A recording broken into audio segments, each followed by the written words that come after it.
Beat up homeless men. You know, you gotta get your foreplay in before normal, Alex. Right, Alex, I forgot you only beat up homeless women. Females. Well, she likes calling them females. Don't think she doesn't go that high. It's like homeless orphans. I thought you were saying, like, she's really short and can't reach homeless people. Don't make fun of me for being short. I'm not short, I'm average! Imagine not being 6 foot, brought to you by I've heard that before. She's not short, she's compact! Yeah. William's like, I'm not short. I'm literally taller Leave me alone! It's a perfectly average 5 millimeters. I'm a perfectly average 2.5 feet tall.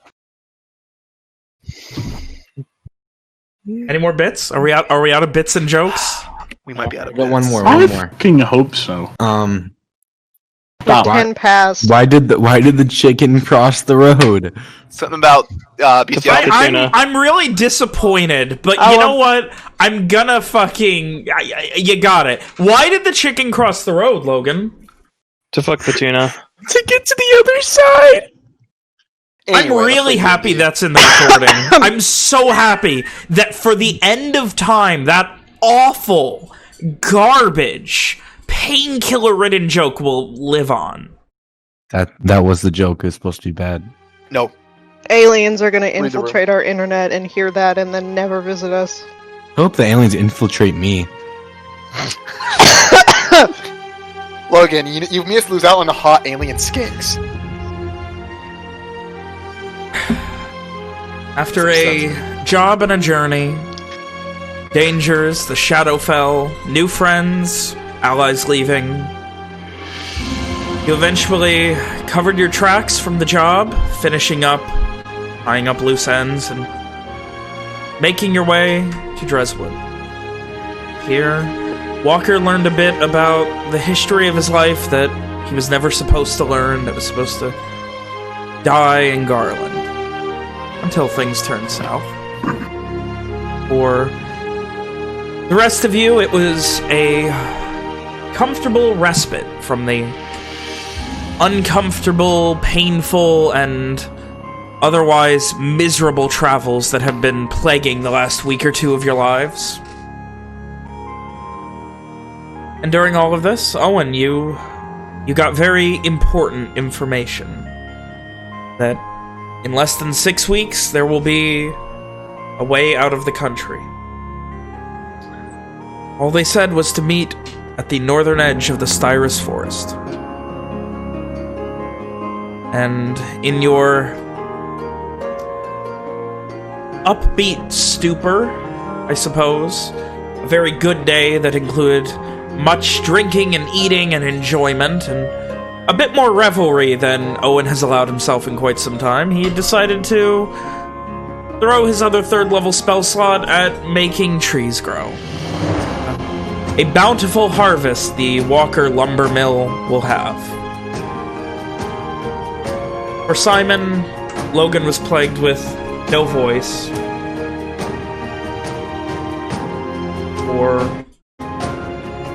I'm back. He's back. Okay. Okay, oh, good. Good. And hopefully so, too, will his parents be back. For everyone else, it was a break. A slice of paradise and a break. You all went to bed, Walker passing out, and you all carried him home. Little by little, dragging him home, and his father was waiting, and got up and dragged him to bed. Ishri stayed out after the hunt. So, I ask unto you all, as the sun rises on another day in Dreswood, morning is here. Amari, Evie, and Ishri, Owen, Rom, Simon, and Walker. Morning has arisen? Yeah, the sun has arisen and morning is here. What are you guys doing? Walker's sleeping off a drunken stupor at home.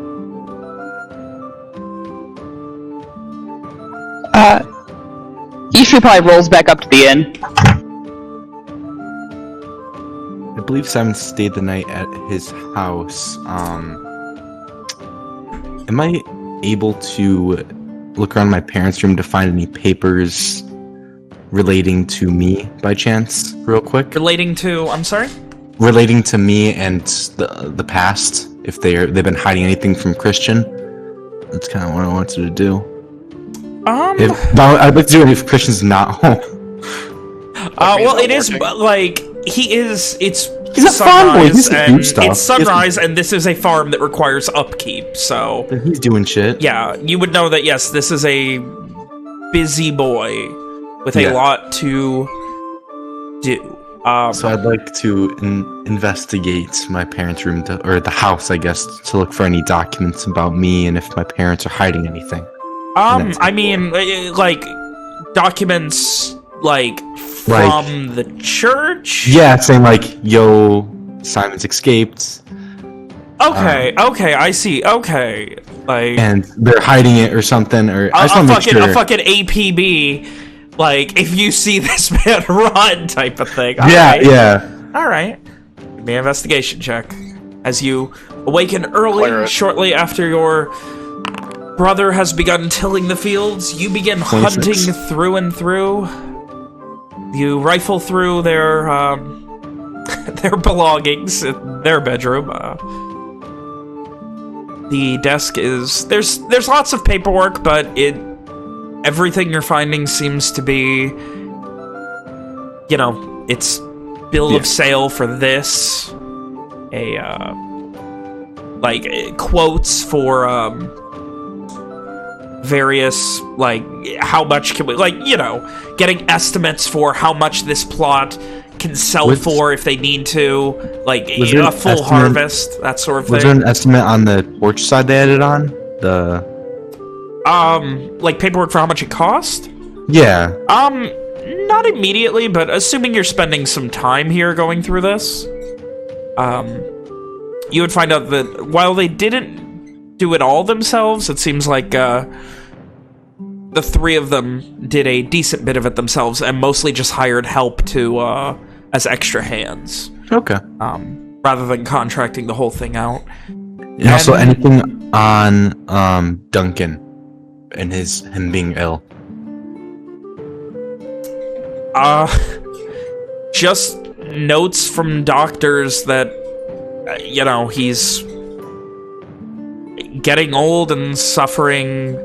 There's various speculation of a blood disease, aging, that they saw a seer at one point in, looks like they made a trip to Starshore at one point and saw a seer.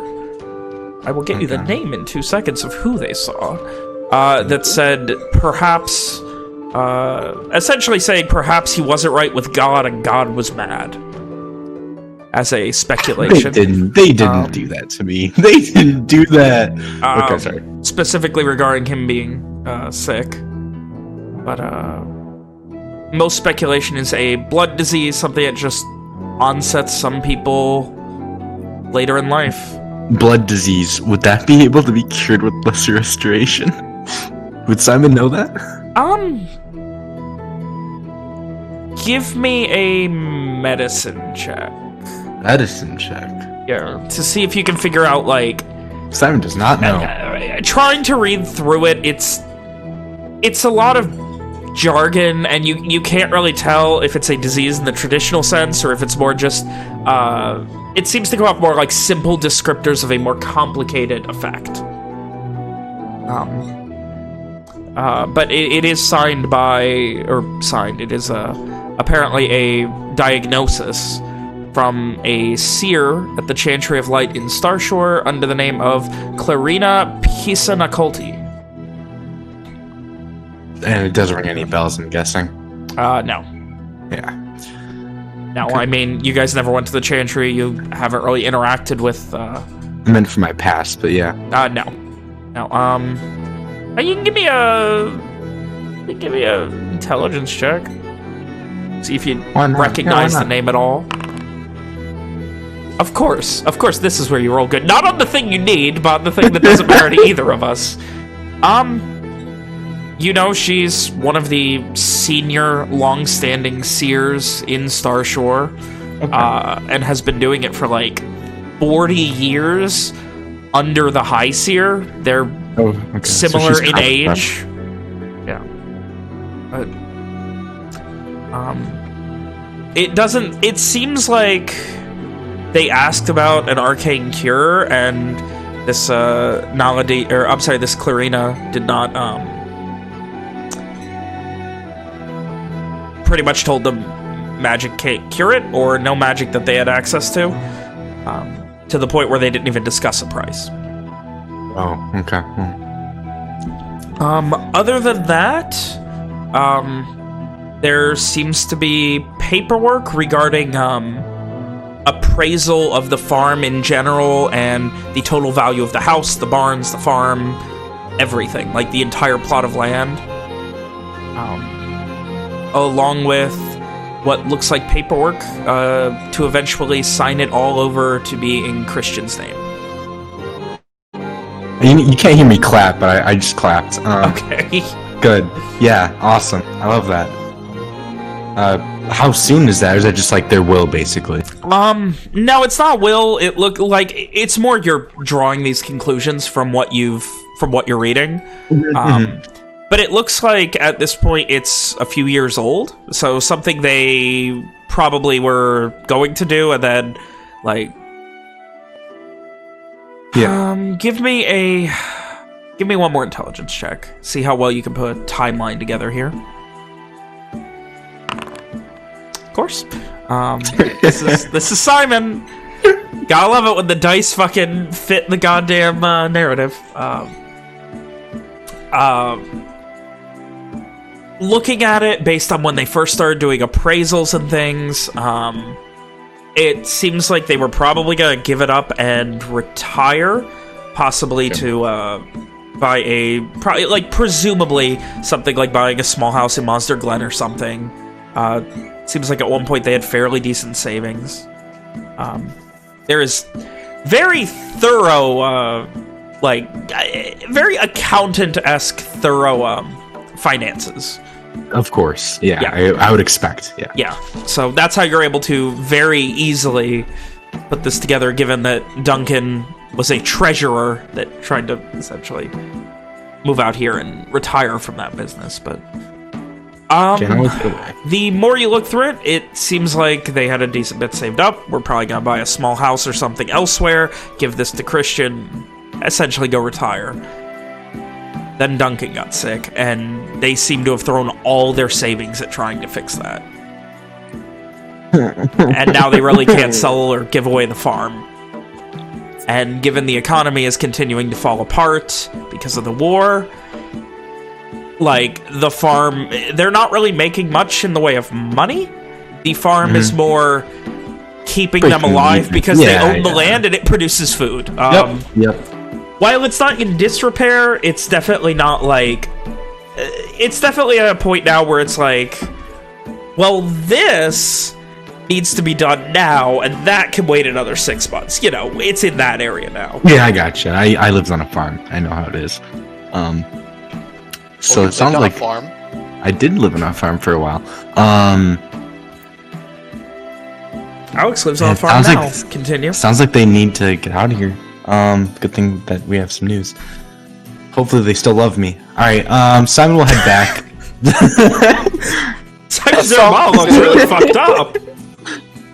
Simon's gonna head back to talk to Owen. Alright. After going through, Simon puts it back, everything in order I figure properly. You're doing that for at least a few hours, putting timelines together, going over paperwork, occasionally stopping and, you know, going to have breakfast with Christian, things like that. So while you do that, Ishri, you head back to the inn? Yeah, it'd probably be pretty early in the morning. Probably like shortly after dawn. Okay. Those of you who awaken at dawn from your night's rest, that being Evian, Namari, and Rom, would, Owen, are you trying to take a long rest? So that was going to be my next question was, would it be possible to get a long rest? Oh yeah, you're going to be knocked out till well into the probably early mid-afternoon, but yeah.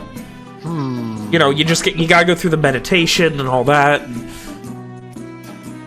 It's your call.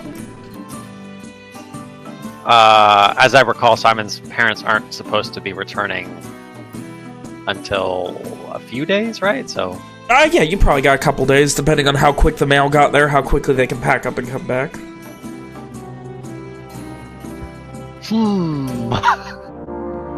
I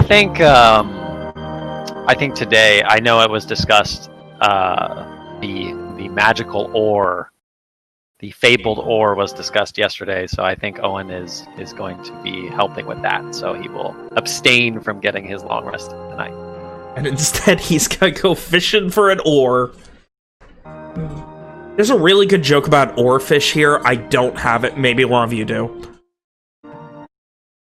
Anyway. Alright, so, Ishri, when you show up... oh, there's a really good fishery versus the oarfish joke. Still can't find it.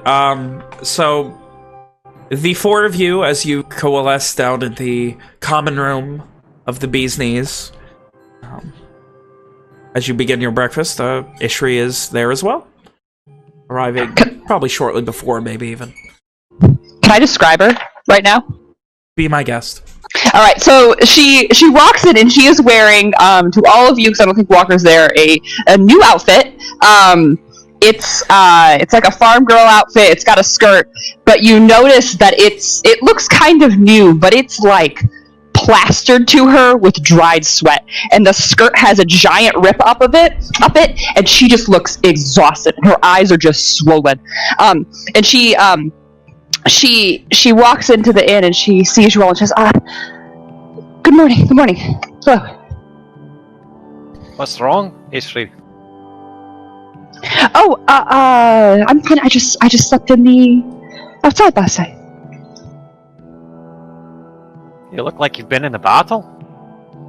No, I did some training for a bit. You know, it's been a while. I don't want to get, soft. So I went for a run and I did some sparring moves and stuff. Yeah. Well, please, come, sit. Have something to eat. Yes, Owen gets up and offers her his own chair. She takes it. She just doesn't even like it. She just takes it. I do have some pemmican, actually. Oh no, you say that stuff out of here. We're eating real food today. Oh, fantastic.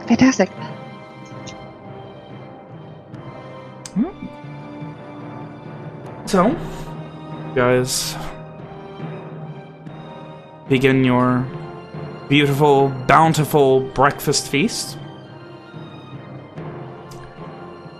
Getting a little while to go over things and, get a bearing of what you all are doing across the day, who's doing what, etc., etc.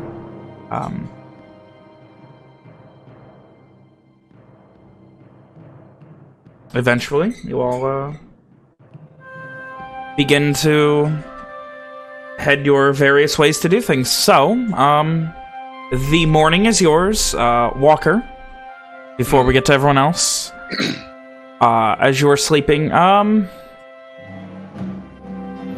you hear this pounding, and your head kind of echoes and kind of wake up a little bit. Your eyes are kind of tired and just beaten up a bit. A second later, you open them and you see your dad sit. He has slammed a dining room chair right next to your bed, the bed that you were raised in. He's sitting cross-armed in it. At the bedside table, there is a cup.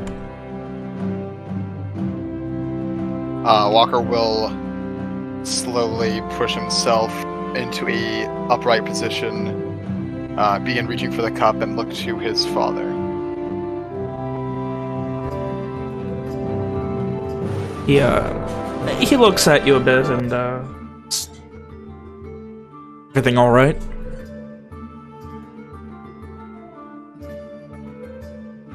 What's in the cup then? If Walker wishes it looks like water? A murky tea. Oh god, it's hydrating, so whatever. Walker will take a sip of that, still looking at his father. Yeah, it's like a licorice tea. It's really, good, more of that. really bad. It's Whatever they had yesterday, this is worse. Walker does his best not to wince and slowly puts the cup down. Okay. I don't really know. He kind of leans back a bit, his arms still crossed. He looks at the cup, finish it. Walker fucking actually grimaces, but does so. And he drinks the whole dang thing. As quickly as possible. He kind of looks at you after that. Used to Stonebreakers dragging you back here in the middle of the night, but that's a new one. Okay.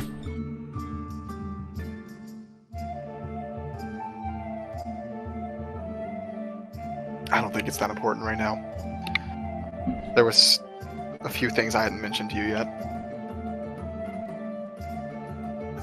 His eyebrows kind of raise a bit, and then he gets a bit cross look on his face and turns into almost a look of morbid curiosity, and you can just see all of these emotions going through his face as he continues looking, waiting for you to continue. You remember what I mentioned about the scourges, don't you? There's a slow, if unconfident, nod.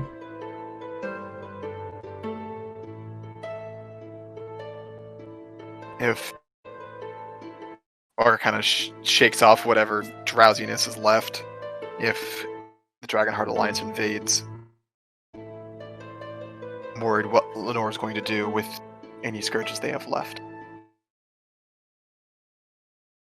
And I'm worried about what would still be safe here in Lenore. I was thinking about it last night. The one we found in that castle probably would have affected Dreswood with whatever it would have done. Or fish people. No. Or dog people. I'm sorry, wolf people. Right? I don't know. He speaks almost condescendingly of magic. Like, the way he described it, it sounds like everyone would have just dropped dead. Like it was nothing. He considers for a moment. Shakes his head. No other option. This is still home. Your mom, Roy, they're not safe there. Thought I made that clear. Here we've got chance. There, practically a scourge just coming at them all the time.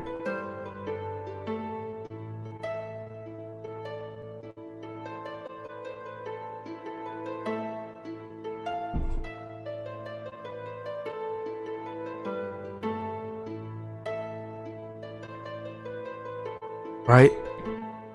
He kind of like almost, again, unassured about anything he speaks of with magic. Mark kind of shakes his head. But I don't know. Do you like the Scions go out into the middle of nowhere? Hope that we're spared of all this?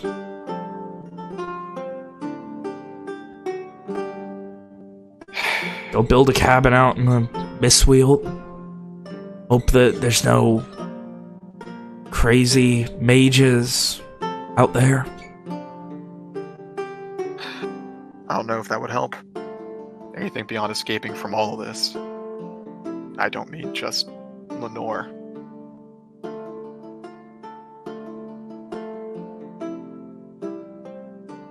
There's danger. I don't trust any of it at this point, but what would you have us do? Here we got a chance. There, it's just watching all the time.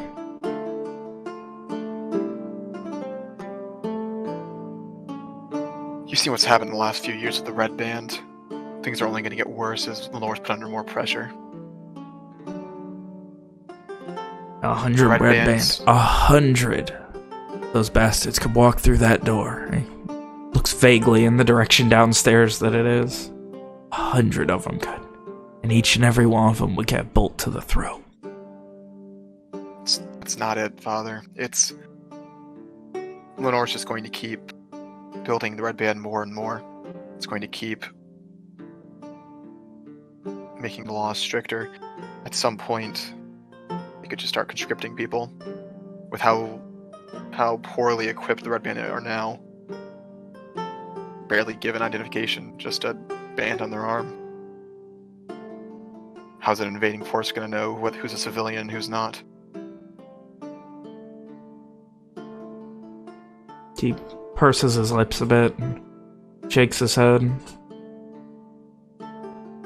Feel like I got a better chance against men than that thing. At least I understand this. Can still run from it. Not just hope that some magic I don't understand is gonna protect me and my family. You. All of it. If we go back, who's to say the first thing that happens isn't you dropping dead? What, you bring me to Garland, you bring me to go see them. What's to say you don't step foot on those shores and drop dead?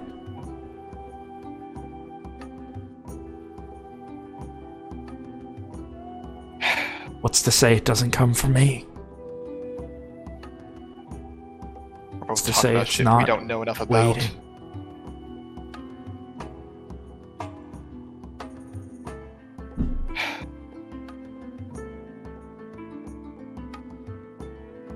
There's at least a few more years before Lenore gets...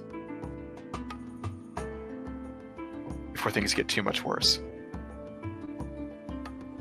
I don't know what's going on in Garland. None of them were able to give me any conclusive answers when I asked. I would love nothing more than to go home. Back to Maranova. Anywhere. Out of this God's forsaken country. Shakes his head.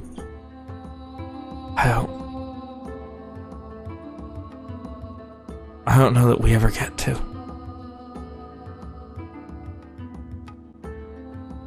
Maybe if things get so bad here, there's no other choice, but I have to imagine there's enough good in the people here that they wouldn't do that. They would fight back. You can script a platoon of people who don't want to be there. Who's enforcing it? At that point, you're just arming people against you. They've already done a scourge on its own. In Dunrock, it's already happened.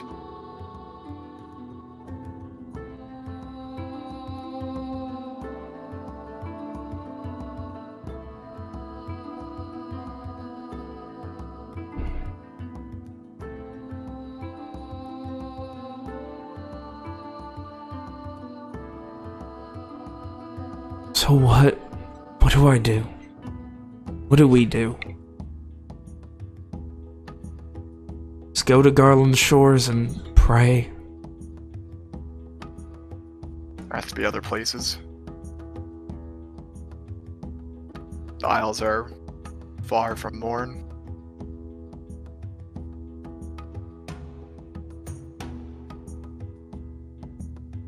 He looks unsure, unconfident in the idea. It's a matter of Life or waiting death. for things to get worse. There's going to be less opportunity. Owen just received word that it'll be a month from now when the ship arrives. There's Just no at the opportunity northern as shore it of is. the Deer's Forest. What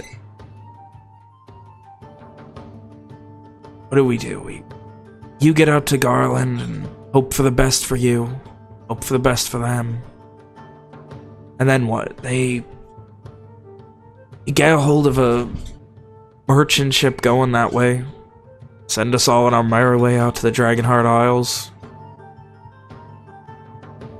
Then start again. How do we even do that? Find a spot a merchant crazy enough to show up here, or break me out of the country to the Light's Edge Plains first. Like I said, the boat's heading to the... It's going to be here in a month. It's going to be on the northern shore of this Styrus forest.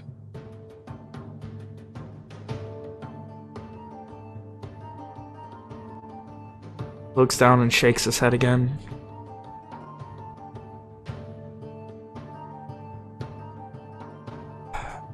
There's no... Moses, there's no easy way to choose these things. I want so much. I want so much more out of life than what I got. Only 3 good things came out of it in the end. Looks around him. I thought this was gonna be 4. Guess not.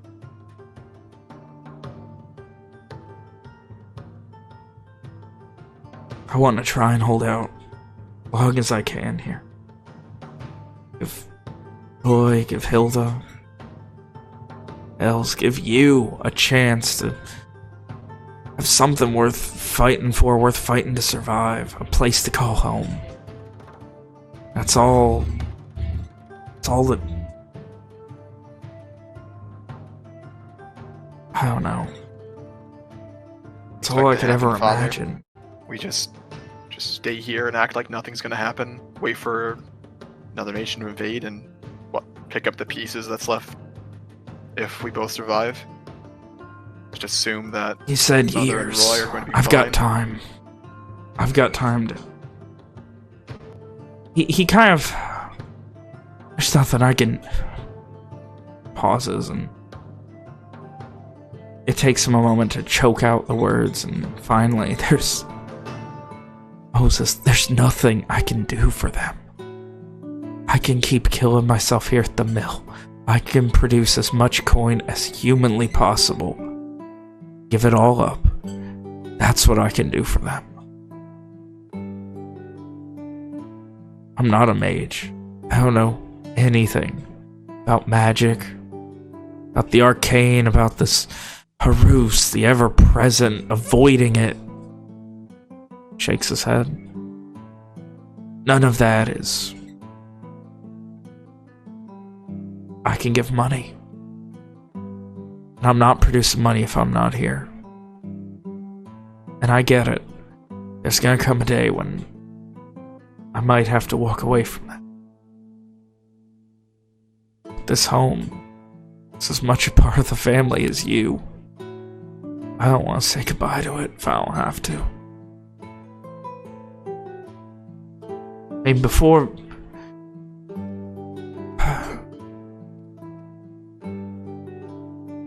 I imagine you have...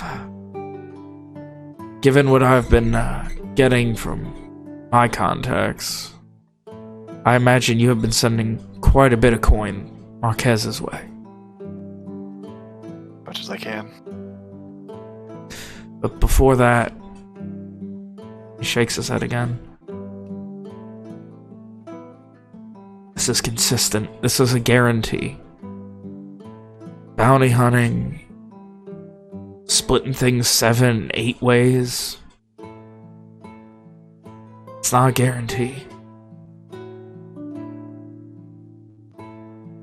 And, you can see he almost has a tear in his eye and blinks and it's just gone, but what if the worst happens? What if you die? And what happens to them? I'm not gonna tell you not to fight for your family, but you can't tell me not to do what I can't for them either. This... I got one leg. Can't run, I can barely do anything. Can't lift. But I own a mill.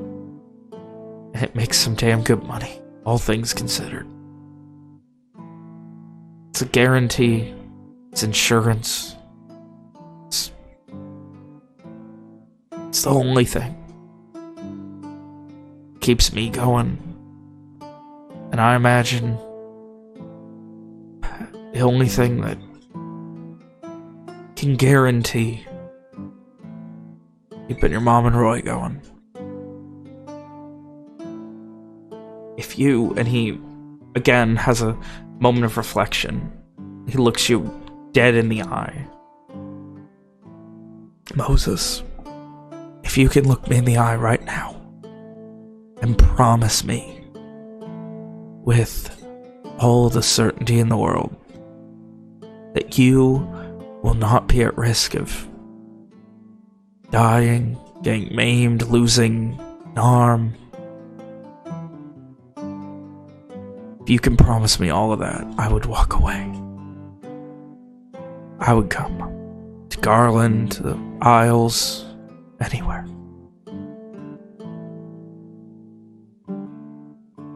Can you? Walker looks down. Back up. There's always going to be a risk, whether it be magic or anything else. And there's no risk here. There's no risk to this. It's not a lot. I'm sure you're throwing money at it. At Marquez, at all that. I'm sure you're throwing coin hand over fist, but this is a guarantee. Always will be. They can bank on getting the same amount of coin week in and week out from me. Which means I can bank on knowing that you'll keep getting letters. Until there's a promise that things are safe here or things are safe there. You only need one home. I love this one. Hell, I love my last one.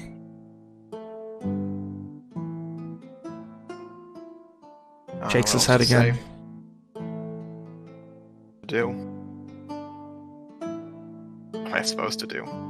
Just keep going as is and pretend nothing's coming? Pretend there's no risk that Lenore just decides to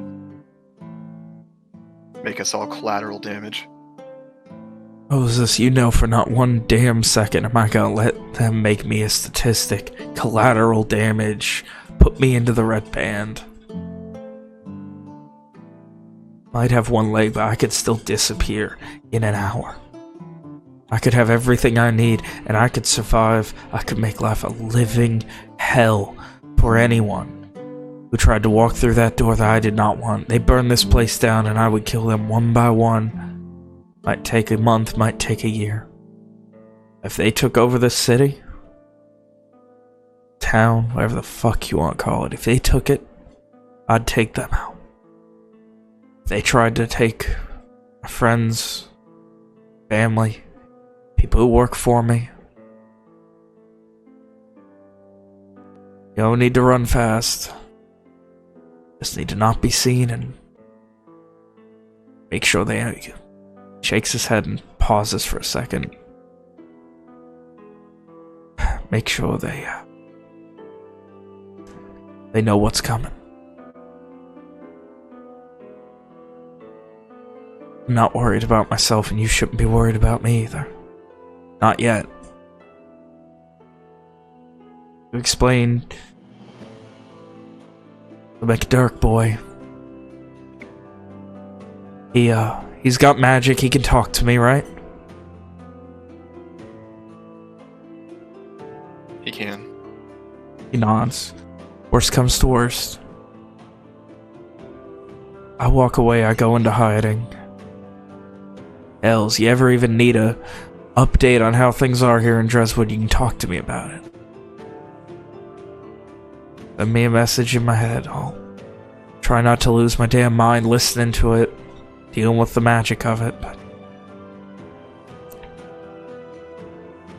things go bad, I'll still be here. Somewhere. If things go bad, I'll still be alive. Me leaving now, in a month, in a year, it doesn't change anything. I'll leave when I have to, and I'll survive doing it. Walker's face shows that despite his father's words, he still worries. That worry, that Shake his fear, head. that fear's gonna keep you alive, keep you going. But you can't let it drive you, Moses.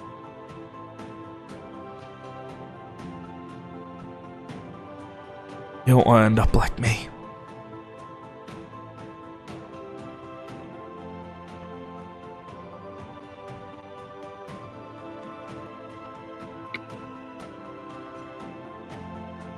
Kind of looks out the small window, slats, and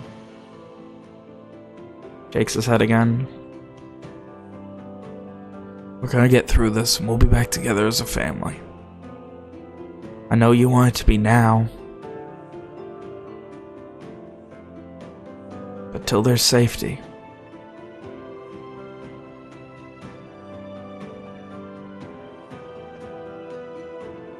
It's not what I want. I just don't want you to die here alone. Just told you I'm not dying. Just like I trust, if you were in my position, I know damn well 100 red band could run through that door. You'd kill 10 of them, block the door, and be out the window and gone into the wilderness before they knew what the fuck happened. It's not men I'm afraid of killing us, Moses. It's everything else. It's the magic I'm afraid of. He nods.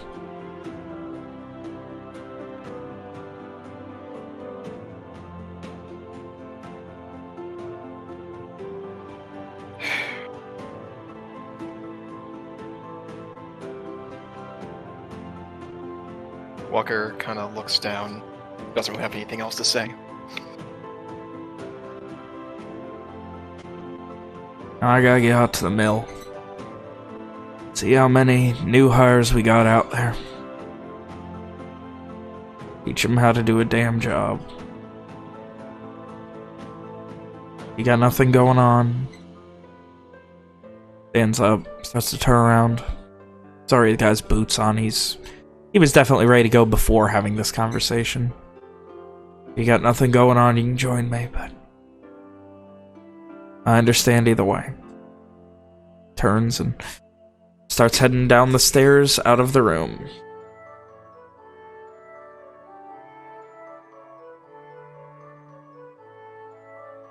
So Walker, what are you doing? Probably sit there in silence for some time, still with that awful taste in his mouth. Eventually Walker would just sigh and roll out of bed, get his things together, and head out.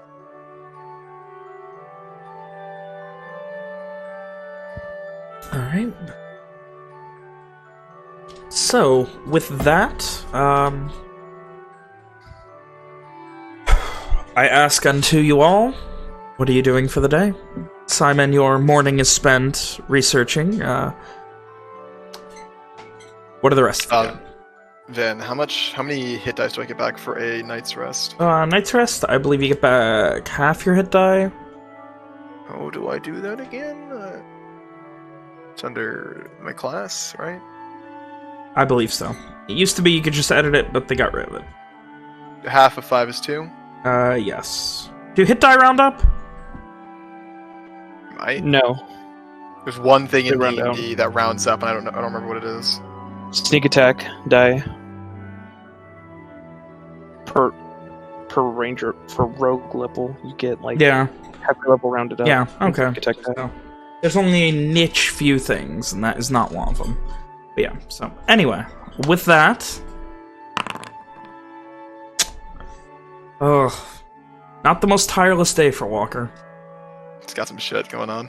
Yeah. Alright, so... The day is yours, friends. What are you doing here in Dreswood this day? I'm kind of thinking about changing my mind about long rests. Okay. Evian, Amari, Ram, Ishri? Ishri looks fucking exhausted. She's like trying to eat, and she's just She's like trying to look happy because she sees how happy like Owen is, and she's like, you could tell she's trying, but she looks real tired. I believe I need to make money for some. To repair my clothes. I need money for that. Yes. Then I was supposed to bring Evian with me. Yes. Oh, you're going to go work at the mill again? Well, I haven't, but I need to make. Yes, I got my clothes repaired by the woman who you upset. I went to her and got new clothes. These were a gift from Walker, but I also had to repair my clothes and need to pay for those myself. So I need to make money. So I need to go to the mill. And Evian has to come with me. Oh, it turns a bit red at the mention of the poor girl. Don't worry though. He mutters something about not meaning to say what he said under his breath. It's okay. Are we all together? Mostly? Yeah. Everyone is together except Simon and Walker right now. Walker is on his way, making his way downtown, moving fast and doing. You look pretty tired. Maybe you should have a nap or something? I mean, that would be quite nice. Could I? Yes. Is that an option? I don't understand how this the making money works. You can have the money that I made yesterday and today. I do not need it. But I didn't perform a service or give you a good. Well, sometimes friends yes? share with each other. Oh. I guess a gift would be A gift would be you getting some sleep. You look exhausted. Yeah, I'm not gonna. I think it'd be foolish to push myself. I think I'm just gonna go draw the curtains and take a nap. But Owen, before I forget, and Amari as well. I did tell her. I did make her feel better. Don't worry. I think she's forgotten about the slight. So. Do you think I should, or perhaps we should go and apologize? I mean, I don't think it hurt. But maybe you can come with me when I go and pick up my repaired clothes in a couple of days. Very well.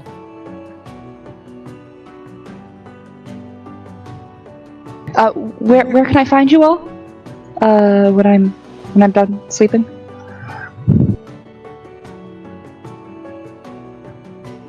I will be working the mill today.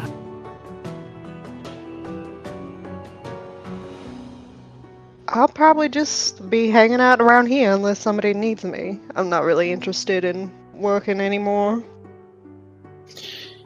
Yeah, me neither. That was a bit much. Oh, well, if I'm not doing any jobs, I can take a rest, I suppose. Yeah. It's probably for the best. So much to do.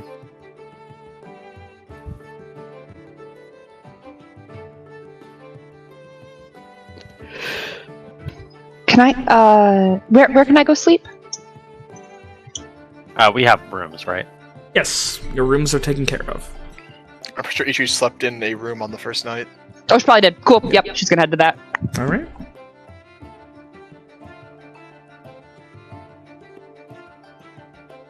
So, with that, Ishri heads to take a long-needed nap.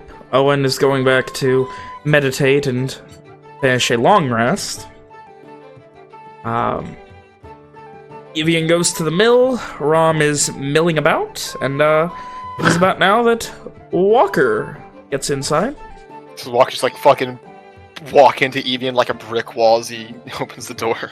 You probably would have seen him like walking down the street on the way to the mill as you were coming in. Like, we'll cross paths. Walker would nod to him, but keep going. Same. Alright. And then you arrive in. Actually, I think Walker would just immediately head towards the stockade instead. Oh, okay. Alright, you head straight to the stockades.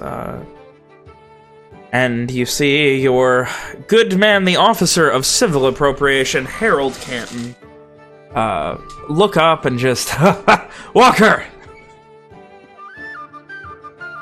Good morning, Canton. Officer Canton.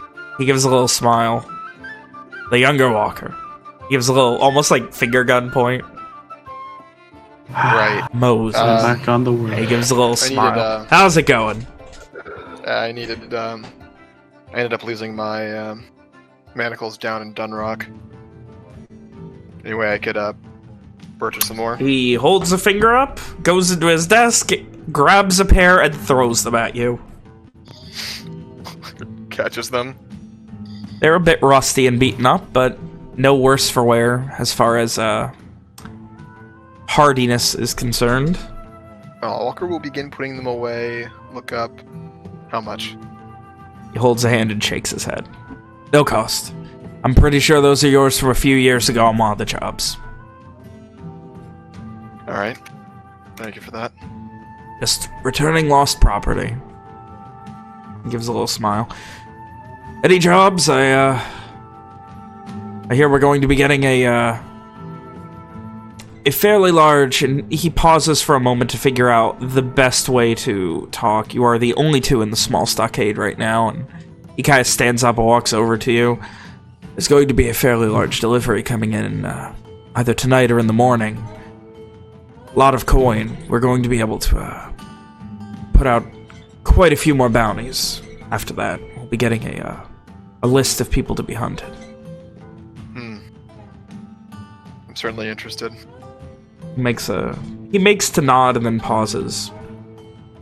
Without, you know, it's only fair that I don't give anything away, but people heading up this way trying to avoid Verona and the Heartland. I believe a group, actually. He pauses for a moment. Were being taken. They were already captured once from... I don't remember where. They were on their way to Verona for sentencing, turned into Red Baron. He kind of shrugs a bit. He seems uninterested. They escaped, or were broken out, or some such. I believe they're heading up this way. It's going to be a very good bounty paid for that. When's the bounty going up? Well, when we get the rest of the details, it'll either be with the coin or the day after, so... By tomorrow night, probably. I'll check in a few times, see if it comes in before. You're still at the old man's farm, right? Guy rolls his eyes at the phrase old man's farm, jokingly. Mill, sure. They're all farms once you're far enough into the city. Walker waits for the man to continue. If it comes in early, and I get off my shift, I'll come, let you know. Walker nods. Appreciatively. He nods back a bit and shakes your hand. It's good to have reliability here. I'm not going to say things have been bad in your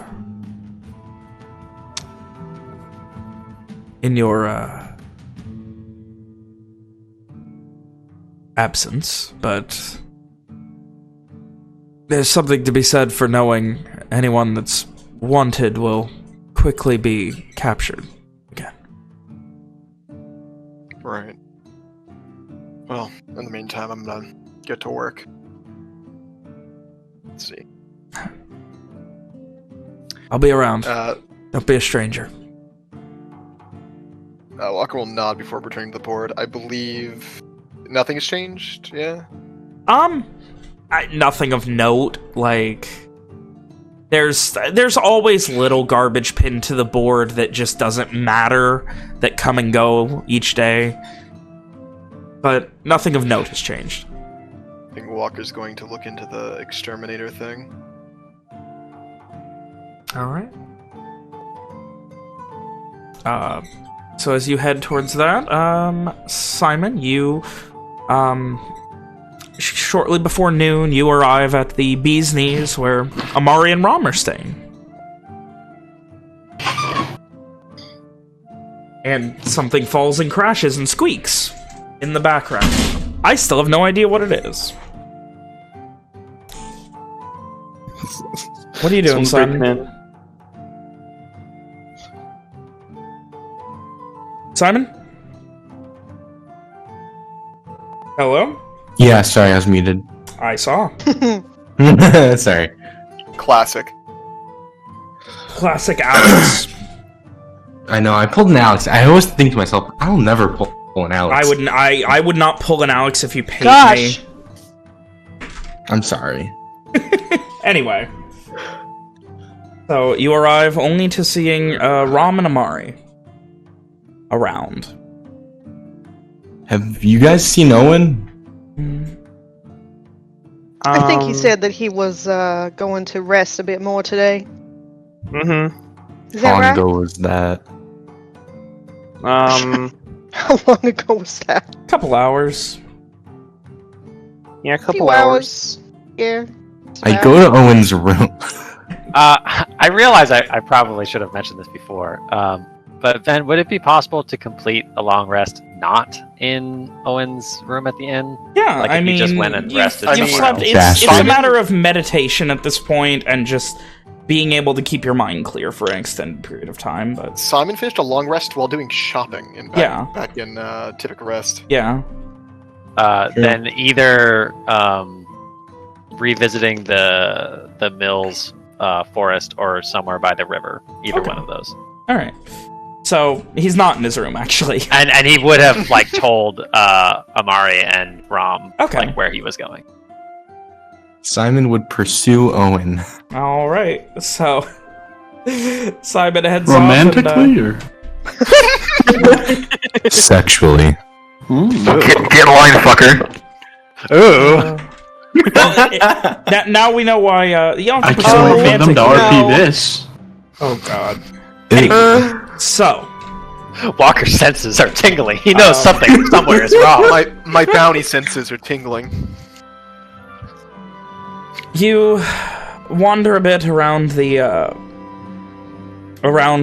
grove and the Ordegift River. Eventually, you find Owen doing his fairly usual meditation in the shade of a very happily growing couple of trees.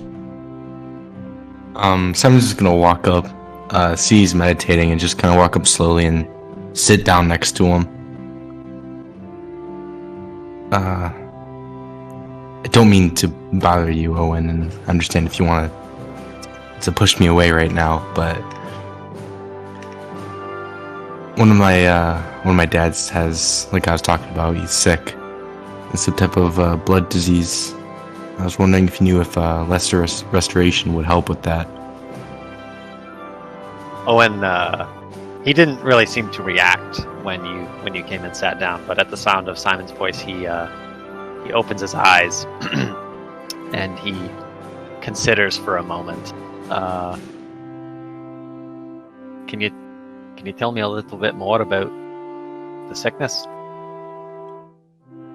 He's getting old, and looking at the papers, that's really all I saw. It was some type of, he's getting old, blood disease.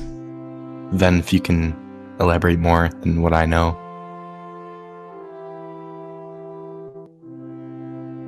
Nope, that's it. That's all I know. Is Ben pulling Alex? Maybe? I mean, there wasn't a lot more to go on. Hey. A lot of it was speculation, but it's the kind of I thing think that there's is normally nothing. chalked up to like it's like, especially in ye olden times of the current campaign setting. When it comes time for cause of death, this is the sort of thing that would be chalked up to natural causes. Is it so? Like Simon's specific question was if Owen knows if a Lesser certain restoration. spell would help. Is that something that Owen would know based on Simon's description? Give me a medicine check.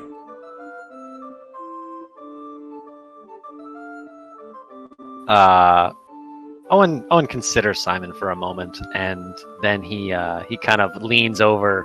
He's sitting cross-legged on the ground, and he kind of leans over and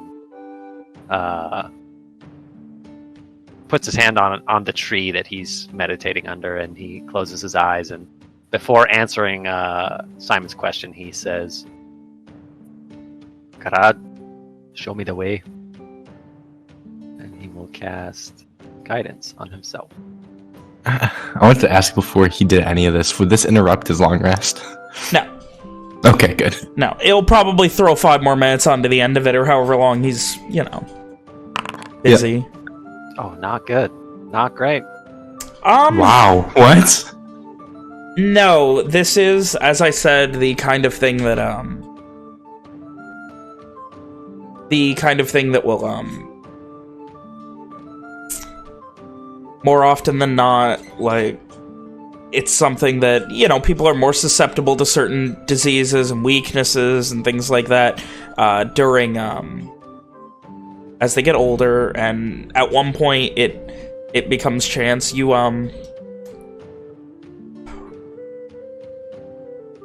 let me ask you this, how much proper medicine learning does Owen have?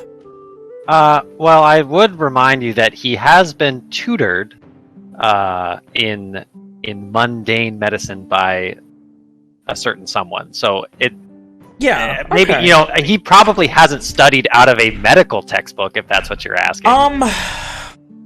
Yeah, that's where I was kind of going. Like, he didn't go to school to be a doctor at any point. It's much more practical medicine and things that he is into. But, I would say it is definitely something that is not curable by any sort of minor magic. There may be there is probably very powerful magic that could cure it. But this is not that. I know that the effects of the magic that Owen currently has access to probably won't be able to help, is what you're saying. No. Okay. Owen thinks for a moment. The silence stretches. His eyes close once again, and then he opens them with a sorrowful expression. Simon's not even looking at you.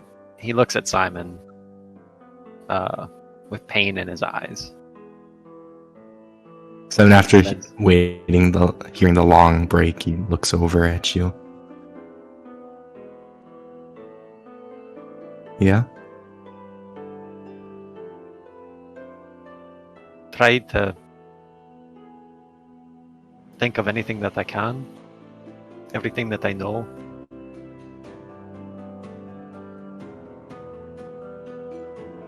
I'd be happy to see if there is anything I can do for him.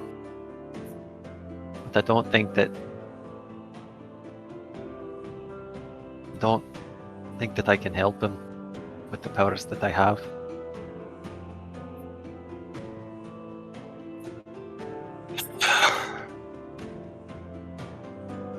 I may be able to ease his pain.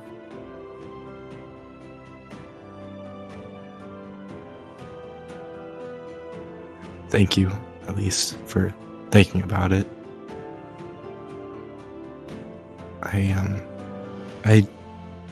He's just getting old, and that's really it, I feel. Old age comes for us all if we live long enough. Very true. I mean, they've given up all their money just to find out what this is to a seer, and they just said, sorry, nope, and took the money. And they're out of money, and they're giving the farm to Christian. Is that one of your brothers? Simon nods. They were saving up to move and fully retire, and now they can't. That's a shame. But you shouldn't give up hope. Could be that if I see him, maybe I'll think of something. Is there room on the boat, Owen? I don't know. All Marquez told me was a place and a time. I suppose I could ask him again in the next few days. There's plenty of time though. It sounds like a lot more of us want to get out of here than it initially was. I wasn't sure if you were among them. I mean, there's gonna be a war, Owen. One of my old men dying.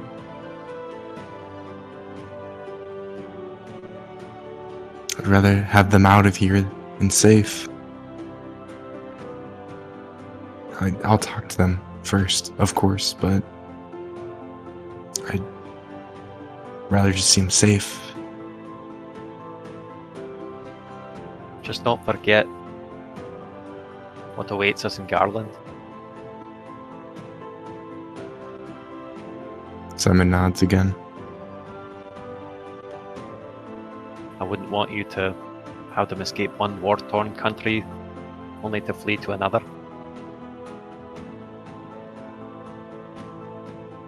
I mean, will it really be that war-torn once Juggernaut Isles comes in here? Maybe have a few to- years. Yeah. Owen's face softens and he kind of reaches out and pats Simon on the shoulder. I'm sure there's more than a few safe places left in Garland. I hope so. By chance, have you even thought about it? Joining the war to fight against Lenore? I'm not sure if I understand the question, Simon. I Ever mean, since I learned of what was happening to my home, I've thought of little else.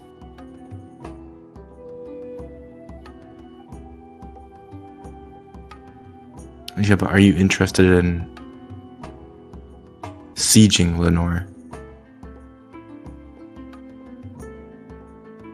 At that, Owen looks a bit taken aback. Like, that wasn't what he was considering for Simon's question. The dirty part of war is what war is. There's no clean parts of war, Simon. Just better places to be than others. Let me answer you like this. Ever since I learned of what was happening to my home, I've thought of little else, done little else, except for try to find a way back. So I could do my part to throw the invaders back into the sea from whence they came. I've no interest in burning down people's homes or sacking cities or anything like that. All I've ever wanted was peace. There's many in Garland who feel the same. And we all want peace, Owen. But with Lenore being in existence, we can't have peace. It's not that I can see. They're too uptight. Uptight, that's one way to put it, I suppose. You know what I mean. I suppose, if it comes to it,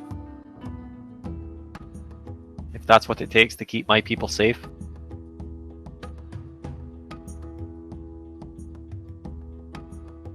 I'd like I'd like to have a conversation with everybody about this, because this is a conversation we're going to have as a group. Because once we go back, hopefully I don't know what everyone else wants to do, but once we all do eventually go back to Garland, it's in the next few years it's going to turn into a war. Aye. I know, and I'm by your side. He looks up at you. Owen meets Simon's eyes, his gaze, and he holds out his hand. Simon takes it and stands up. That fills my heart with joy, Simon, to hear.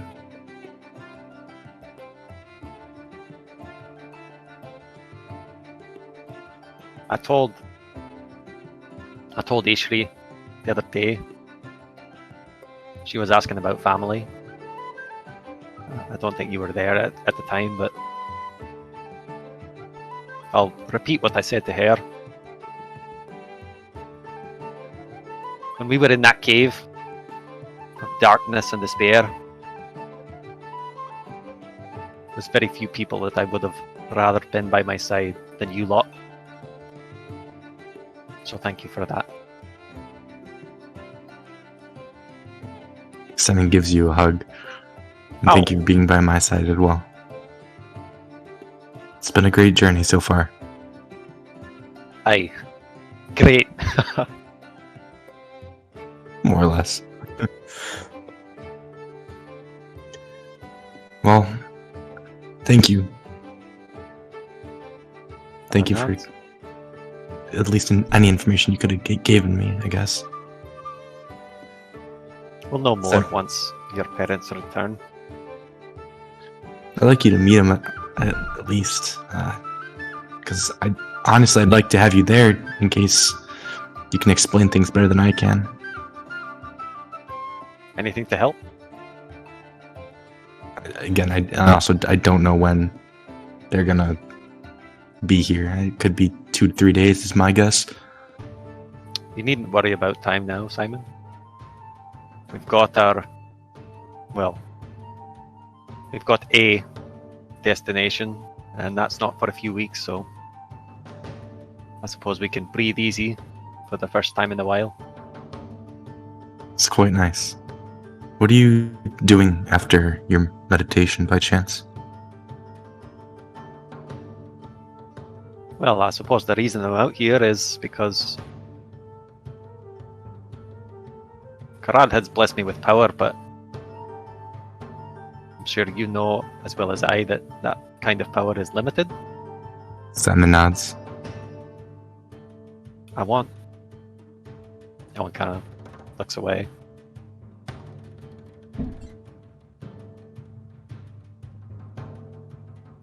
I understand. There's so many people I wish to speak to. I want to talk to my sister. But I feel that there are others that deserve to be messaged first. My friend Miles, he's been missing for over a year now, and I'll not leave here without him. At least not before making sure that... Owen looks away again.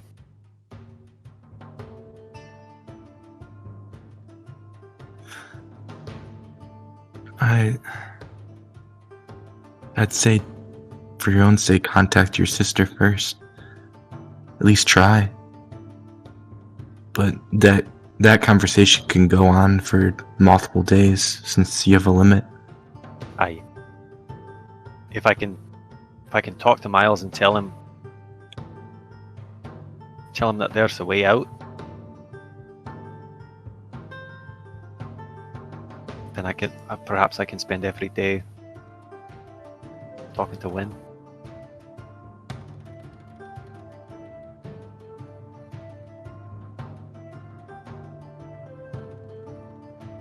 So why don't you just message him first today?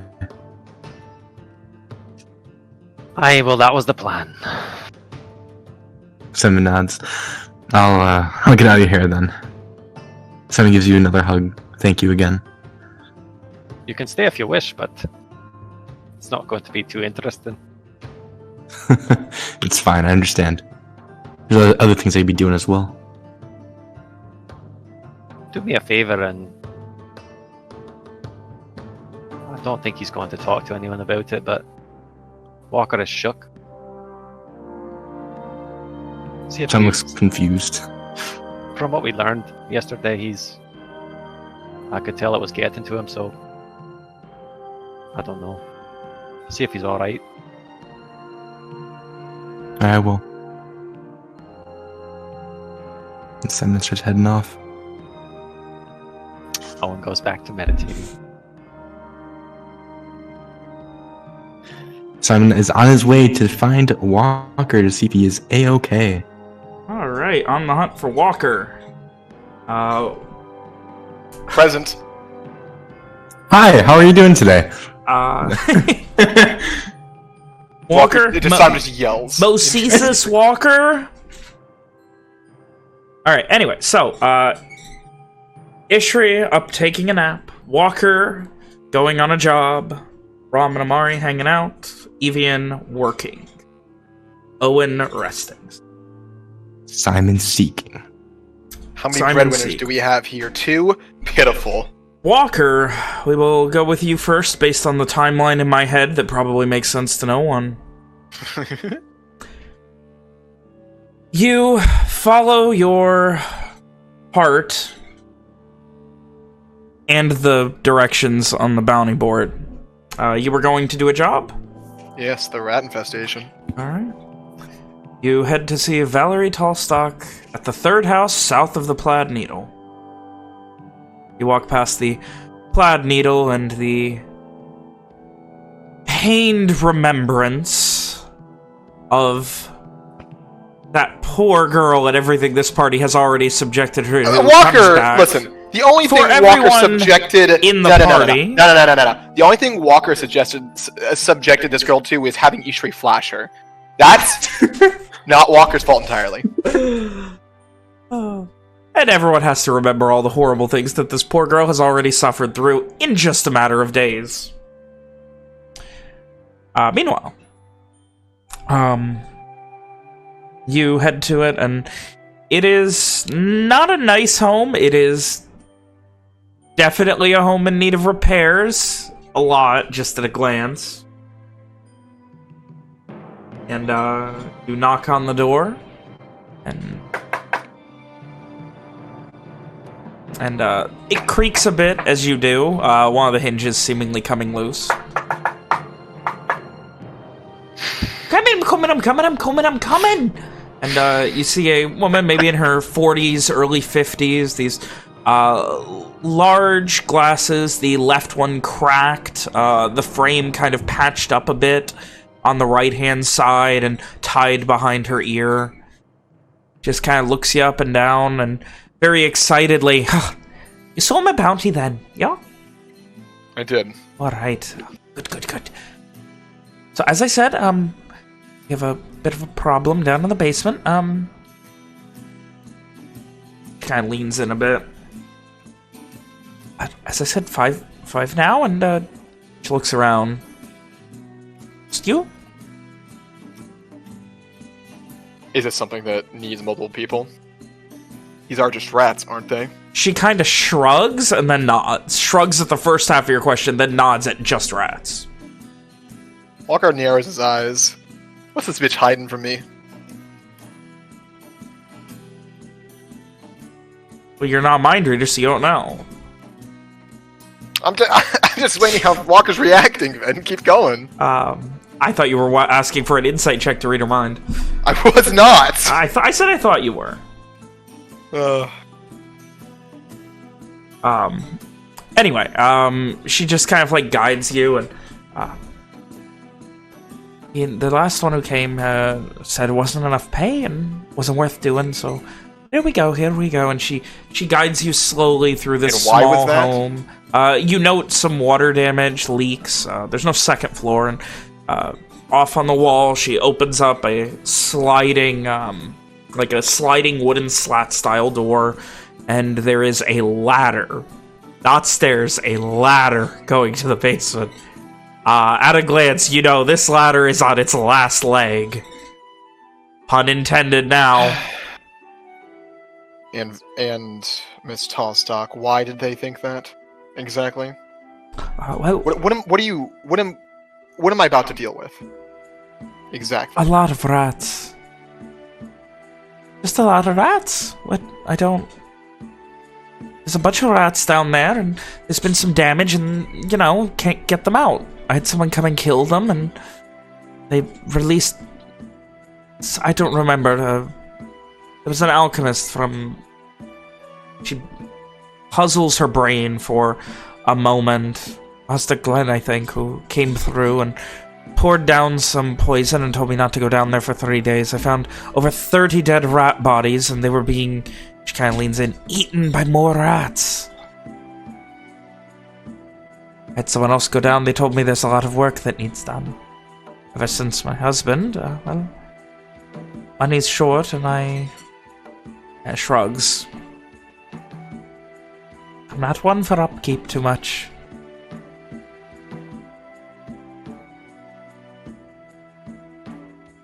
Walker stares at her for a moment. Does Walker get the feeling that he's going to die if he fucking goes down here? No. No. I mean... Does she look like she's lying through her teeth? You give me an insight check.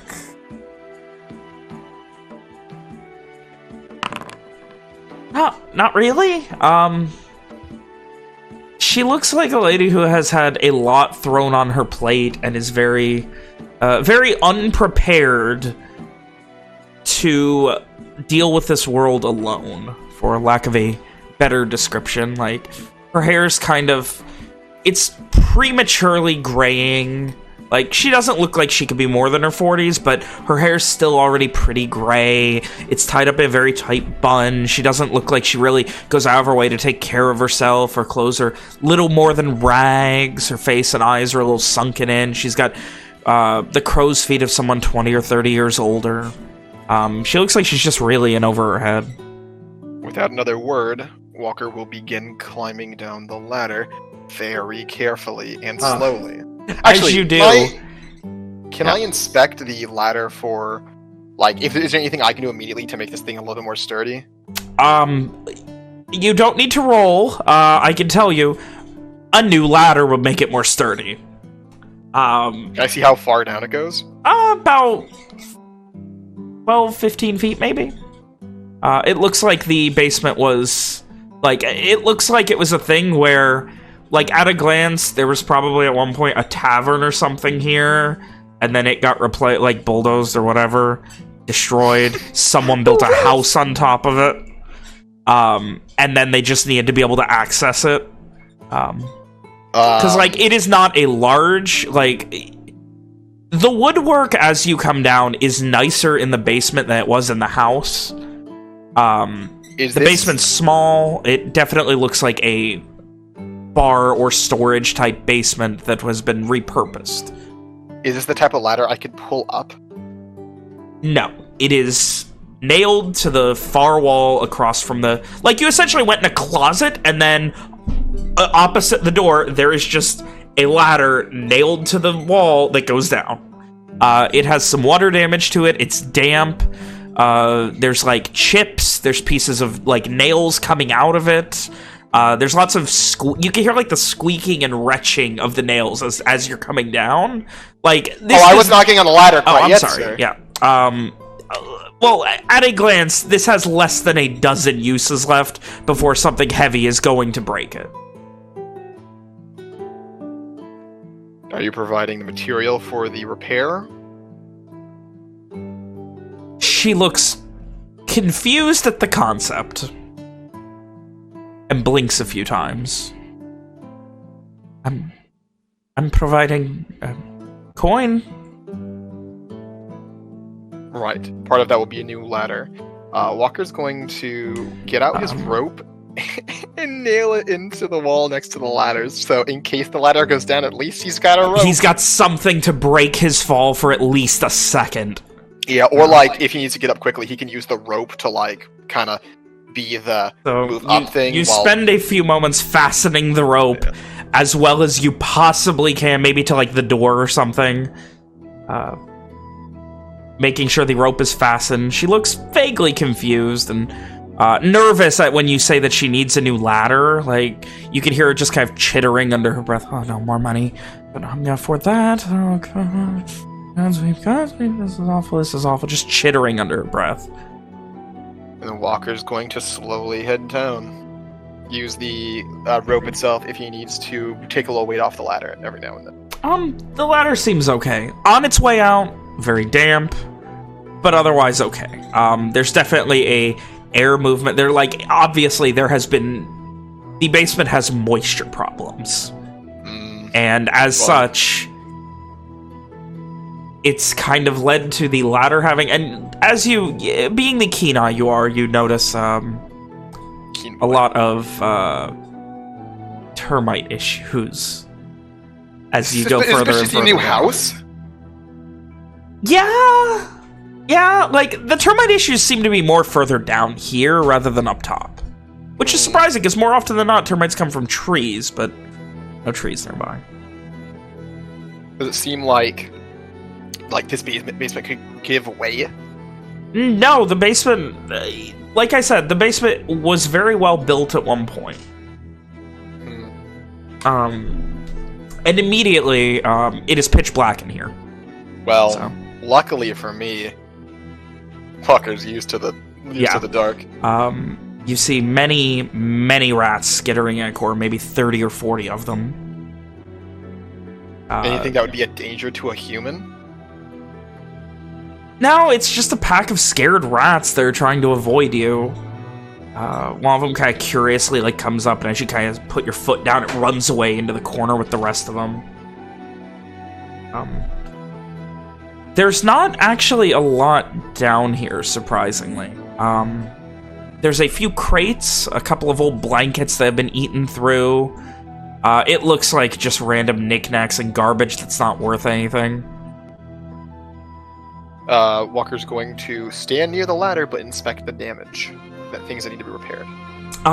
The far wall, that being the southern wall, you can see there is what looks like a crack. You can see where the wood has been chewed out, and then it looks like a crack or something in the foundation beyond it, where they are seemingly coming in, and as you kind of get closer to inspect it, they start running out it, in that direction. Running towards the crack? Yeah, and they start heading out, running away from you. Leaving through the crack? Yes. Is there something beyond the crack? Seemingly, they're getting in and out.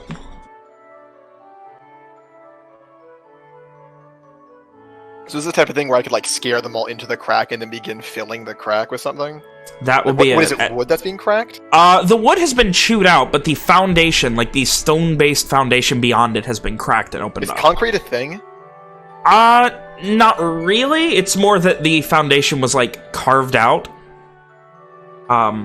So it's probably not liquid, perfectly flat. So I can't, pour some Flex Seal into this hole and just, get it done? No. You can't. So what's the typical fix for this? I mean, Walker's got carpentry tools. Filling it with various gravel or something. You'd fill it with gravel, fill it with anything that would be reinforced enough, and then after that, you would have to repair the actual damage to the wall itself. How much is that going to cost in raw materials alone? Negligible, a couple clips at most. Ground up rocks and wood, which you can get from the mill for free if you need to.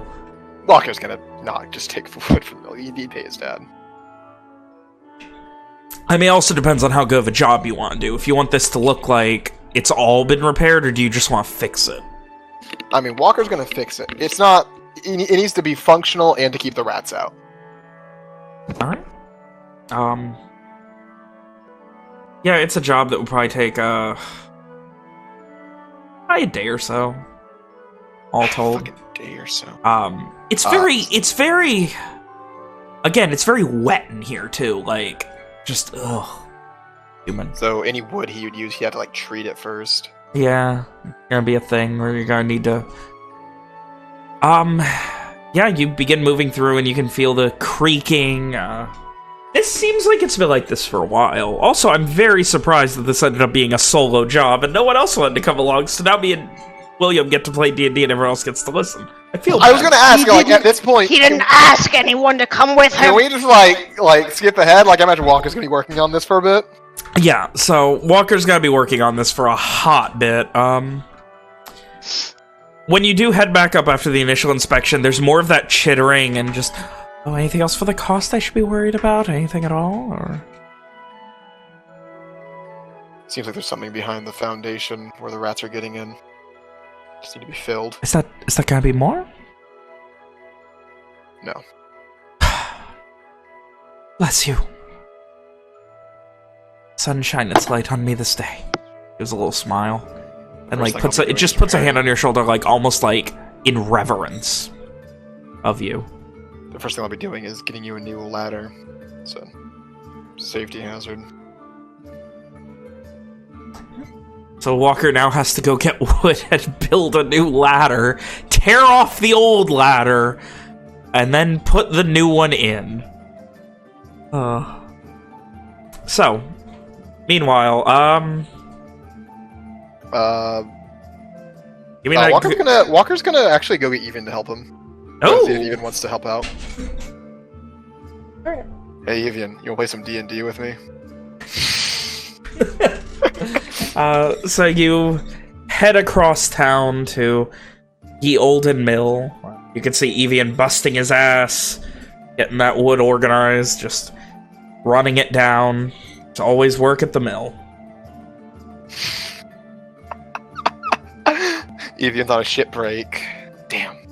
No. Meanwhile, while you guys begin that, Ishri, you finish up your nap. Simon, you were looking for Walker. Yes. Okay. Is anyone else here, apparently? I'm here, hi! Okay. It's been the Walker show. Yeah. Okay, Probably- so, probably- they're all Walker, probably as you are heading to get, to go get Evian, we can make this work. You are heading to go get Evian. Simon, you are on this seeming goose chase to find Walker. And finally, Walker, you are heading out of the house to go get Evian after letting her know about everything. And get more raw materials and whatnot. Yeah. Get more raw materials, get Evian, explain just how much work's going to be needed to be done, and this isn't the 2-second job you were hoping it was. You see, near the main street, heading in your vague direction, Simon. Walker would just nod to him, but go back to whatever he's focused on, and that's walking towards the mill. And Simon would start walking with Walker. What are you up to right now? Fixing a foundation. See Simon looking very puzzled. The foundation to a house? Yeah. 10 crosses total. Should only take a day and a half. It's not bad. And do we have everything for this? Are you spending money to fix this, or? Small amount. Just need to buy some gravel, but that's not exactly expensive. Most of the wood I can get from the mill. Do you need help at all, or? I was gonna get Evian to carry some, help me with the gravel. Well, I guess I'll still come with you guys, just because I got really nothing else to do until my parents come in. How far away are we from the mill, then? I mean, you said I was coming out of the house, so probably yeah, like so a you good, got a like, decent 5-6 little minute walk. walk. Yeah. Okay. I just had a talk with Owen. Told me to ask you. Apparently, you were seeming kind of down the other day. How were you feeling? Walker does not like being asked this question. It's very evident on his face.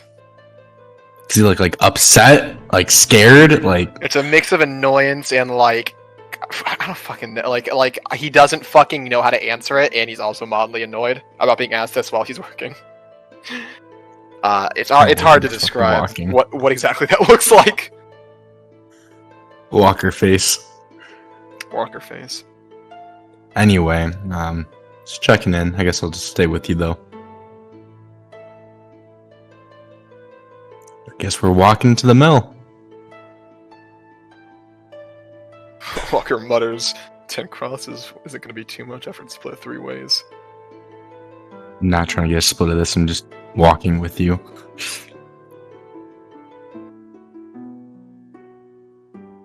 So, Evian, it's midday, you've had a couple hours, give or take, of work, and you see in the distance a couple of allies, the familiar visages of Walker and Simon heading in your direction. 2/3 of team sexual tension. Yep. Sure. Yep. So, they eventually arrive. You're in the process of hoisting and moving another one up, and you guys are free to take it away. Evian. Finish up. I got a better way for you to make money. Okay. If he drops what he's doing and goes over to help Walker. Seeing as Simon looks so fucking confused and just shrugs. Alright, well. No, he'll finish his current task. Okay. And then head out. You lift and is there like a foreman or anyone like leading whatever Evian was doing, or? Let me see who it is today. Oh, It's your third day in Dreswood? I believe number 2. Or, well, number 2 of work. Yeah, number 2 or third day overall.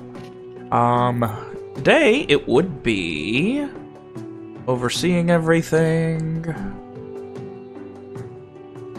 Well, fuck me running.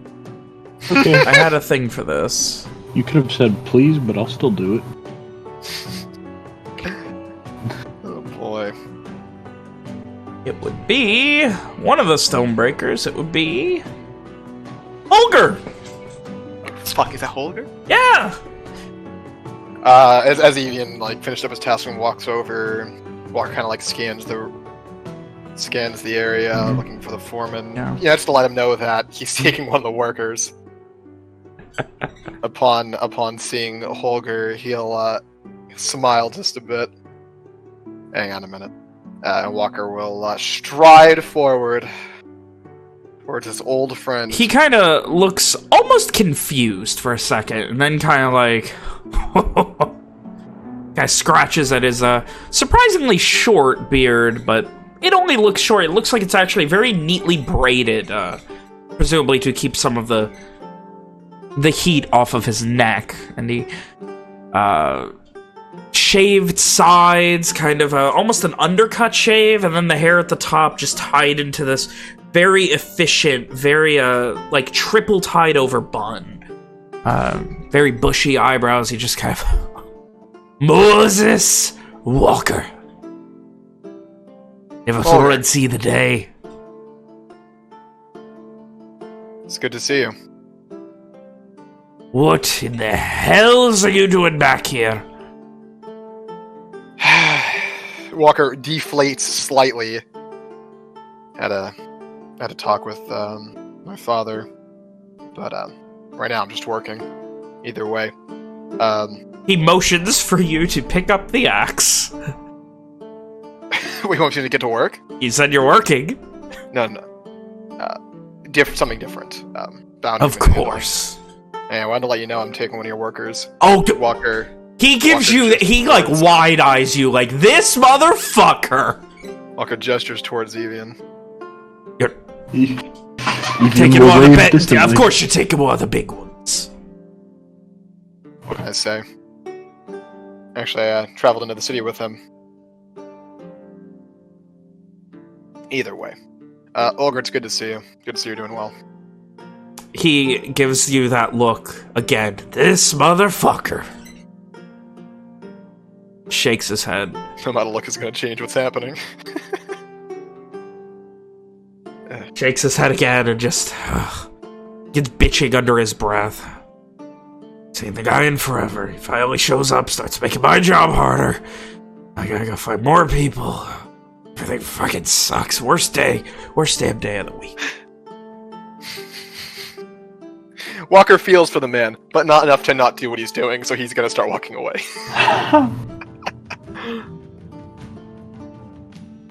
I'll tell you, Dad, that you're on all day tomorrow. How about that, Moses? We'll see. This job might last a while. He just begins, oh, we'll see, this job just might last a while. Yeah, I'll show you how fucking long it'll last. You just hear more of that mumbling and bitching as you leave. Oh, boy. And you head out back towards... wait, you were getting wood as well, right? Yeah, Walker's going to build a ladder before heading back.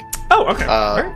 Walker's going to basically give Evie and Simon some instruction, like, we're going to need this, and this from the wherever you can get fucking gravel. And he'll instruct them to go get that while he begins working on a new ladder. Alright. And gathering the wood. Essentially, there is no quarry in town. It will be a matter of asking around of travelers, merchants, and possibly... There's also no smithy, so there's no one breaking down, like, raw materials in this town. They're normally brought in. Like, there's a blacksmith, but there's no forge, where they're actually, like, more often than not going to be working. For gravel, it would probably be a matter of just kind of asking around. So... You know what you're looking for? Both of y'all, give me investigation checks. I'm really, really good at these. Me too. Man, Never mind.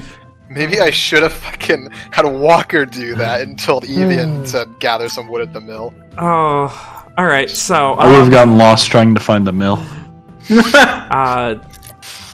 You guys are eventually able to get enough gravel through various means. It is going to run you 7 cents for a decently large bag That's of a gravel. bit steep. I don't think I...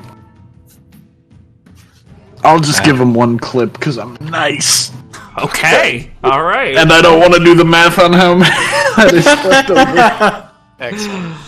So you gotta keep change on you, bud. I have 1 cent. Listen, if Walker could, he'd keep a credit card, but... you know. So, all right, you.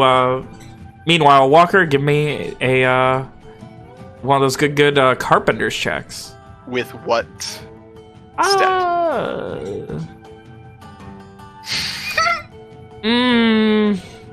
Putting wood together. Are you just done? Is Van having an aneurysm?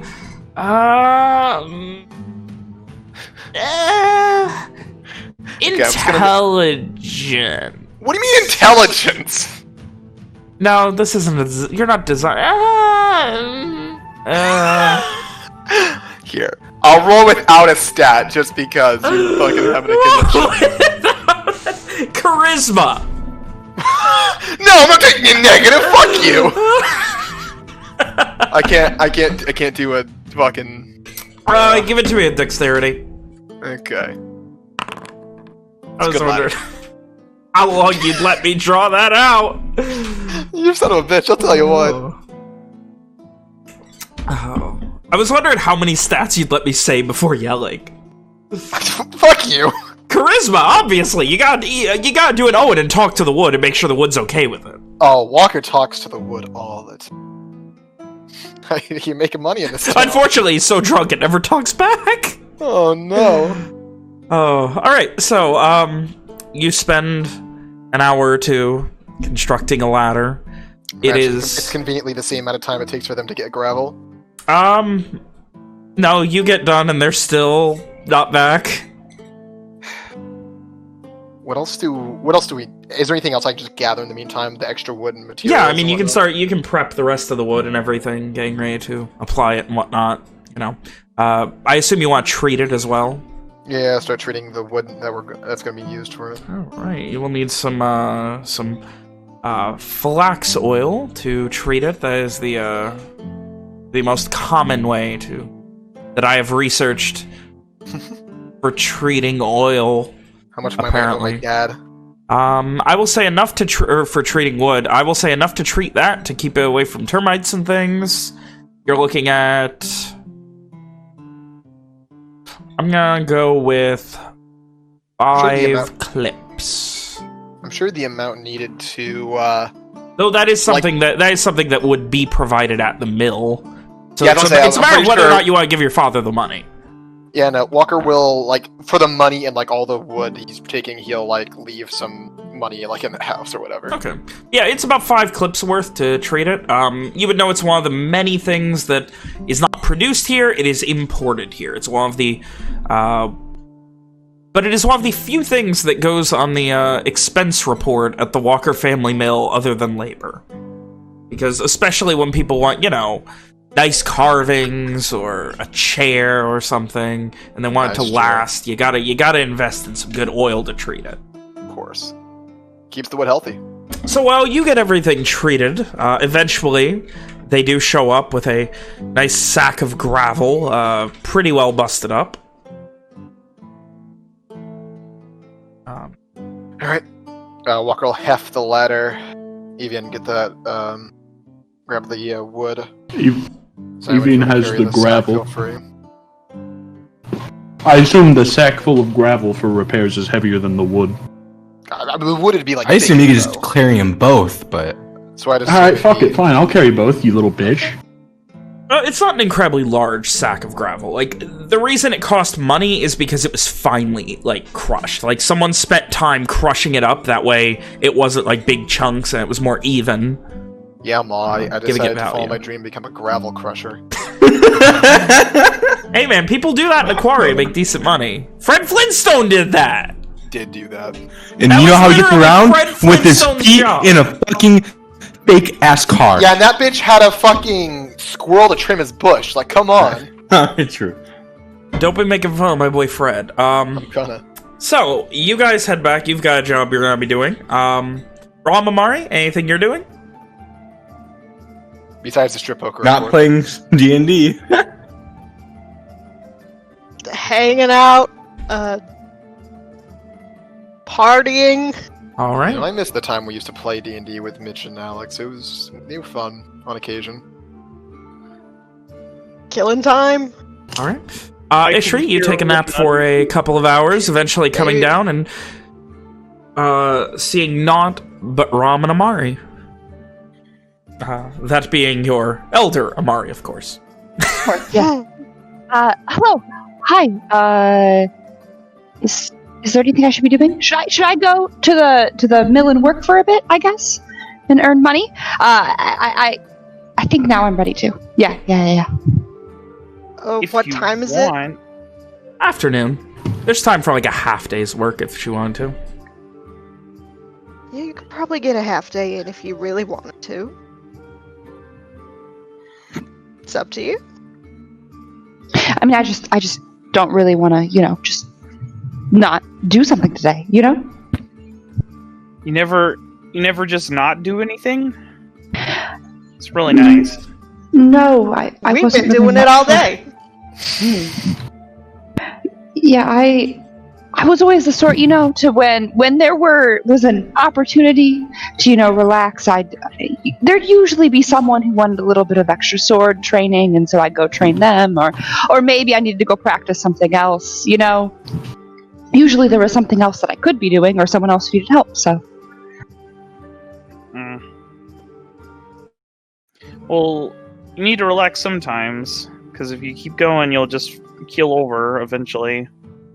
I mean, there's not a horde of undead following me right now. This is my definition of relaxed. Well, if that's the case, then feel free to go cut wood. Yes, and now I can earn money. This is perfect. The world is your oyster. No, Cool. you don't know what an oyster is if you were asked. I'm very glad that the world is an oyster. Awesome. Oh, well, And the sun is its pearl. Fuck that pearl. Oh no. to speak more plainly, you can take whatever opportunities that you want, I guess. You can do whatever you want. I mean, you say that, but I've been warned multiple times that there are several things that I will do that will probably get me. You can do I whatever don't you know. want within reason. How about that? I don't think she knows what reason is. Well, there's the little black wrinkly things that come from grapes.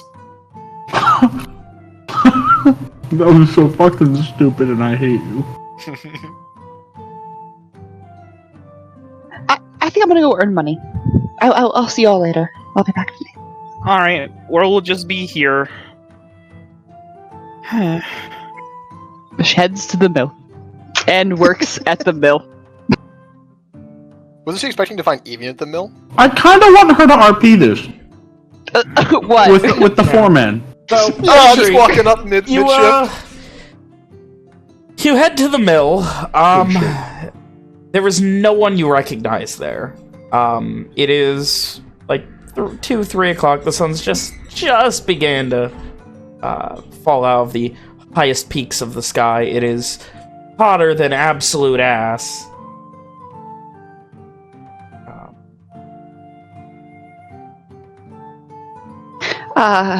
She like looks around confused for Evian, and probably just wanders around for a bit trying to find Eventually, Evian. you hear this this dwarven man call to you. He just, "Hey, Hello. Yes.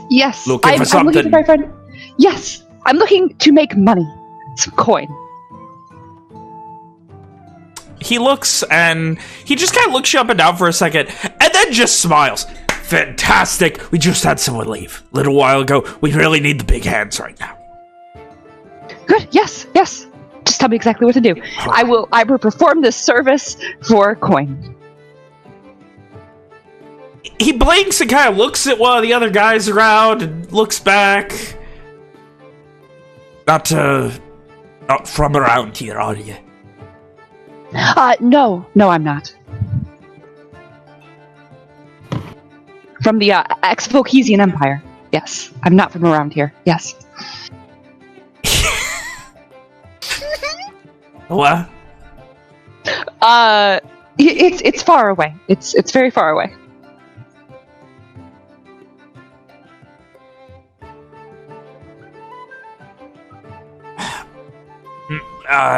Sure. So you know how to lift things.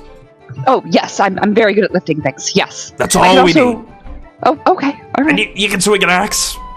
I can swing a sword. She motions to the sword that's on her back because she's here in full armor with a sword on her back. He gives a thumbs up. If you can swing a sword, you can swing an axe. Fantastic. Good. Great. And for the next few hours until sundown, he gives you direction once more on where to put things. And at the end of the day, you are given 1 clip and 5 cents. I will say too, if they try to pull any of that bullshit like they did with Rom the other day, where they try to like not let her lift as heavy of things because she's a woman, she will look kind of confused and then insist that she can't. Like she's not gonna let them do that to her. No, they don't pull it as much on you. Cool. There's Cool. more a sense of, like, they're almost, like, passively more intimidated by you.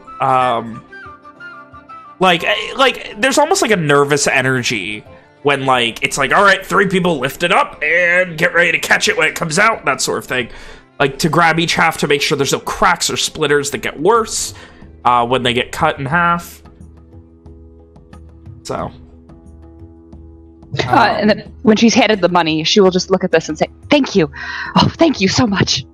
Being that there is a line for payment at the end of the day, presumably her getting in line. There is a lot of confusion as everyone else is just like they don't really say anything. They're all sweaty and tired. Payment's being handed out by Cordell. He kind of just looks at you and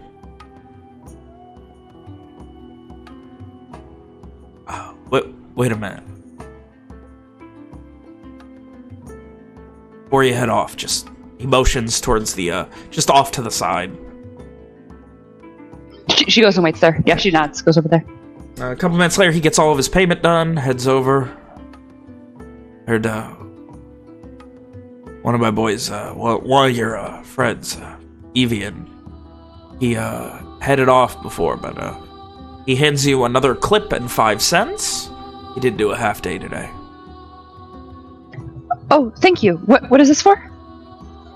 Ode to Evian, one of your traveling boys. Oh, yes. Thank you. Thank you. Thank you so much. I'm just very excited to have money. Yeah, about that, you're really from this other place? I mean, I believe so. There's a sun here. It's hot. Yeah, okay. No one looks like me. I think I'm from a different place, yes. Okay. Then... What my life was like a couple of it's fine. days ago? It's fine. Just, what's it... Are there gods there? Is there... Oh, yes. She looks around to make sure no one else is listening, though, first. Like, she gets excited. No, he motioned you, wait until everyone was clear to have this conversation. Yes. Well, where I am from the Citadel, we worship the god Nariho. He provides us with protection and blessing. And this Nariho, they ever threaten or do anything bad? Well, all he does is provide protection. We don't really hear from him. He just, provides me with the magic that I can use and protects those in the city, yes. Does it provide protection here? I mean, I think in a way. I mean, I can still use my magic here. So that sort of protection. But most of the protection is of the city where I'm from, the Citadel, where we all live. He prevents it from being overrun by the undead. He also allows us to do things like grow crops there as well, and to live lives that kind of resemble this. I'm just trying to protect my family, and I don't even know where to start with that. And Moses, bless his fucking heart, I don't think he does either. So he just keeps killing himself day in and day out to trek forward in hopes that an answer walks in front of him. Well, I did, when we were all there, offer to bring them to the Citadel. Though it was with the intention of leaving, but I would be glad if you ever if we ever find a way back to that plane. I am looking for a way. I'm sure if you would like to come, you could surely find protection at the Citadel. I know that the Flame Tenders would love to hear any information that you have. You do seem quite wise. Are you an elder here? He considers for a moment, just digesting this vomit of strange information that he has gotten, and I'm not an elder or anything. I mean, don't get me wrong, I'm an old man, but no elder in any way you're speaking of it. What,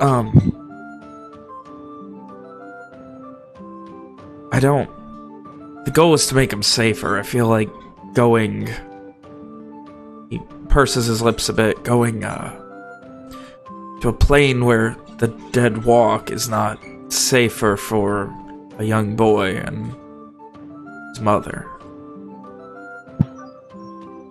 Oh, well, there is also that. It's,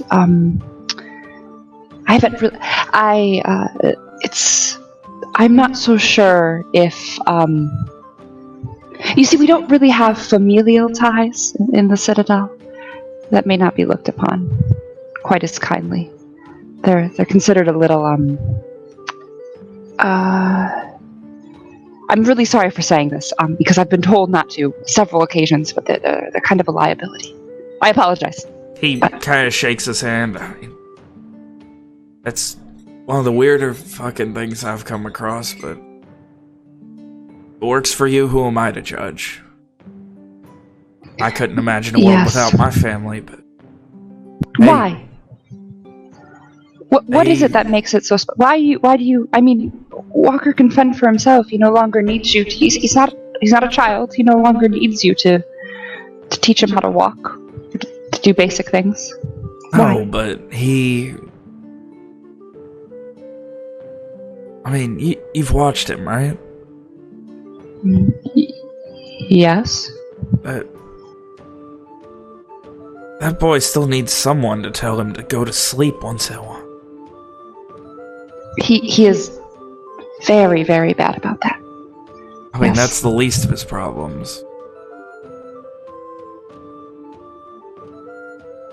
You know. Well, they're what I live for. I don't seem to have this dedication to... Yeah, that. I don't have that. I wasn't raised very religiously back home, and I don't have any ties to Solara here. Not my family. Do you not find purpose in what you do, in the work that you do for your community? He kind of looks around, and all my money goes to protecting them from... You were there. Whatever that ever-present God is. I don't mean the money, I mean the work itself. I mean, you are providing a great service for this community, right?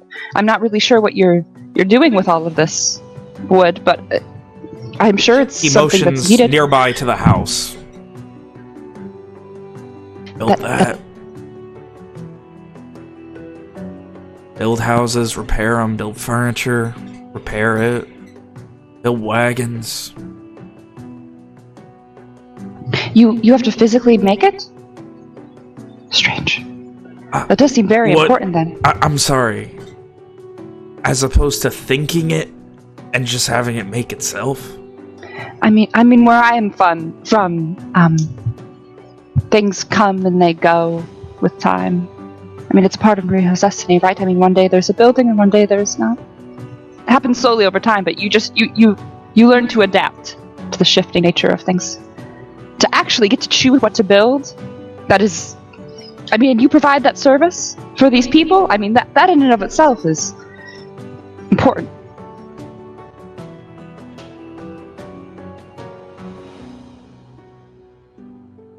You finish, and, like, he's kind of lost in thought for a moment.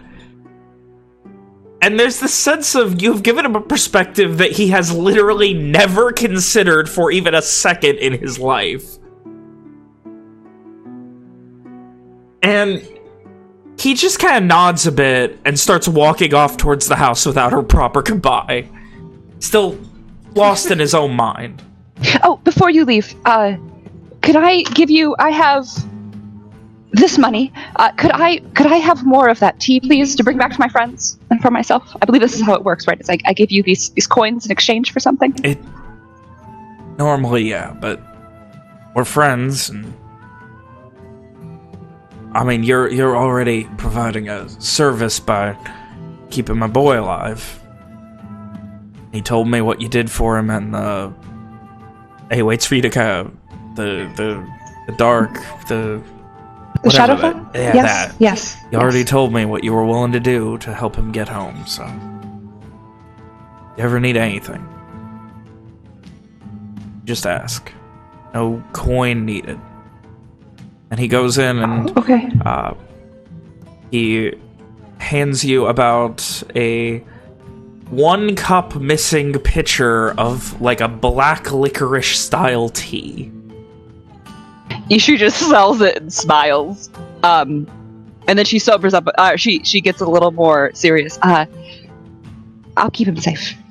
Don't worry. He's done a lot for me as well. I will keep him safe. I'll make sure he's okay.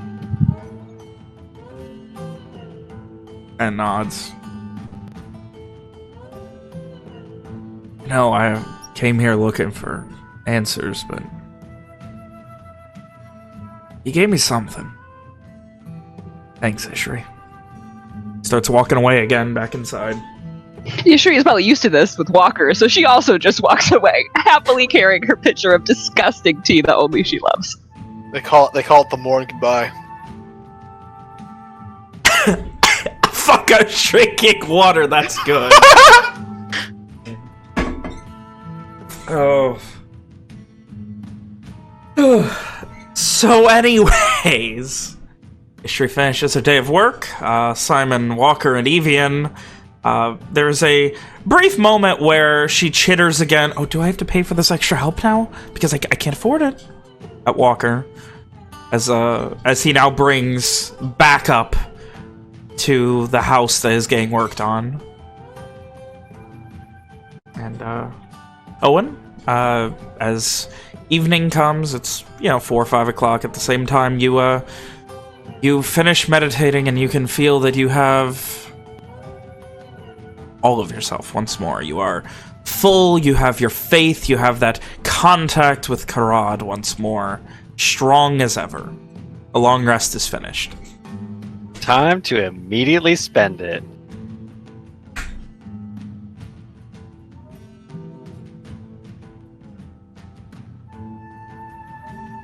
Alright. What's Walker spending this long rest on? I told you, he's working. He's gonna use them both on fucking, You called Owen Walker. Oh, I'm sorry. I meant Owen. I was very confused. I was looking at a thing on Walker's backstory while I said that. I'm sorry, Owen. What are you spending on? So as he finishes his meditation and his eyes kind of open and he there's a moment where Owen, he has the spell kind of ready. He's holding it in his mind and he looks down at his charm and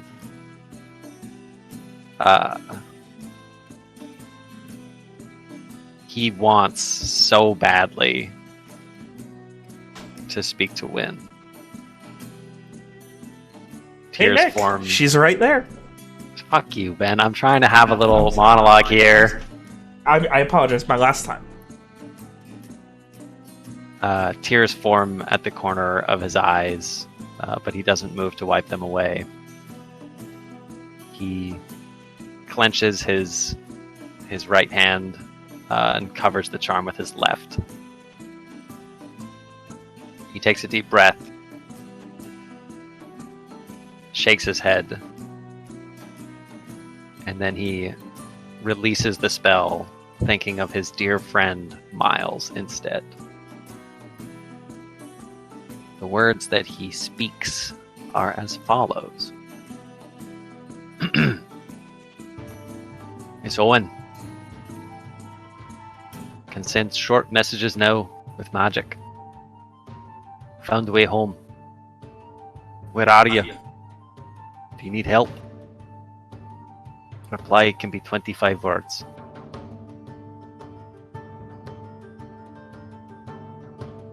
As the words leave your lips and reach the ears of none across the wind but Miles, they do not find purchase.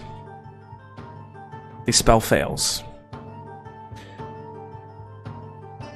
If Miles is alive, he is somewhere inaccessible by your magic. But I believe this is the first time it has ever failed.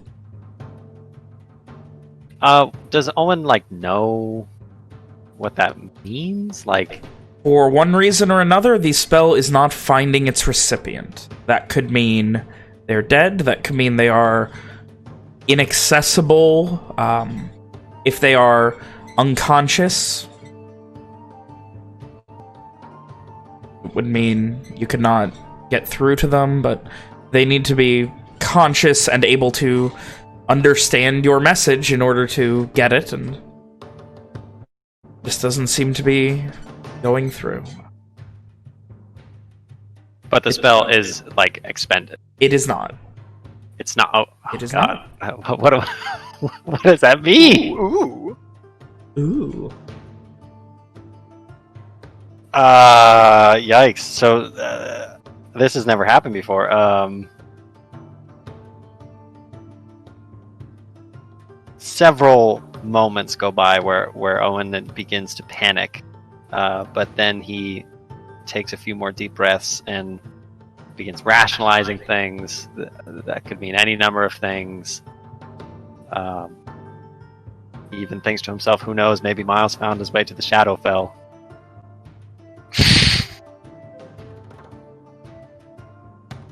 And instead, I guess, since he is not going to let his time go to waste, he will do what he has wanted to do for ever since he gained the ability to cast this spell. He will focus again, and this time when he releases the spell, he'll think of his dear baby sister, who's not so much of a baby anymore.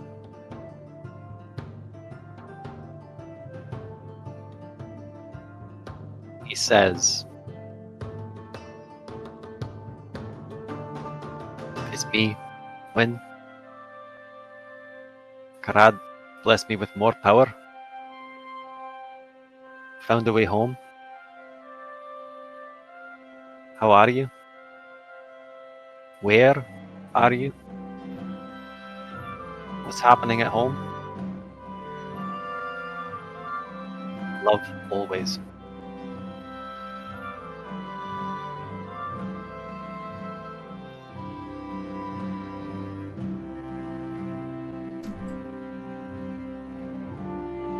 Once more, the words leave your lips, echoing across the wind and disappearing somewhere far, far away. There's a moment where you still have that fear in the pit of your stomach for that just split second that feels like years, where you're hoping it's not the same thing, that you're going to find purchase with this arcane message. A second later, you hear a response. It's short of breath, even in your mind, even knowing that it's words she doesn't have to speak. She sounds tired, browbeaten, exhausted, without drive, just... No, don't come back. Promise me, Owen, you'll never come back. It's not worth it. Promise me. That's the end of the message. I tried transcribing that for you, bud. I think I got it.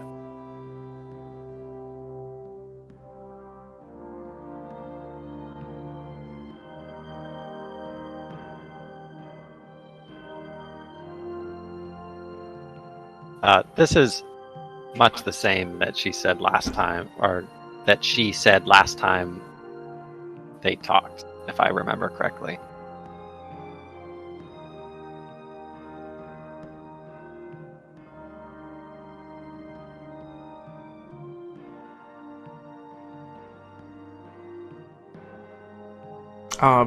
Very similar. She mentioned not wanting you to return for some such reason or another, I believe, last time you spoke.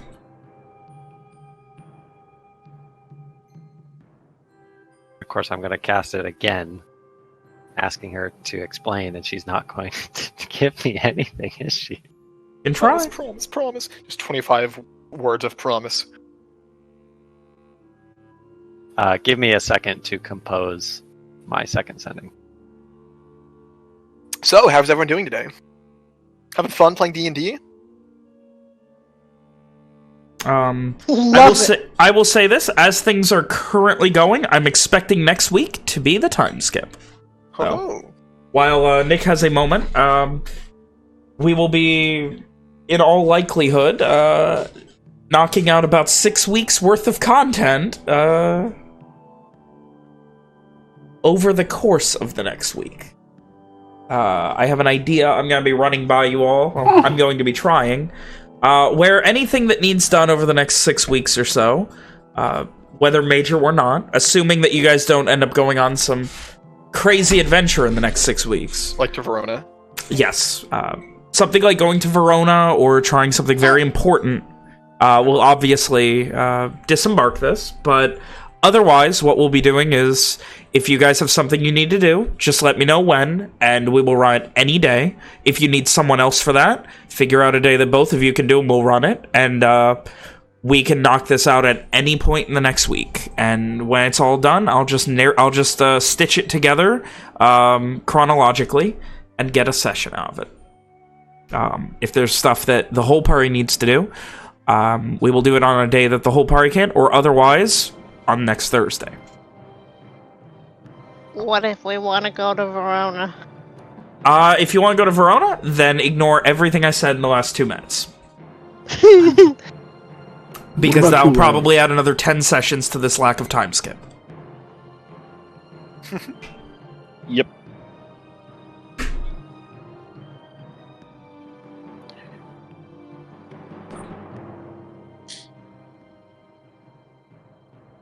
Nick? I have 6 more words. Gotta use them all, right? Please be safe, please be safe. Well, if you have 6 more words, that sounds like a good time to take a break.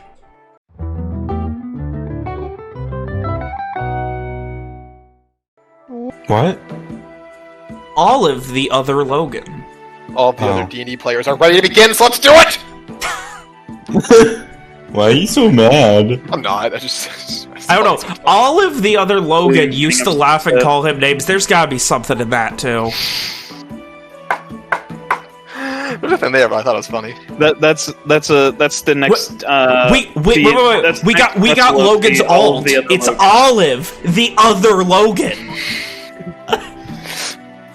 And he's just a huge dick to everyone. No, it's just somebody else dressed like Logan. It's just another human being.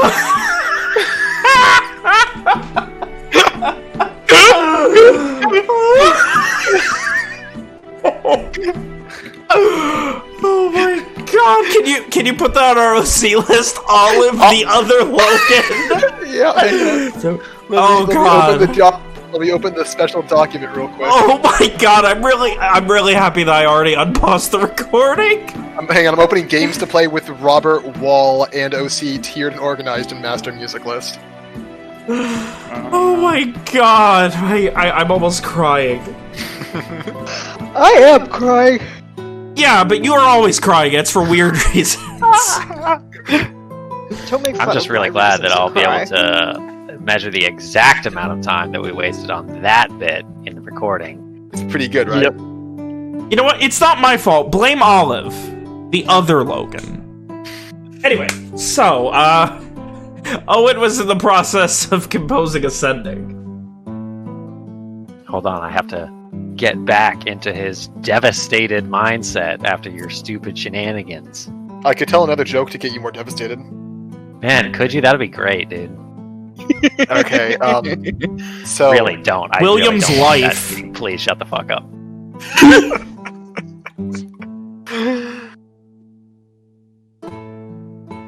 Oh, God. Anyway. Set the scene. So-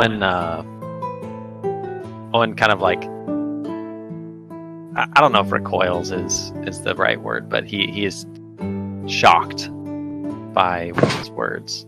He doesn't understand. And so he quickly composes another spell of sending. this time with the pain clear in his voice. He says, "Why don't you want me to come back, Gwen? I want to fight. I want to help. What's wrong? Tell me something. Anything. Please, Gwen."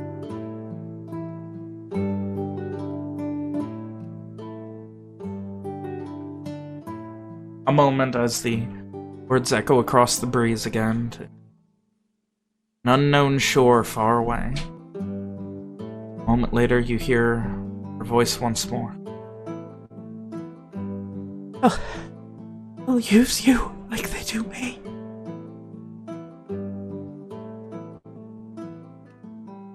They'll abuse our gifts. Safe.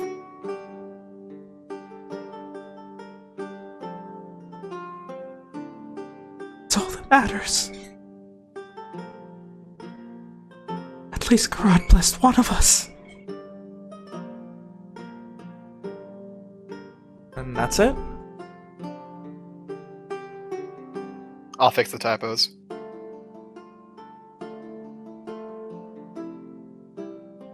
I got it, thank you.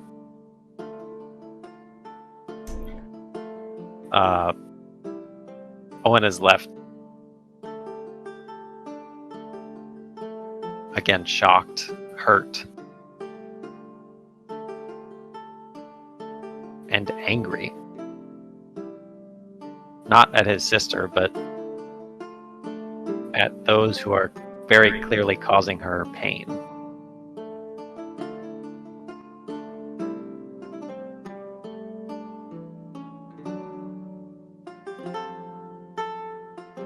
He stays where he is for the foreseeable future, not knowing what to do next.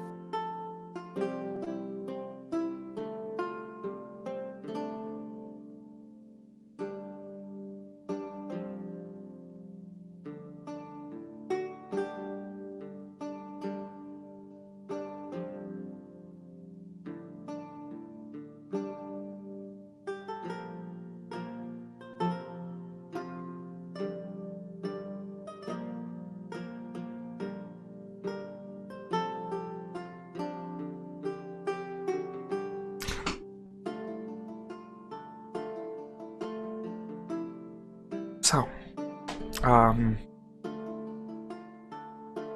that?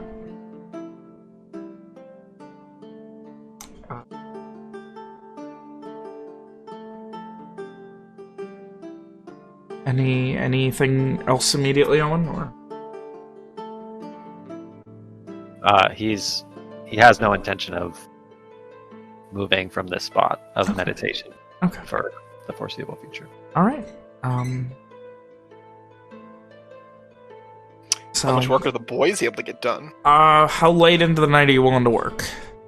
Depends. Can we finish it tonight?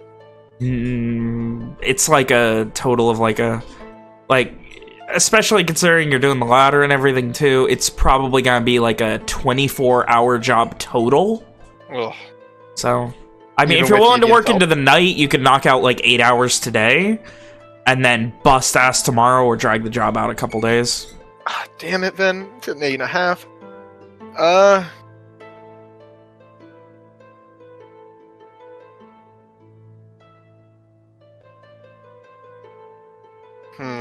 It doesn't help at all having Evian and Simon around. How about I get wood carvers checks? Give me them carpenters checks, boys. Shall I do Dex again, or? I imagine, like, with the two of them, Walker could be doing the more finesse-related... Yeah, I will say Walker, Dex, Evian, Khan. I'm sorry, which... How do I do it? You go to your inventory, can I just do a... Can I just make Oh, you don't actually have Carpenter's Tools as a tool. Yeah. Would I be able to use his, or... that was Woodcarver's the same thing. Same difference at this point, I believe.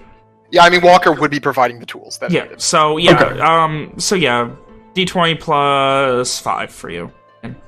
Yes, sir. Oh! Good shit, Evian. Good shit, Evian. We rock. I can't believe he Yeah, along with Simon's assistance in the arcane arts, you guys are able to... I imagine Simon's like scaring the rats into the hole as we do this, keeping them there. Making funny faces. Get back in there. Could Simon just mass exterminate the rats with a fucking fireball? Fireball! I mean, it depends on how much work you guys want to do after the rats are gone. Fireball into the hole. Fireball isn't an explosive, and it's Couldn't I just fire. scare them? Yeah. Couldn't I scare them with prestidigitation and make a harmless sensory effect of fire?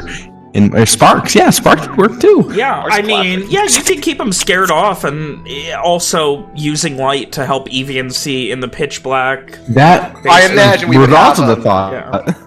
I imagine we would have a, a torch because we're not fucking idiots. And then because we're of not trying to do carpentry in the dark. And because we're all very Simon. careful for Simon not to be using any magics when the Are you girls gonna be looking for books in the woman's house while you do this? I will choke you out. I will choke you out if you. They're doing sparks and things. There's lights going. Yeah. Do I see any books? In the basement. No. Good. Okay. Good. He says, "Fuck you." Bitch, go to a library. Oh Fuck wait, library. he did. I did. Anyway, no, you don't see any books in the.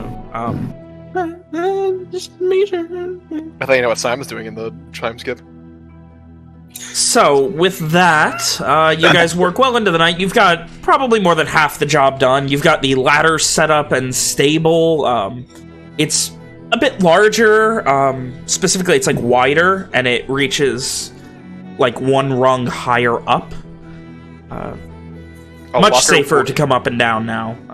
Walker would remove the rope he fucking nailed to the wall before. Removing the rope that you securely fastened. Everything is a little bit more confident now, and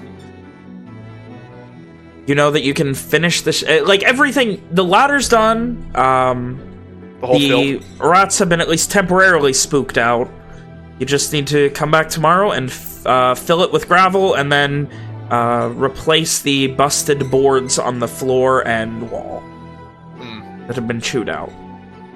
Walker would explain that the job's to the lady that the job's halfway done. We'll take care of the rest tomorrow. She is very appreciative, and you guys head out. Meanwhile, we jump back to the other crew, Ishri, getting paid, speaking to Walker's father. You arrive back at the Bee's Knees with Ram and Amari. Look, I have money. She looks so excited. And tea. Oh, where'd you get the tea from? Oh, I talked to Walker's father, and I asked him for it, and he gave it to me as a service. Wait, no, I performed the service of keeping his son safe, and he gave me the tea. I see. Well, feel free to drink as much as you want.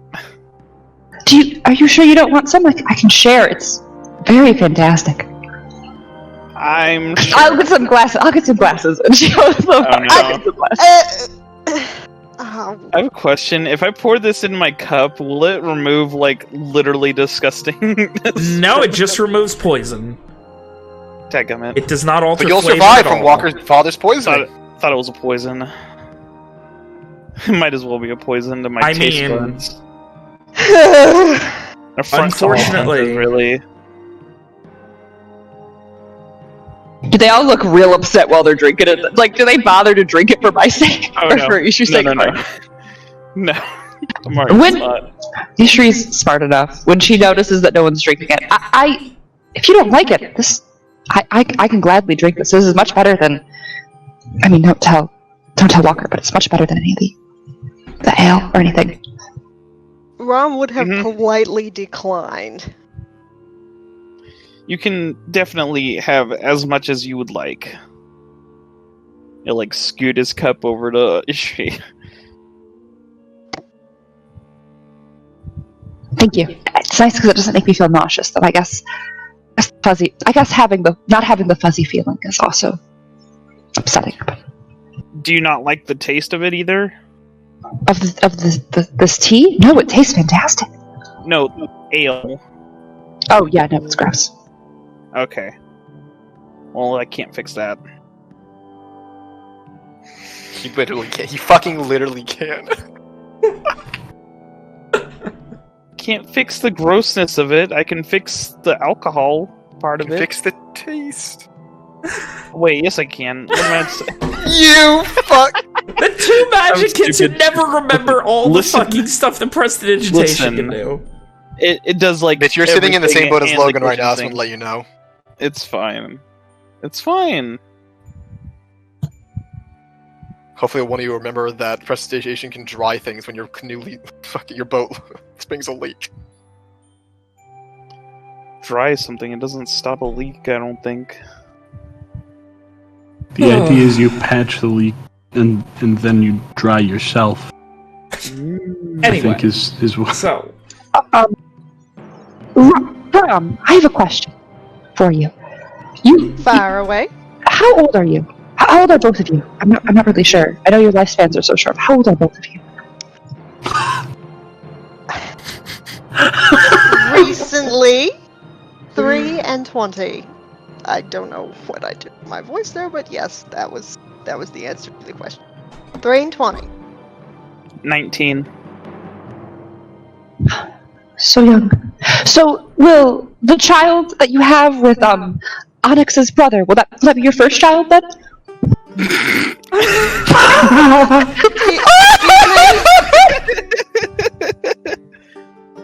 If Amari was drinking something, he's spit it out. Oh my god. What makes you so sure that there's gonna be a child? Well, I mean, you did lay with him, yes? That is usually what happens. Sometimes. I mean, I keep pretty good track of when things are viable. Is that a thing that people can do in this world? yeah, Know when they fucking... I appreciate you trying to give this conversation a vaguely southern twang, because let me tell you, I wouldn't be able to. So, Do women have like herbal birth control? I know when I read like You have shut the Eldritch fuck Blast. up! Shut the fuck up! I know when I read like Clan of the Cave Bear, which was about cave people, that they talked about like herbs that women would yeah, take. That would I'm sure. I think a bit of sure. Pimmick would help with that.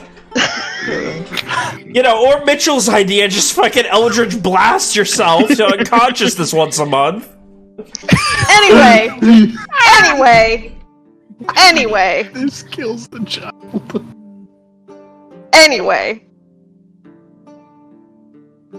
I have no intention of bearing any children for a long time.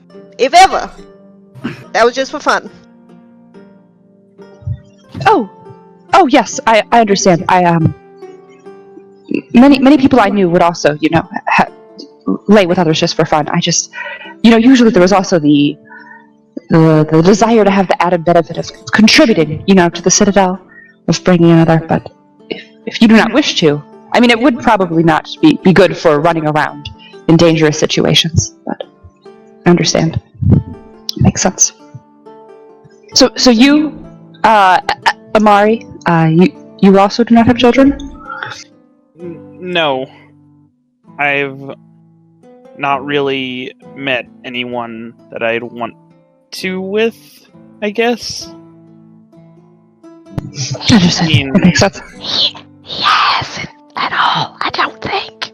She's like stage whispering on purpose.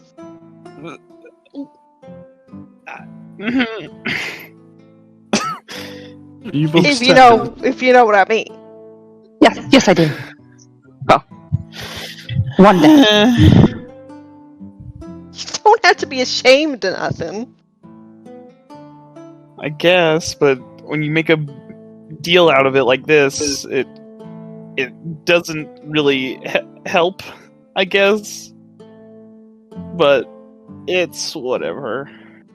It's not that big of a deal. There was someone though that I wanted to be with. Do Really? tell. Not in like that sense, but she was nice. She went to school with me, but she was really into the Church of Solara, so she wasn't interested, I guess. So, Not interested in you, or not interested in relationships, I think- or I'm not sure. It might have been me, but I don't know. well, did you ever ask? I did ask her to a dance one time, and she declined. Do you know why? Never gave me a reason. Well, her loss. you do you do seem like a very nice person. Yes. Thank Was- you. Was this church she was a part of? Is that? Are any of you a part of it as well? It sounds like you're not. No. Not at all, really. No, not personally, I don't. I see. I'm not really the devout type, I suppose he would say. What? What do you mean? You don't worship anyone? No God, no spirit, nothing. Well, I suppose I'd have reverence for my guiding moonlight, but other than that, What do you mean your guiding moonlight? Like the little half-bitch sun that comes out at night?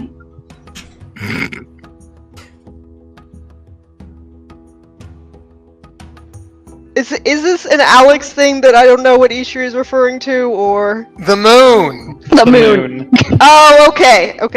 Sorry. Well, sort of. It's a real long story, but I don't really know what it is. And, I guess it could be some kind of spirit. Anyway, it saved my life. Twice now, I think. Well, I suppose it helped the second time, but the rest of y'all were really the reason that I didn't die. Or came back, at least. What do you say? Are you saying that it provides perfection to you? Like a certain god that I like?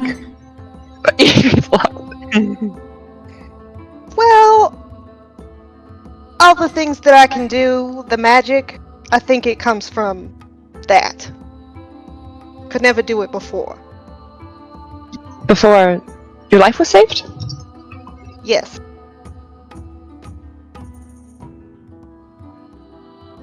How did this moonlight? How did that possibly save your life?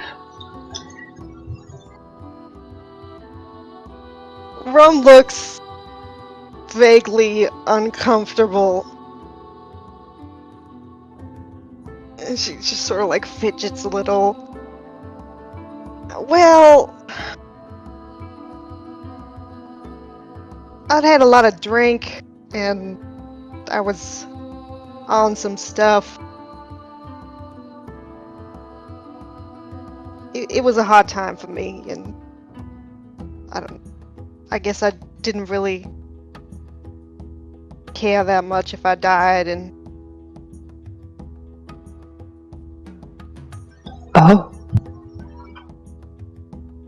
it kind of helped me get out of that, so to speak.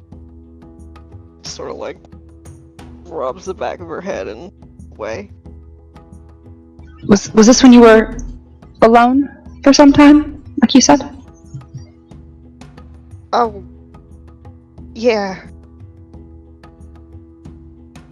It was.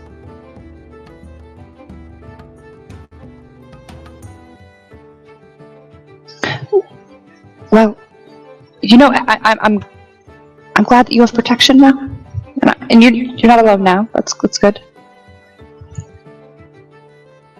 You're right. Things are better now. A lot better.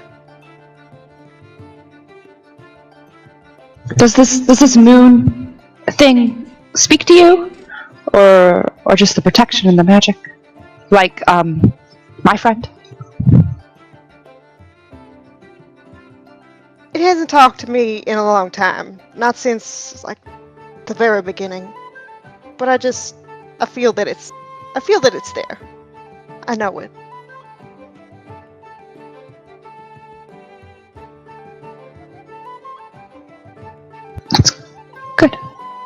Good, yes.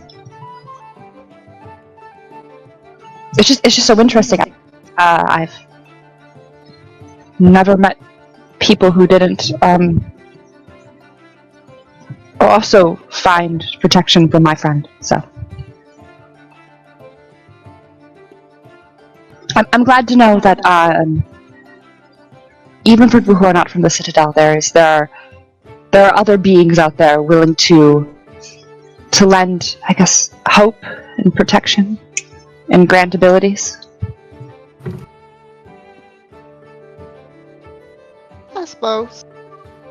I mean, I wouldn't be here if it wasn't for it, so I'm thankful. Very thankful.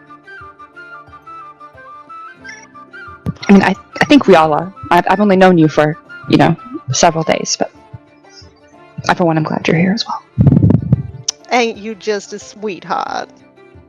Kind of like just you. Ishu just smiles and drinks her tea. From the pitcher. Straight from the pitcher. Straight from the pitcher. Oh, God. This monster needs to be stopped. It's incredibly bitter and strong. Less sweet than the last one as well. Perfect.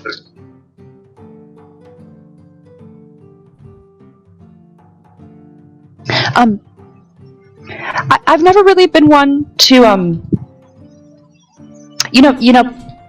play cards and such, but I don't really know what else I could do. Unless one of you would like to go, we can go train if you would like. Go run for a bit. I don't know if either of you could teach me anything that you know, but I could teach you about the sword if you would like. I'm not so sure you two want that. Well, we have similar style swords. We do. Could, yes. Compare notes. Yes, unwieldy kind. Yes. Ishri excitedly stands up, grabs the pitcher of tea in one hand and Rom's hand in the other, and starts heading out the door. Well, oh, no. Don't wait up for us, I guess. I mean, would you like to join? Perhaps you could learn something. Amari, I hate to tell you that you could learn things, but... Or we could just bench press him some. just there as a weight, you just pick him up and just... Remember, Amari has a sword teacher. He's learning. Sure he is. Yeah, but his sword teacher's not a big buff girl. My sword is like literally half their size. Oh, we could practice some spells or something too. You say in the tavern out. You were gonna say, I mean, if we're not too far away, I would kind of whisper it. We could practice. Here, let me word a bit. We could practice our spelling. Two, some other things that we can do. That would be fantastic. Wink, wink, nudge, nudge. Yes, Yeah, or Amari. mine's a little loud. I could also teach you how to use that sword since you have it. You don't seem to use it very often, but I could show you how to use it as well. I like to think I'm pretty okay at teaching people how to fight and such. All right. I'll try to learn. And we go probably off towards the woods where Ishi was last night, Yeah. because she probably found some clearing or something. I'm pretty sure Walker and Issue were working in a clearing, like with the campfire. Yeah. If that's not too far away, she'll take them there. Yeah, no problem. Into the woods. All right. That's when Ishri turned on the party and we both die. I mean, if there's two people she wants to take out, these are the two. We got the lowest hit. She might not even need smite to take out Hey. Amari. Hey, I have 19 constitution now. Yeah, but Okay. Ishri's still got 700 HP, so... I have 11. Alright. I have 11. Yeah, one shot for Amari, and then it's an actual fight with Rom. I mean, if she hits me, I can set her on fire. It's okay. Ishi has 2 spells. times. 2 times. We are so close Then to you're this out. fucking Battle Royal one-shot now. Yeah, cast control on Den on her. She died once. It'll work. Cool. Anyway, Yeah, I have that spell. No, Ishi does. Anyways, we train in the woods. Amari gets bench pressed. Everyone has a good time. oh, Sounds kinky. is there anything else anyone is doing across the evening? Assumedly after Walker and Evie and Simon are done, they're going to return to the inn to meet up with the others. Who are not there? How late were you guys staying out? Not like too. Well, it was like until afternoon. until Amari cries and we have to go back. Like, what? Too soon. Like the third time he cries. It's for like 15 minutes.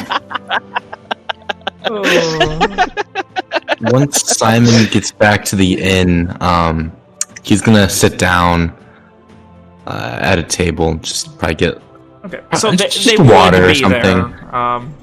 Were we given our first half of the payment? No, the Just job isn't assume done. We would. Oh, be it was a there. week later. Okay. Yeah. Forgot about that. The Actually- idea being to make sure that the rats are actually gone. Actually, I replaced the water with whatever the hardest alcohol. I don't know how that works. Just the stuff that fucks you up. Simon gets the worst shit. What? So someone walks up to the counter and says, "Give me the worst shit." Give me the worst shit. I don't drink. I don't know. I don't know what I'm talking about. Give me alcohol. I don't. Like the most expensive stuff they have, like the 100% Premium. Off shelf. whatever. I believe what he's trying to say is that Simon wants to get fucking blasted. Okay,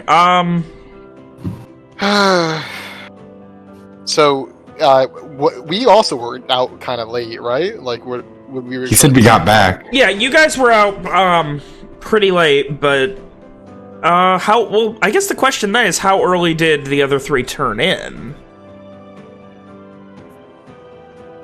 I mean, I have a thing, but Well, I want to know if they're there. For Yeah, that's what we need to figure out. So how early did Ram, Ishri, and Amari, like, you guys were out for at least a couple hours training, then came in. How early did you guys go to bed? We probably. Amari would have at least waited for Walker. Okay.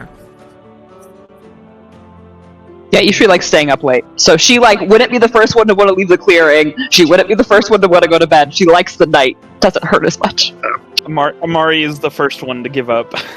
I mean, we haven't really seen everyone else all day, mostly, so Rom would stay up. Alright, so when you guys eventually do come back, it's pretty late, and they look like they have had some kind of day. Especially Ishri, who's been working her ass off since she got up. Apparently Simon moves immediately to the bar, so let's let him do his thing first. Well, Simon, you head to the bar, and you see his, who would it be? It's, still Doc, and, The old man just kind of looks at you and, strongest thing you want, huh? Simon nods. He kind of looks at you and looks back at Walker and looks at you. Walker is immediately moved to the table to talk to the people who are there. Kind of shrugs. And, bottle, shot, what? Bottle, fine. Bottle's a lot, Logan.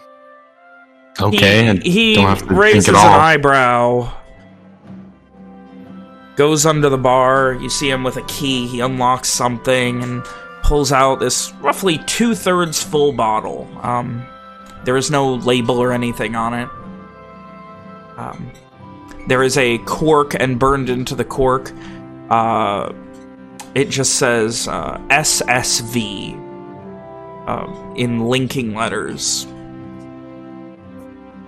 Strongest I got. Not a full bottle, but How run much? ya 15 crosses. Okay, that was way more expensive than I thought it was gonna be. I told you a bottle's a lot, dude.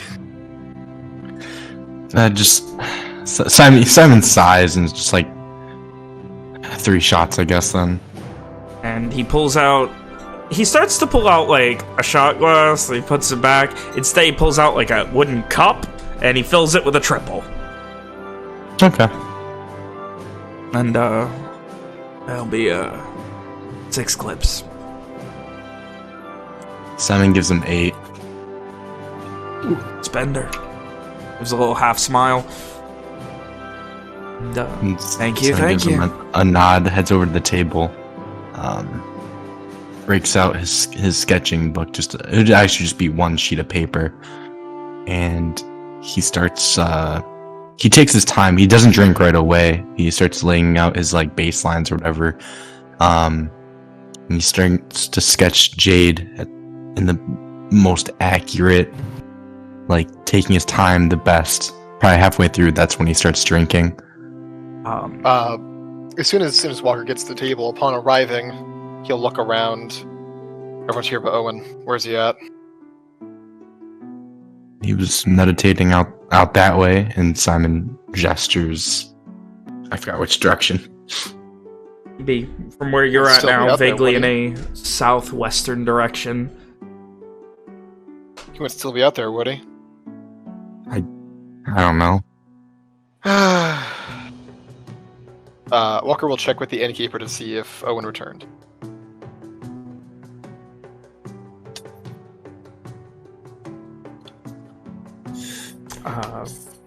Owen, have you returned?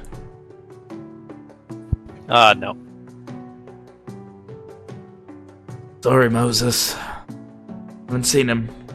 He left, but before sundown, headed out. Hasn't been back. Haven't seen him. Oh, thanks. Walker will turn to the others. I'm gonna go get him. I need to talk. He kind of looks up at you as you're walking away. It's not a Jakeman issue. You're not gonna be dragging him back piss-faced drunk, are you? He gives a little half smile at that. I doubt it, but we'll see. Walker turns to the others. I'm gonna go find him. I'll be back in a bit. And Walker fucks off.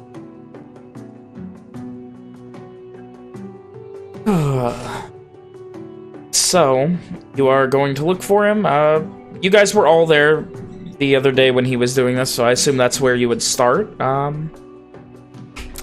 You would find him. Is Owen? Owen in the clearing from before? Yeah. Owen?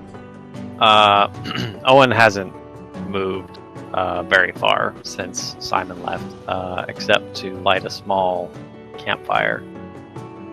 He's sitting kind of staring into the middle distance as Walker approaches, and he does not look up as Walker enters the firelight. You can see he looks small. There's pain etched into his face. Walker begins to say something as soon as he walks up, but upon seeing Owen's state, he'll just move to sit down adjacent to him.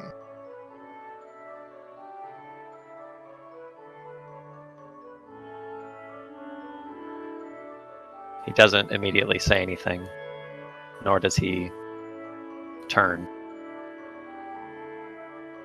After a few moments of silence, he, again without looking around, he says,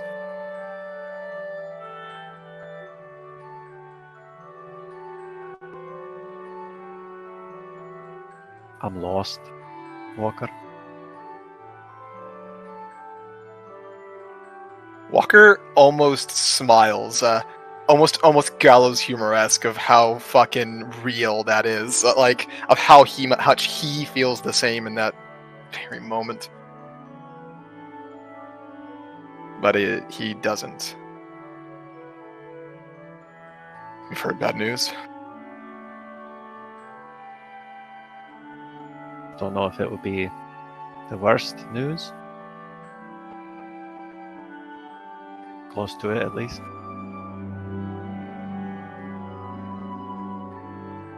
Is this something you want to talk about?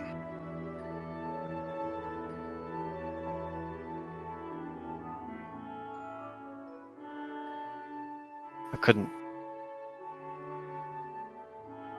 My magic couldn't find the Miles. Walker blinks a few times. What does that mean? Could mean a lot of things. Mean he was asleep. Could mean he's dead.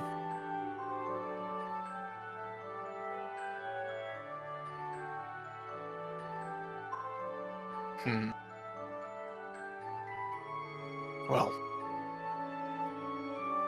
a month's not a long time, but there are ways to find out. You'd have to track his journey from Dunrock. The trail would be a year old. I know. Would not be an easy one.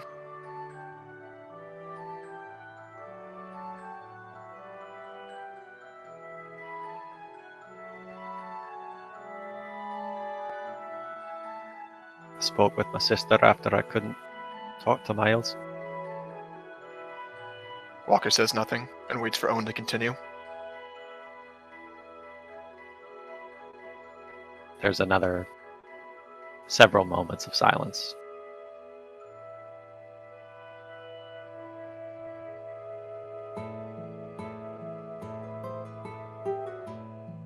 She doesn't want me to come home.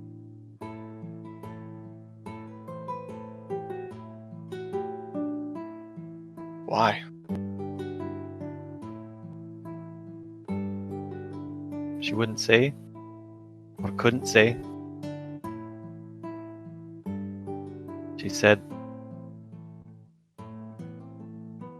that they'll use me like they do her. But she wouldn't say who or what.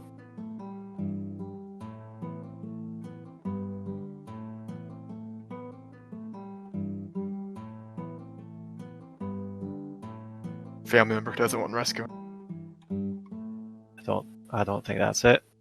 I think she knows that I'm safe. And that wherever she is not safe.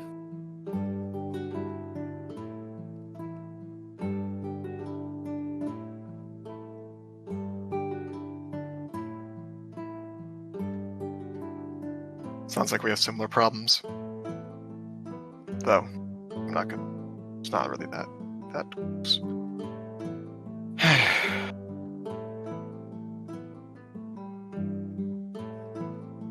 I don't really know what to tell you. It's all above my head. I mean, all of it.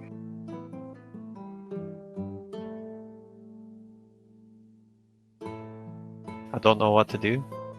I was gonna come bring you back to the others. I had something to tell you all. But not gonna make you go anywhere right now.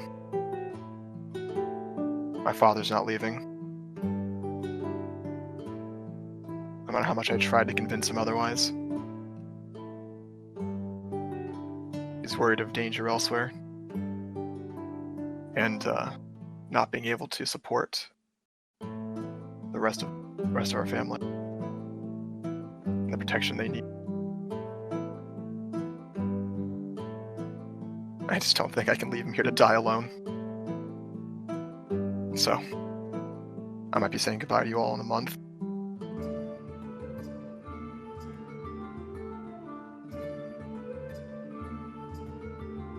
It seems that danger lurks behind every corner. Whether Owen is looking or not, Walker nods.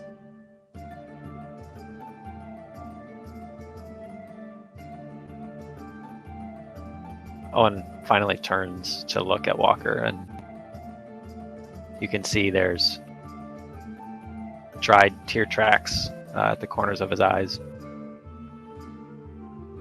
They well with new tears. And he kind of sets his jaw as he says, I won't leave her. Danger or not.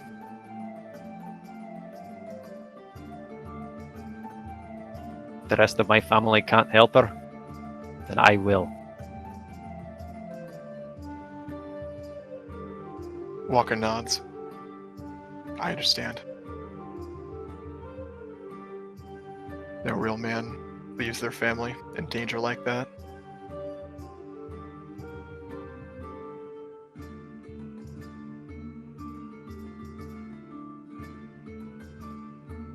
It's just not right.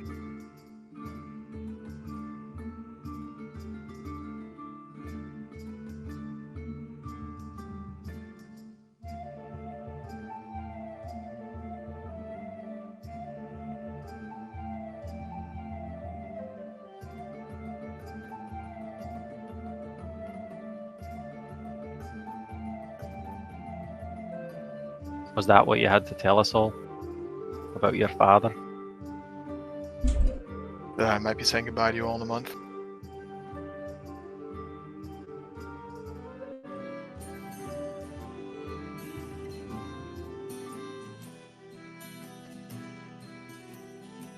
I'd be sorry to hear it.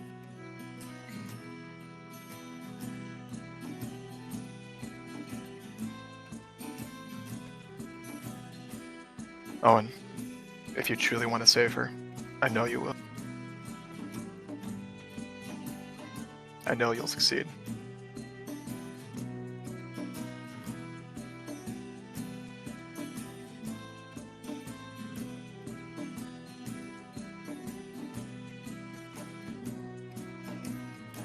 Owen has a very hard time maintaining his composure at those words.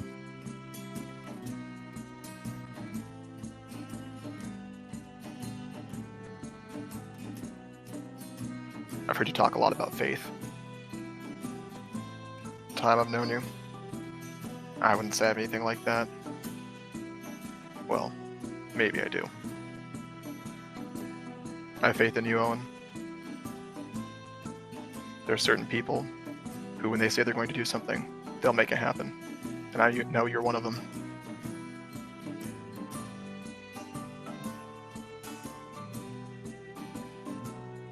That's a mighty fine thing of you to say, Moses.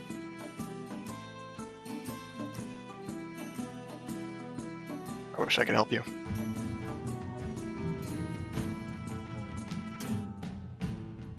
I do.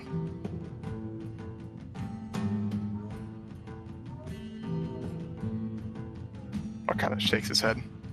Begins removing his bag and placing it on his lap.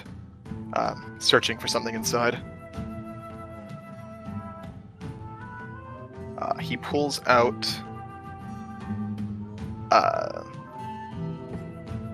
an object that was wrapped in cloth. He unwraps it and it is a figurine similar to the one that you had seen Walker carve so long ago. He hands it over. Offers it out to Owen, that is. What's this? Remember I mentioned I was making gifts? I finished yours this morning.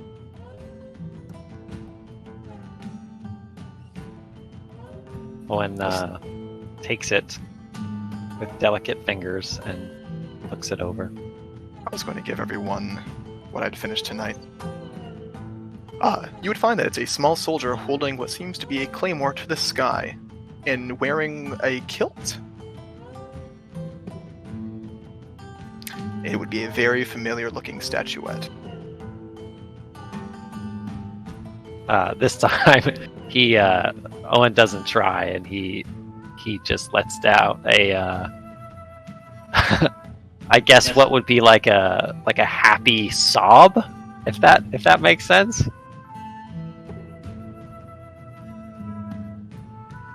I remembered the stories, the ones the barkeep told. So I modeled it what I remembered from the statue in town.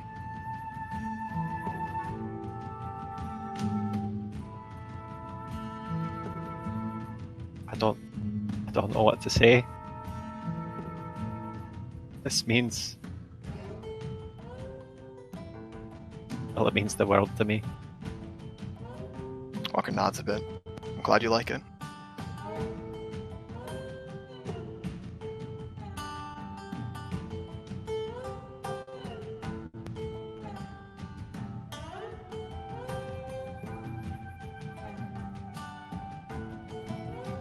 Do you remember what I mentioned people do on the Day of Soul? I seem to recall you mentioning gifts and getting drunk together. If you want to do that second part, I'm going to be heading back to the others.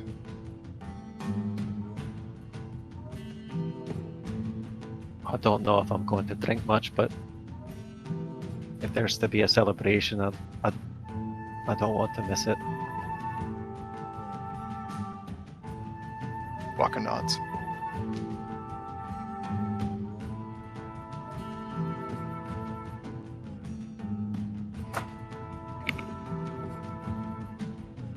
And I suppose the two dads take out the fire and begin heading back into town?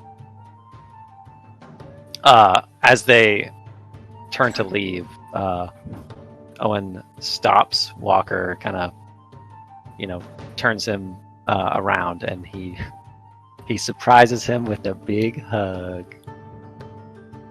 It's very awkward. It's very awkward. Walker's not a hugger. Owen's he does a not hugger. try to stomp Owen. It's just the thing where Walker's just standing there, his arms at his side, just like waiting for it to be over. It's kind of like arms up to the elbows at the side, and then like the forearms slightly around Owen, and like kind of like the finger pats on the back. You know what I mean? Yeah. And you guys head back.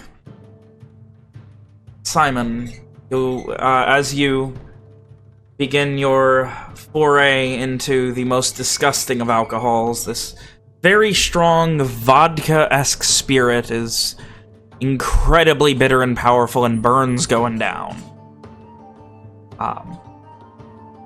It is like one of the most disgusting things you've ever had in your life.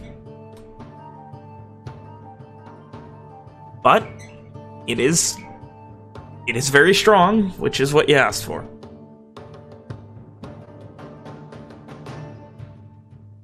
You guys have the night as shortly after, maybe half hour or so after Walker leaves, half hour, 45 minutes, he arrives back with Owen. Do you guys have anything else to do for the evening? Walker orders dinner and drinks, of course.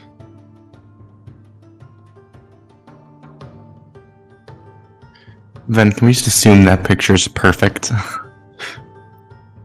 I'm imagining every time he like screws up, he's using prestidigitation as like oh an yeah, eraser. oh totally. That's wonderful. In is in. Oh, I mean, you can try. It's not very populated. Simon Give would me a- do it. Give me a He sleight has of a hand writ. check. He has a writ. Do Oh, it. he's got he it. does the writ. Fuck yeah. Also, he's a fucking Soul Strider, as far as I know. Yeah, as far as like my family, like he's a soul strider, bro. Yeah. So, are we still calling him Onyx in the inn and shit? yeah, Ishri Or has is he still referenced him as officially Onyx Simon? this session. Yeah, I did. Yep, I've been trying to do it. High five, Hannah. High five. You're still calling him Onyx, and then he's a Soul Strider. Everyone in town's gonna be like, oh yeah, they're gonna start recognizing him again once his parents show up. Oh, what a funny thing. Anyway, I love this. Go away. So okay. Simon is abusing magic to make himself better than other people. Of course, as any good mage should. Mage I power. would approve. Evian comes back, right? Yes. Yeah, he was with. Yeah, Evian was Yeah, I was Simon. with Walker when he initially came back. I got a little confused. Ishri will pull out.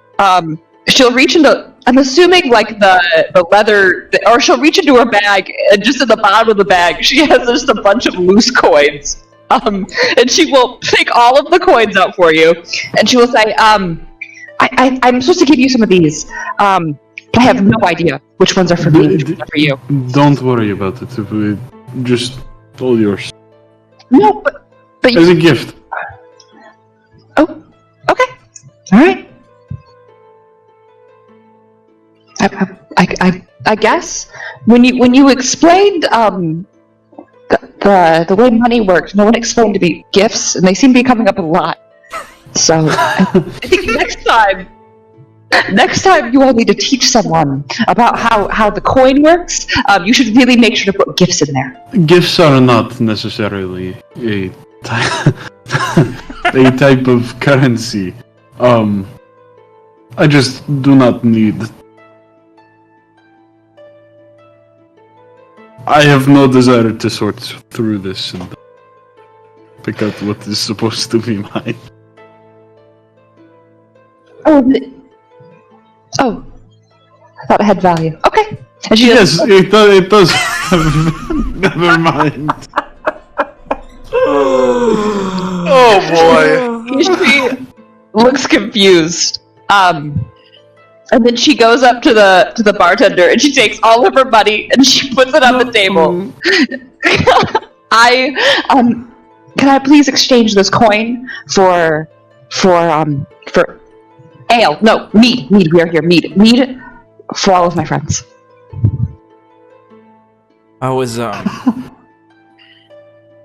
mean, did you want to put it towards the tab that we've been ringing up for you, or I've been keeping track of the tab for food and drink, or did you want something separate?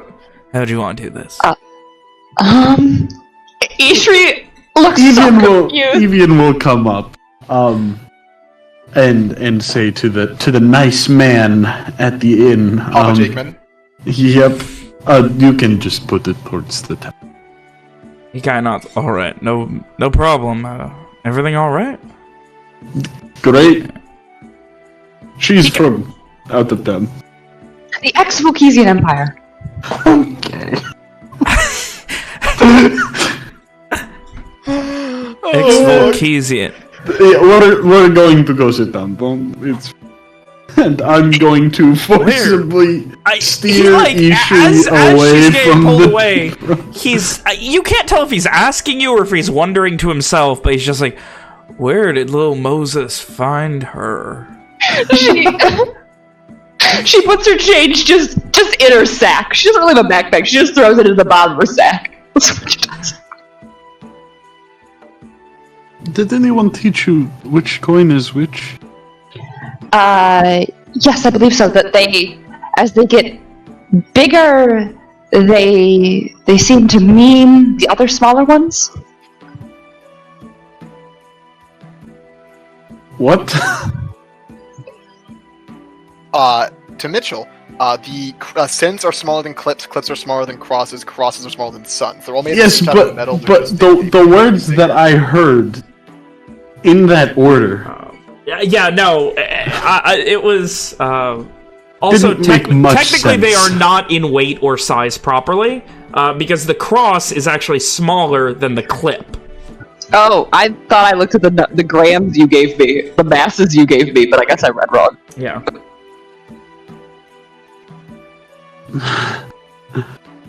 Yeah, Would you like to just hold on to this for? No, it is. If possible, Evian will attempt to reteach Ishri how the coins work. Cool.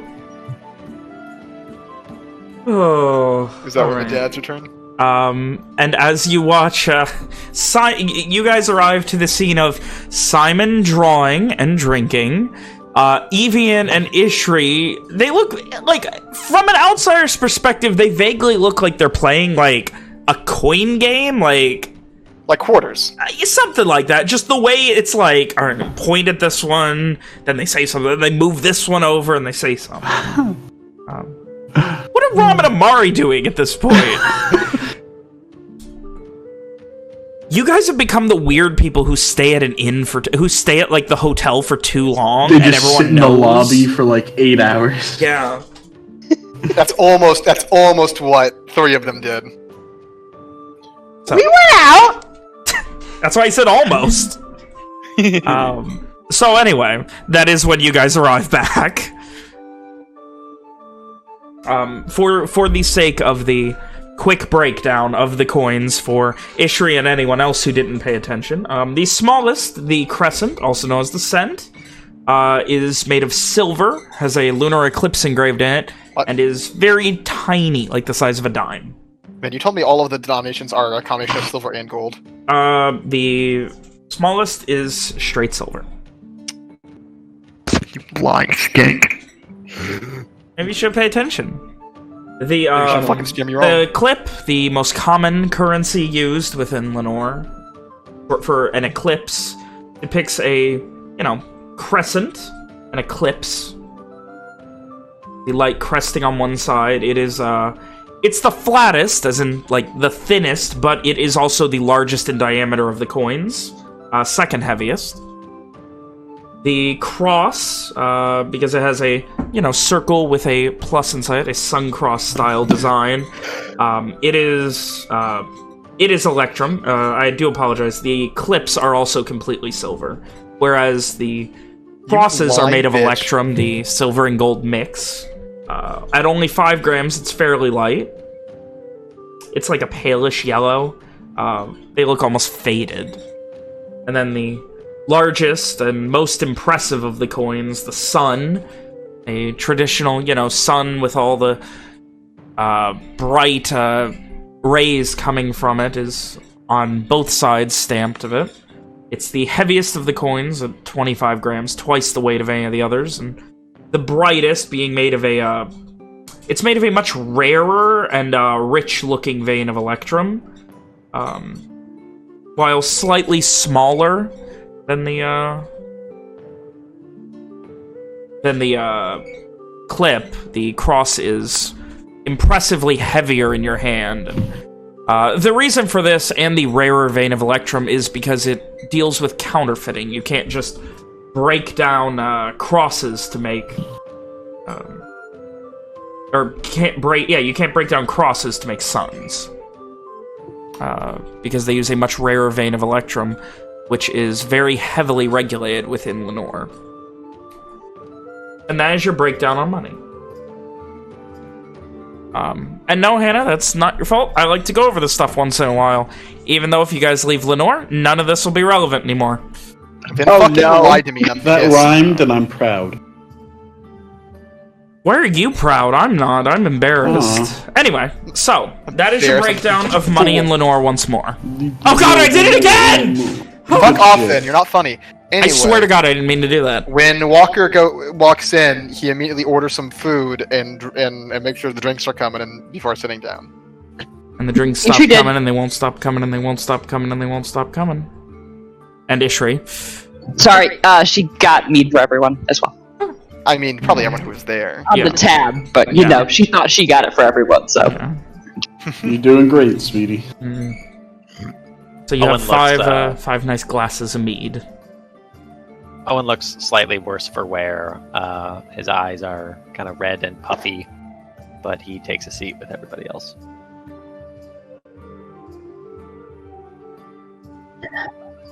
Owen, are you okay? I've had some bad news. But we don't have to go into it now. I think Walker has something to say, or he kind of just like motions weakly to Walker.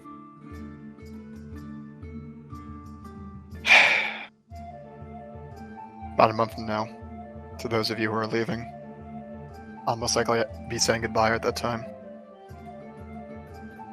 You are not coming with us? Walker slowly shakes his head. My father refuses to leave, no matter how much I try to convince him that it's for the best. And you have no desire to leave and see the rest of your family? Well, I'd like to. I can't leave my father here to die alone.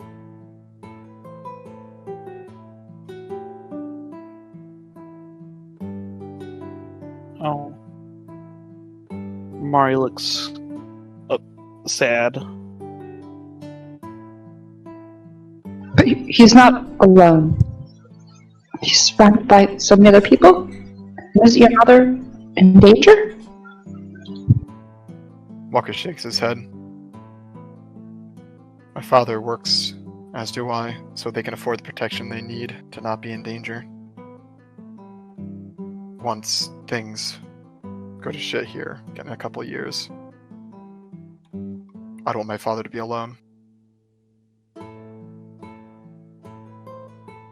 Without any family.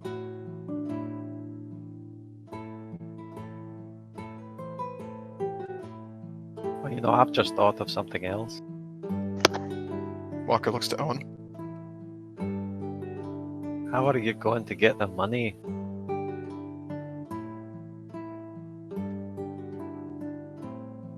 I don't imagine Marquez is going to return.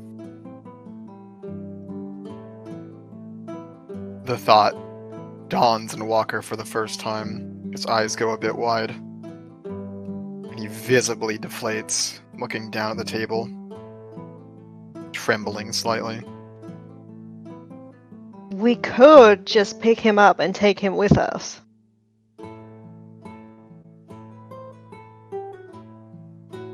I don't think that would be very fun, seeing as I might most likely would have to be the one doing the pick. I mean, he also has work that he's doing here that is valuable. You would hate to take that away from him or from the community.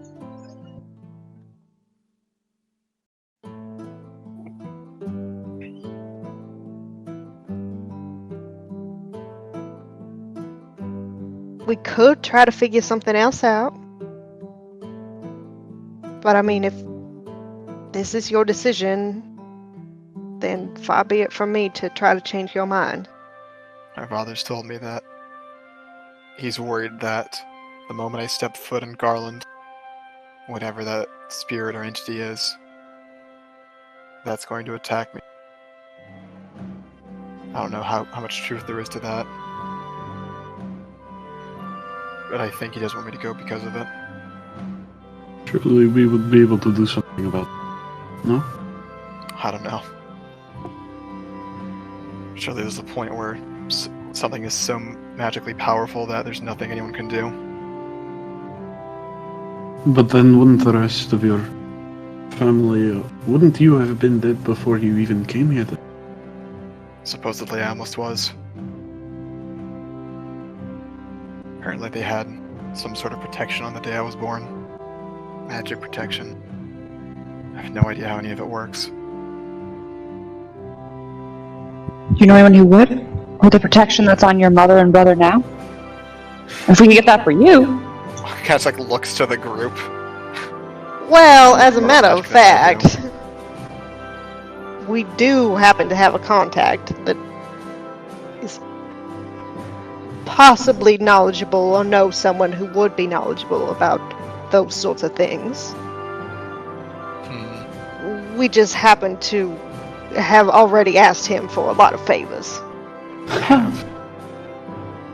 That is true. I think it'd be best if we were to find my mother and brother and leave. Get out of all of this. Maybe the Dragonheart Isles, I don't know. I have no desire to completely get out of this. I meant for myself and my family. That makes more sense. If it's not, the invasion is. Oh, kind of like looks around. If it's not to be for a few years, got plenty of time to find the rest of your family.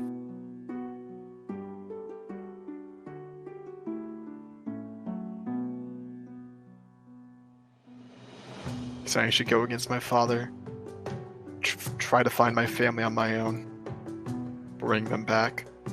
Just to convince my father to leave with us elsewhere. That would be up to you. Walker looks very unsure. Walker, Join the club. He may be. Fuck you! I was at this like a day ago, so you can calm down, Nicholas. Go ahead, Mitchell. Thanks to your yelling, I literally do not remember what I was going to say. I'm sorry, buddy. I had feelings I needed to get out of me. Me too. Anyway. So Walker looks down, looking very unsure. And Owen has joined the club. Sad dads. We've reached sad dad hours. Feels bad, man. Fuck you, at least you got a gift. Peaks and troughs, my friend. No, fuck you! This is not even one of those! We're on the same page, you dick! Peaks and troughs. We both fell from a peak onto a plateau. You're both on it. You're both in a trough. Who says it's a trough against each other? Peaks and troughs. Walker never disliked Owen. I'm gonna throw that out there. Peaks, troughs, is there anything else you guys have to do for the evening? I have shit to do. I'm just waiting for this conversation to come to a natural end. Ishura is going to say, I don't see what's wrong with that plan. I mean, you did say you'd go to Great Lakes for your family. This is a great length. It's not unreasonable. It's something you can do. And we can keep you safe. I promised your father I would. I'm sure the rest of us would. I have to say I completely agree with. Of course. Mm-hmm. That would still leave half the group doing. I appreciate it, Ishri. It would still mean saying goodbye, though.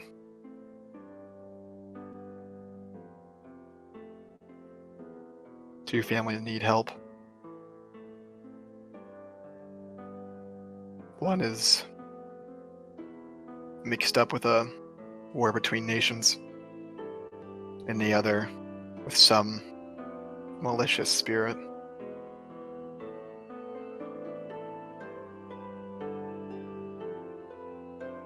Owen bows his head. Well, I don't see us stopping the war, but we could try to figure out something about the spirit if we went there or asked somebody. 2 years.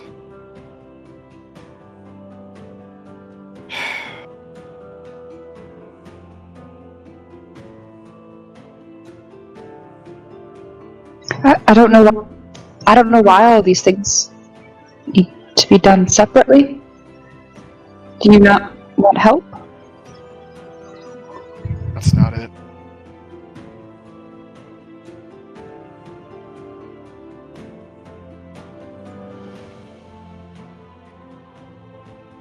Walker's look of being unsure has changed a bit.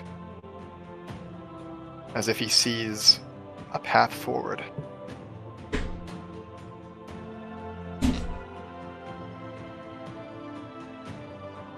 He sits in thought.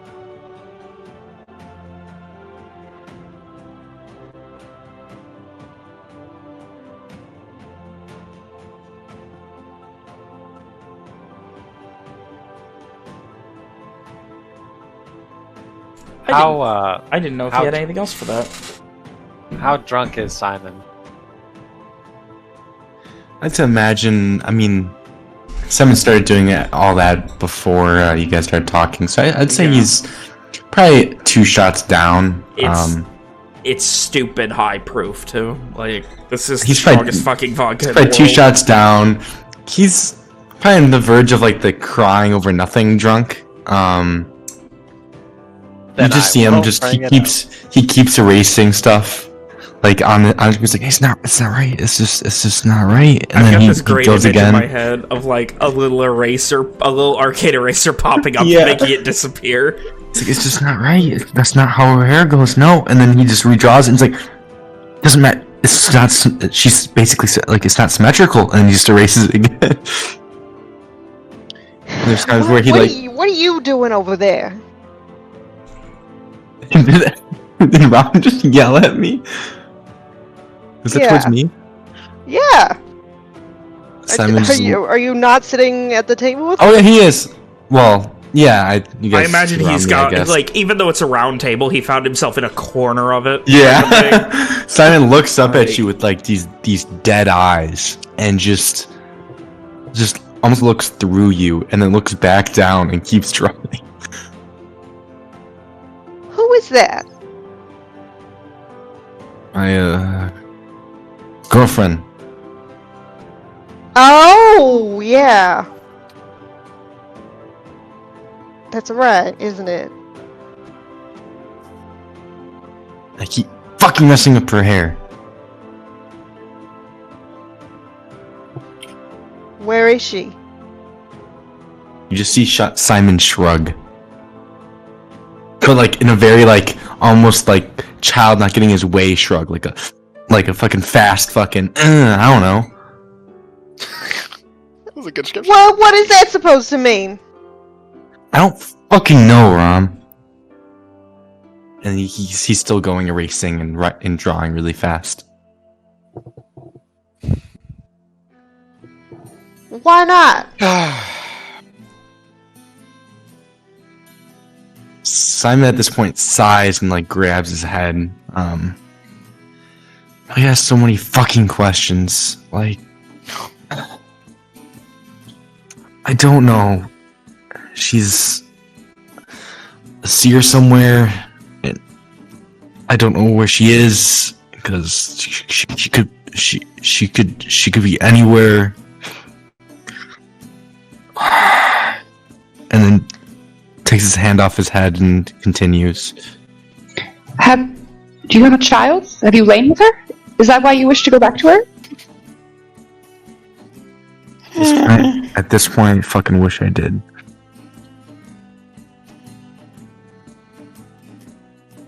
At this point, I wish. Maybe we should ask him in the morning about all this. Ishri passes him some water. Some water. Simon looks at it in a haze. He drinks some of it.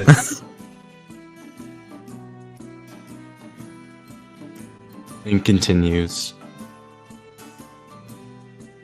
I'd say at this point he's gotten the hair down the face. The face was done first, just because he made sure to get all the facial features done before he got like drunk, and then he kept fucking up on the hair, and then that's when he started getting drunk. And then now he's moving on to like it's a bust image, so it's like from like chest up.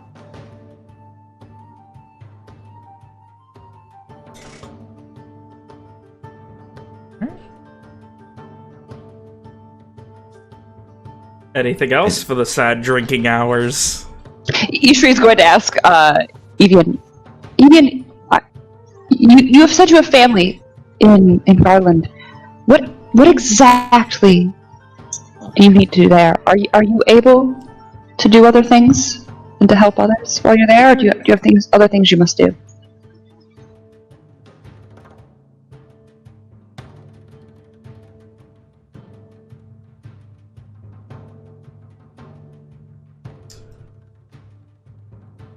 You dead, Mitchell? My mic was muted. Hey, Golden Alex.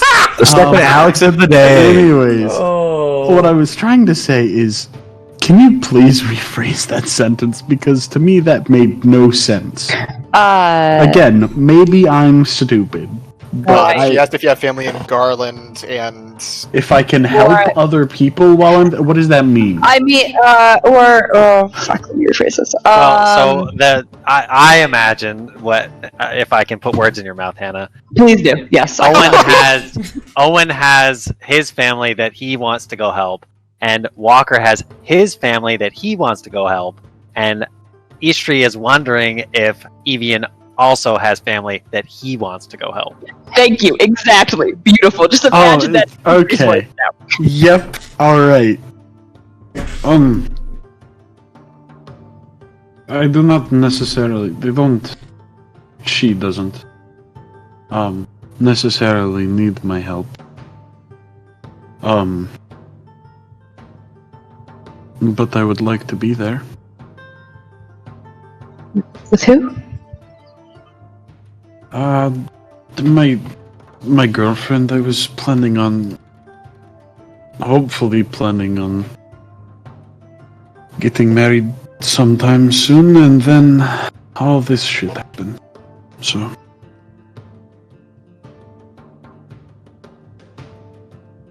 Oh, and just go back to her to get married.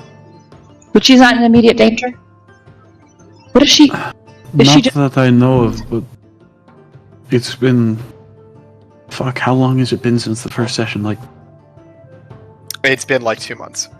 It A has month and a been half. roughly 2.5, 3 months since I've seen her, so I'm not... She might think I am dead. I don't know.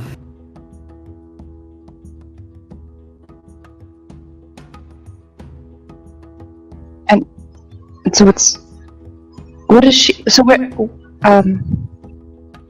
Fuck, I got in my head.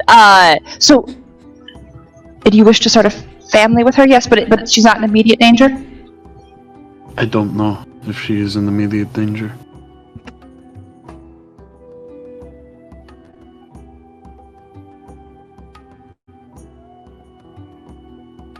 I understand. I don't believe that any attacks have happened on the Arkmord Isles. But I don't know.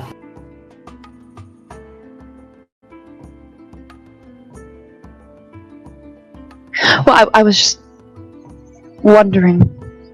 Would you? So, are you going to head right to her when if we all arrive in Garland? Yes. Or depending on where we arrive in Garland. If we arrive in the Arkmord Isles, then that would be my intention. But if we are nowhere near, then it would be difficult.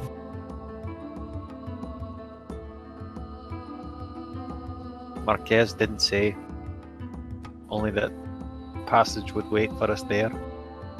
Exactly.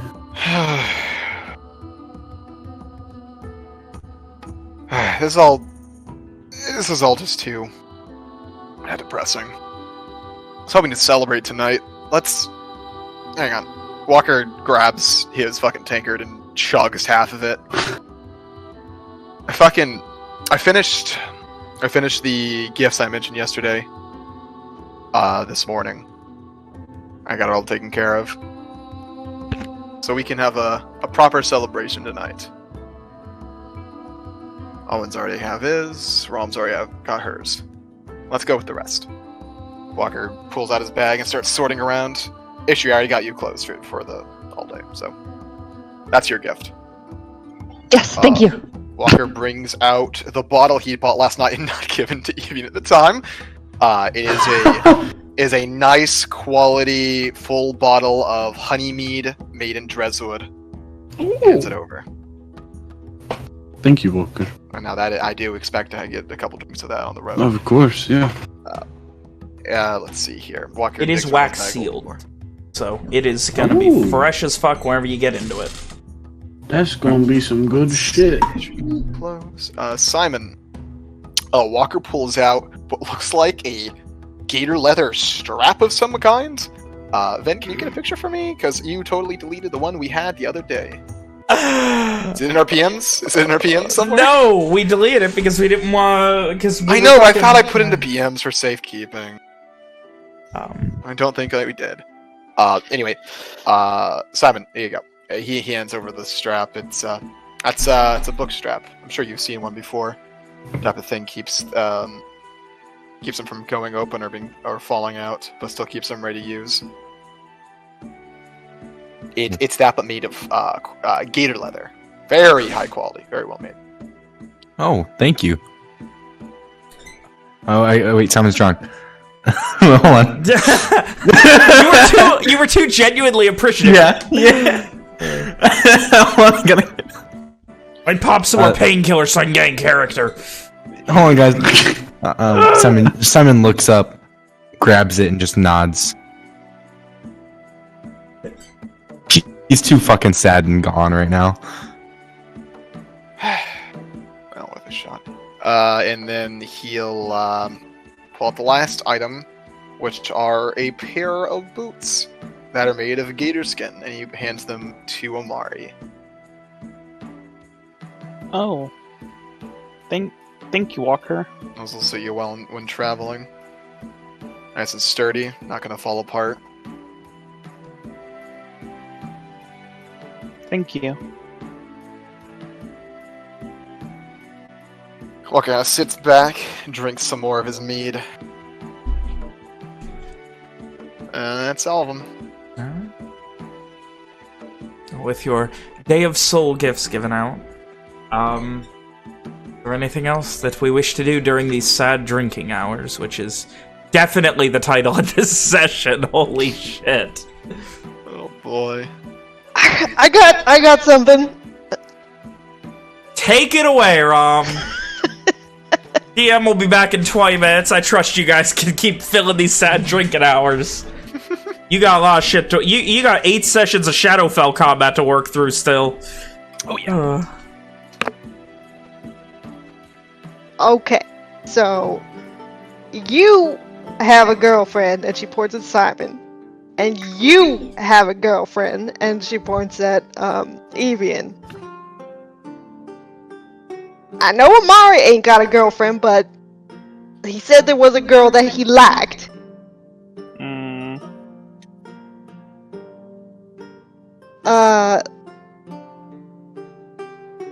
Owen? Walker? You got anything you want to tell us? It's a stupid question. Too busy for shit like that. Oh, come on. I was just trying to lighten the mood. Just a little. I'm entirely serious.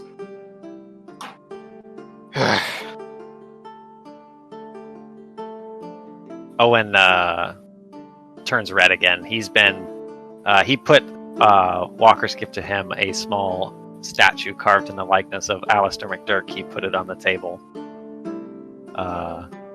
It's like everyone's holding their stockings on Christmas morning. But at Rom's question, he his face doesn't turn beet red like it has before, but it does redden, and he he says kind of under his breath, what Walker said. Ishi's gonna lean over to Rom and whisper, probably pretty loudly, I don't think he's ever been with a woman before. He turns redder.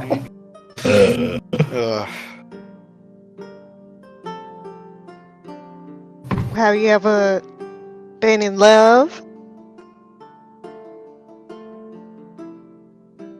That's a funny question, Rom. How so? Oh, funny questions are made for drinking. I know with your question you were talking about romance. I suppose The short answer is no.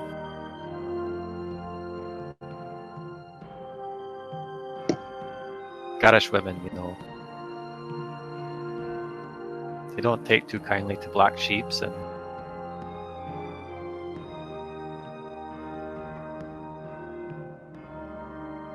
well, people like me.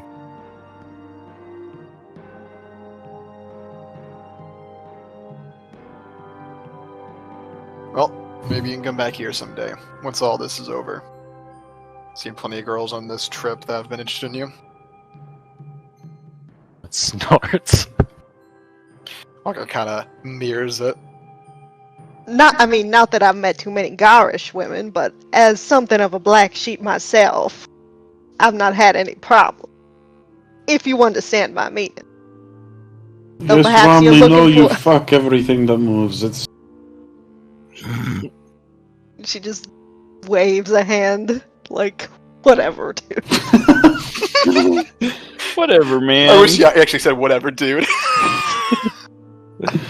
That's just like your opinion, man. I only mean to say that there was always a certain expectation that people had of me because of the name. Oftentimes they were disappointed by what they saw.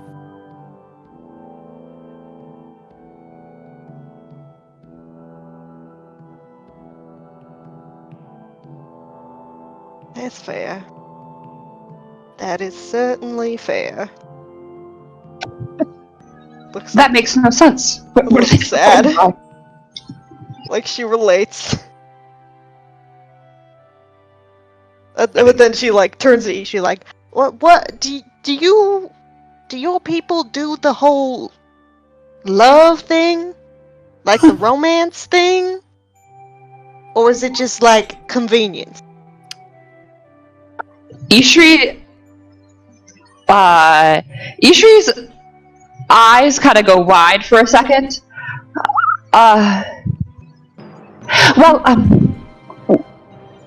We live for so... our lives are just... I've said this before, and I'm really sorry, but at the Citadel, it's considered a liability, right? If you put one life over another, then you're not going to make the right choices for the good of the community. And it's generally frowned upon. People do love each other, but it doesn't last forever. And it's not necessarily with a person, but And have you? oh.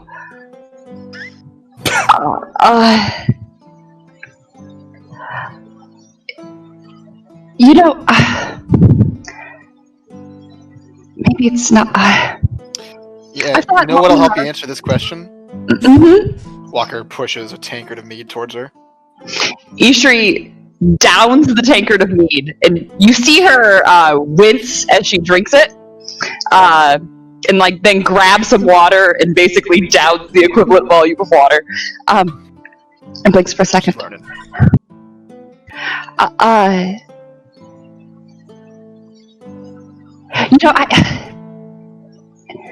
It was kind of frowned upon, but there was someone, I greatly enjoyed his company. He said some very salacious things, but I don't know if I'd call him my, boyfriend or fiance. He was the father of my children, but I'm not really sure that has a label. There's not really marriage. So you all talked. I think I love him, yes. Rogan is his name. Spelling, please. Yeah. It's,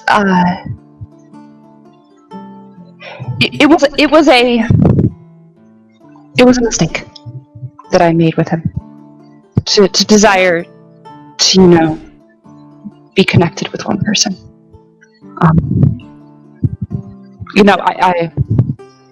it was a part of my life, but I've spent a lot of time now on my own thinking about the decisions I made, and while I am glad to have contributed to the Citadel, with our children, but You have children? Yes. Yes, I do. And is that why you were where we found you? Oh. How many? Well, I have two, Artie and Forley. I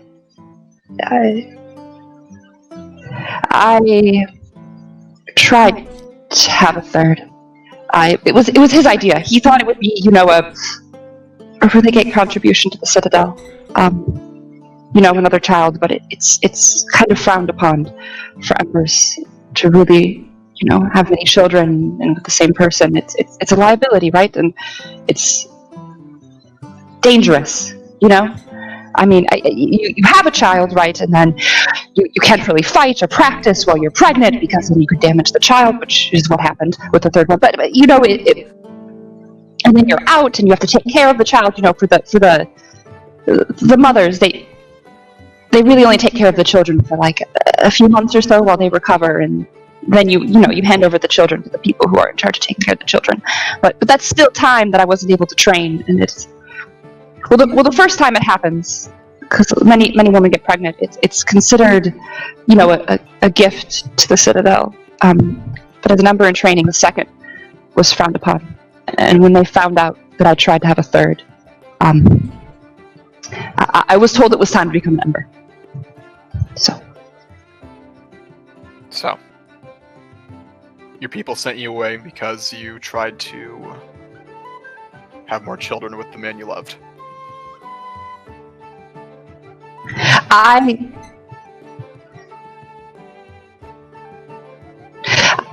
lost sight of my destiny. Ishri, though, looks very torn and upset, but she resolves herself, kind of, and says, "It is for the good of my people that I became an Ember, and I was selfish, and I forgot that." None of us see it as that. Here, that type of thing is more than accepted. I've noticed. It's strange. But it's just it affects people, I mean, your father is so dedicated to taking care of you and making sure he's safe that he couldn't even see the value of his life right in front of him, that he had without you. It's just, and you're all making these decisions about where to go and what to do, and it's I don't know. Ishri. Walker leans forward a bit. It's okay to love your family. The feelings we have for our family, they give us strength. They allow us to move forward when we wouldn't otherwise. Without my family, I'd just be some drunk. Might be asleep in a gutter by now. Shakes his head a bit. I know your people have other thoughts on the matter, but, well, I think they're wrong.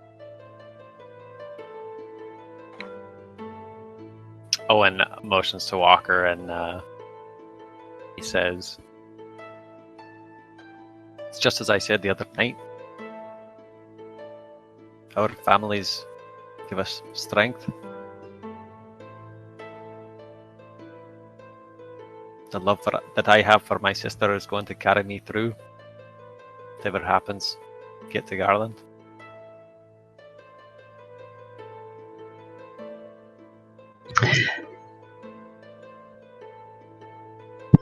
I did always want to see them again. Ishri, keep that want. Hold on to that feeling, and you will someday.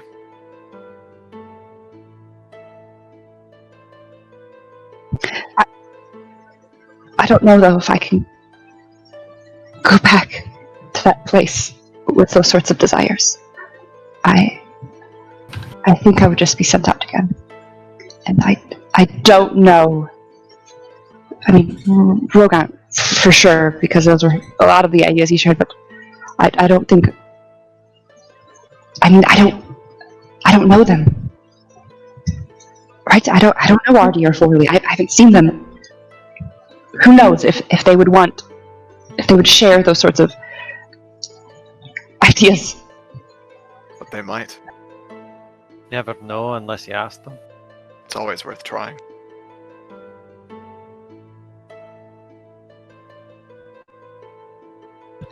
There are times when it's okay to lie to those in charge. Walker looks inward a bit, remembering a time he's done exactly that. Ishri looks just like slightly appalled. I mean, she looks quite upset right now, but she looks a little more appalled at that statement as well. If it's for the well-being of those you care about, more than all right. It might not be soon, but Walker kind of looks around. You're sitting with a group of powerful. You're sitting. Did that come across my mic? Not really. Shit, let me start that over. Walker kind of looks around the group. You're sitting with a group of powerful mages. He says that quietly. Someday they may have a way of helping you. Getting you back there. And then helping you meet up with those you want to see. Speak to them, try to convince them to go with you. You could return here. Or do whatever you wish. I think you mentioned the Citadel's the only safe place there. So you may be able to find safety in a new life here.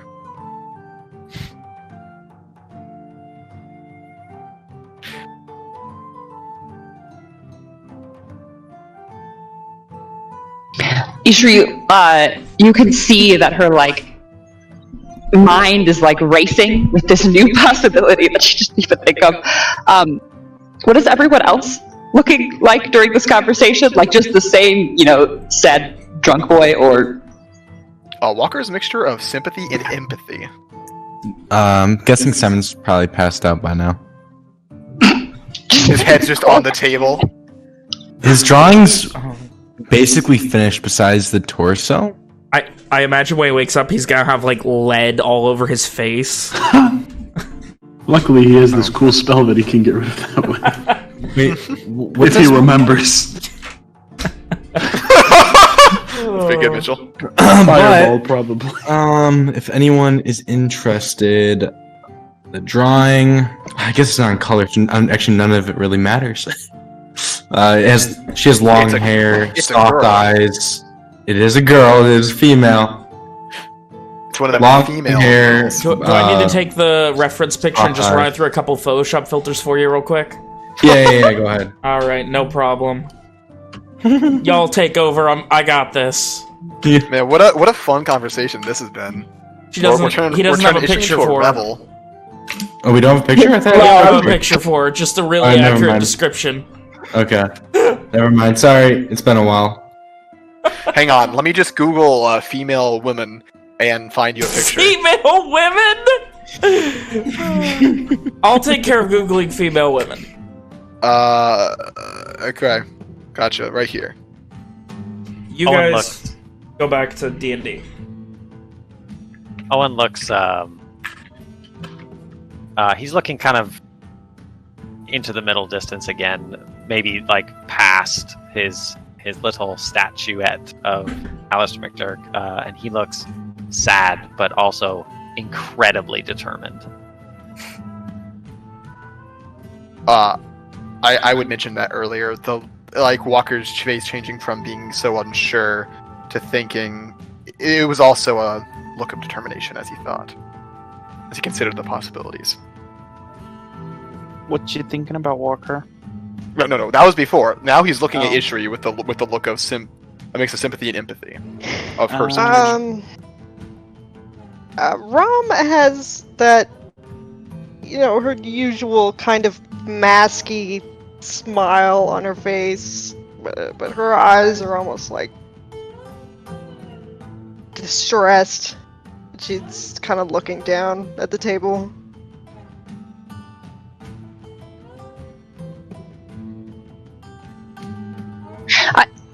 I'm sorry. There are.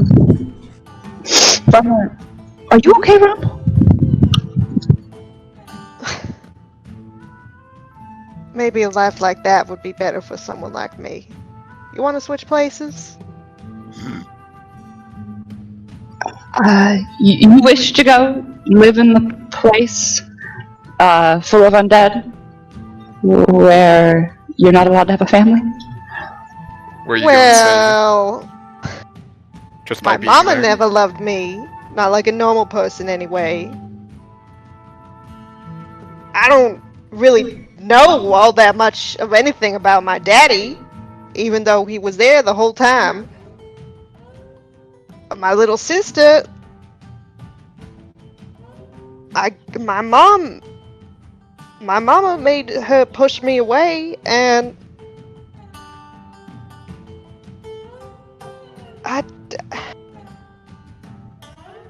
I don't know what all that romance horse shit. I don't know what it is. I don't need it. It will be easier, maybe.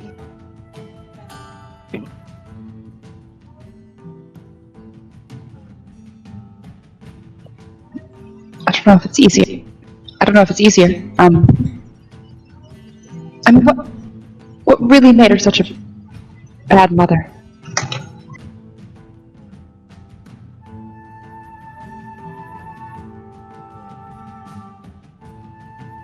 She doesn't really think about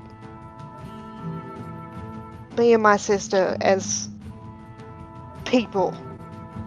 She wanted us to be little tiny hers.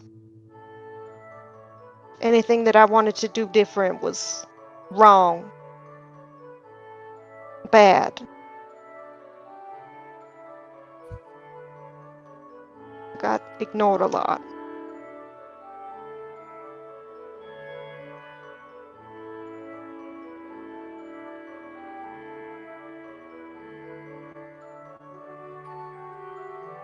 Maybe you'll get to meet us sometime. You'll see for yourself. Never know. It's not that far away. Morwen.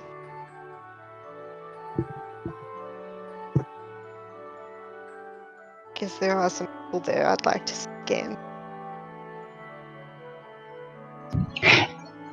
If you wish to see her, I don't think anyone will blame you, as I'm pretty sure we're all now doing this to see people we care about, but I know plenty of people who have no idea who their parents are, myself included, and people who had no care to and who weren't, raised by families, and they found a way themselves somehow. And I know you all say it's the most important thing ever, but you can make your life perfectly fine without it. We weren't saying that you're missing something without it, Ishri. Just that it's okay to love your family.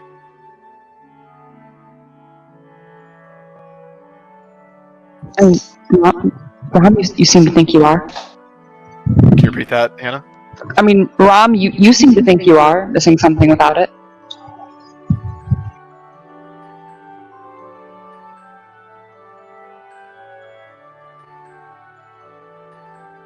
Alex? I never Walker learned. looks to Rom. I never learned how to love myself because nobody else ever did.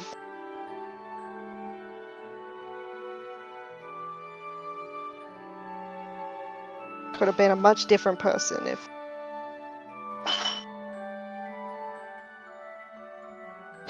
things had been different. Someone else, mother.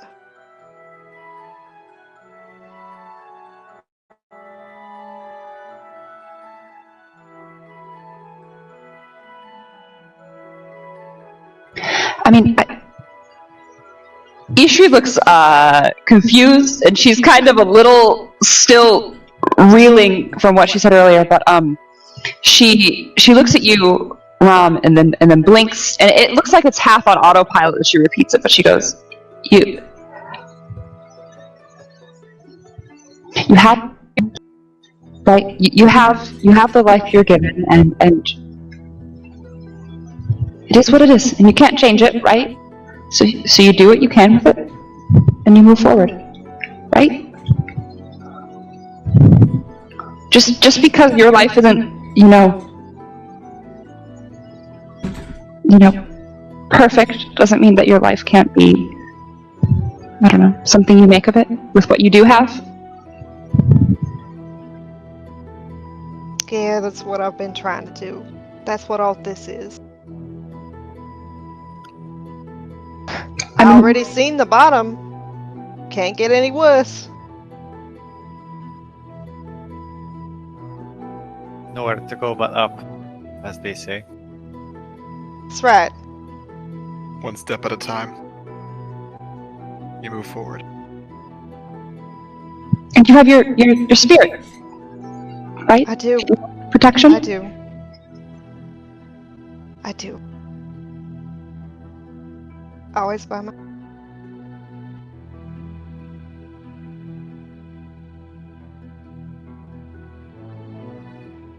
And as I've been told several times, you can make family in other ways with other people.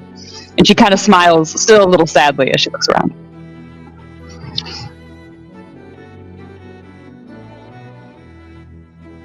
You're right.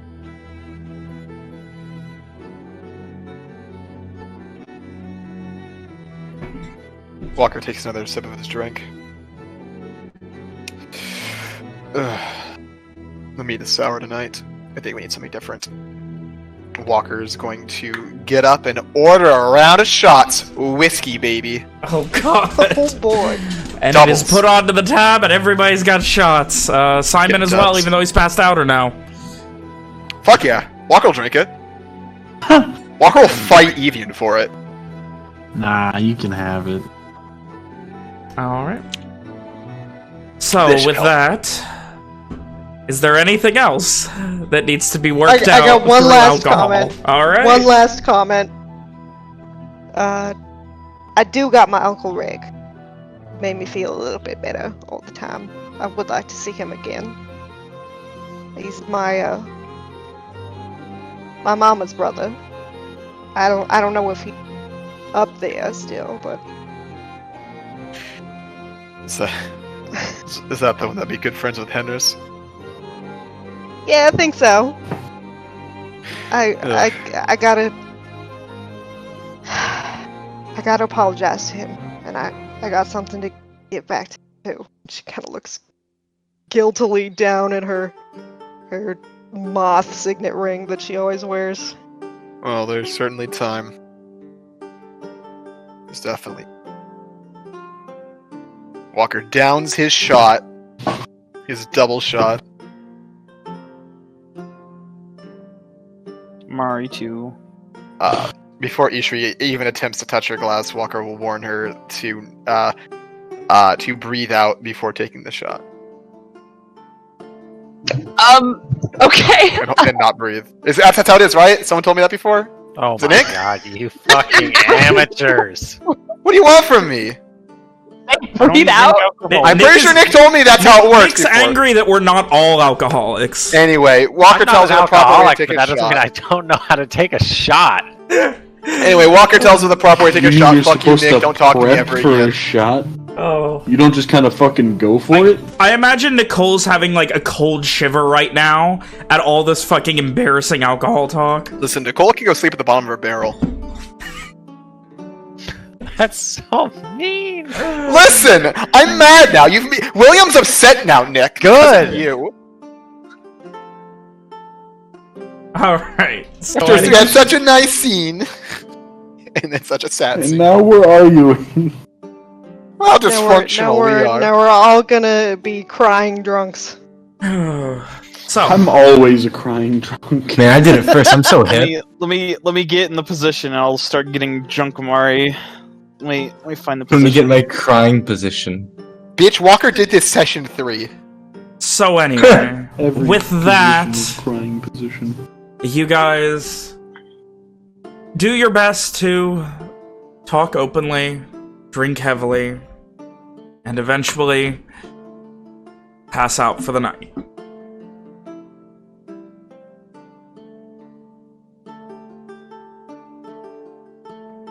Walker's With that, getting we're along. going to take a quick break before we bring this session on home.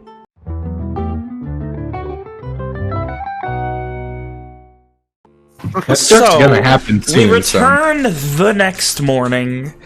You all have awakened from various levels of alcoholic slumber, a night's rest, thankfully upon you. How does Walker get back to his house? Did you guys take He him back to carries his... him. Yeah. You should there you carry go. him. Yeah. Owen also helps. For the Did anyone second get me time. to my room? Yeah, I got you, buddy. Yeah, Rom would also help with If getting not, any there are many drunk patrons people. here who are used to this and would help. It's that Dreswood charm. Jesuit is so fucking great. I know. It's a great town that we made. Yeah. Anyway, It's actually my idea first, but you stole With it. that- I literally got all the important parts. we will do the pre-time skip question of, is there anything in the immediacy of the next couple days that you guys need to do or address? Walker is going to finish up the job with Evian and I guess Simon if he comes along too. He also plans on getting drinks with Holger. My parents should be back in the next few days. I don't know if Yes. I'll do that tonight or that is tomorrow. one of the things we are going to knock out tonight, assuming that things go well. That way we can get What to is- the What does that time skip. mean? I want to go to Verona now. We're going to Verona now. Yeah, what Nick, if Sirius Lakar shows up and whisks you away to Avandria? Nick, you gonna be texting anyone else tonight? I can't. That was a night's rest, not a long rest. I mean, if you Do wish to long rest. continue your could've- rest. Walker's gonna make this a long rest. Oh well. Fucking. Walker doesn't get to make it a long If- rest because at sunrise you know what's happening. If Oh, Papa's gonna go nobody- talk to him again? Papa's waking him up. Oh, god damn it. You just If hear... nobody needs Owen for anything, he is content to have a nice rest until Simon's family gets back. I guess Papa Walker's decided I don't get temp HP, so that's pretty cool. You're awoken at sunrise. Almost in unison, the sound of a chair slamming onto the floor, and at the same time, that warmth of the morning sun on your face. Moses. Father. And, he just kind of gives you a look. Just that... He gives you just kind of that, like, everything good type of look. Just looking at you just to examine you for a moment. I've had some thoughts, Father. Sometime soon I'll be going, and I won't be back for a while.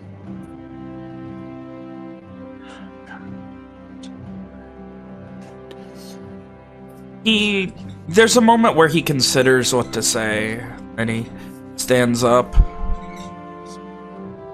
Holger said you volunteered to work the mill today. And he stands I up told and him I walks was- out. Told him I was busy with another job. Well then, you owe him a day's work, not me. I'll keep that in mind. There was one more thing. You remember Pauses what I the mentioned happened to doorway, walks Marquez? back in. You remember what I said happened to Marquez? He vaguely nods, unconfident, specifically to which of the many things that happened to Marquez you're referring to. It might be difficult to continue sending money without his help.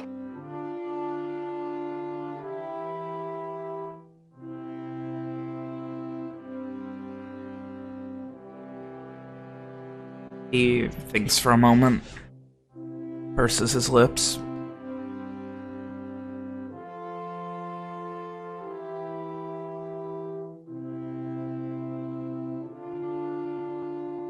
You know if he knows anyone else? I haven't spoken to him in quite some time.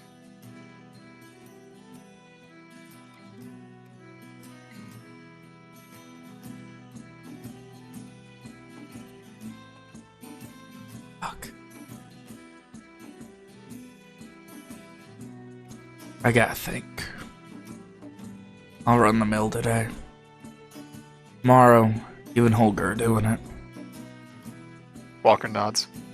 And he heads out? Tomorrow.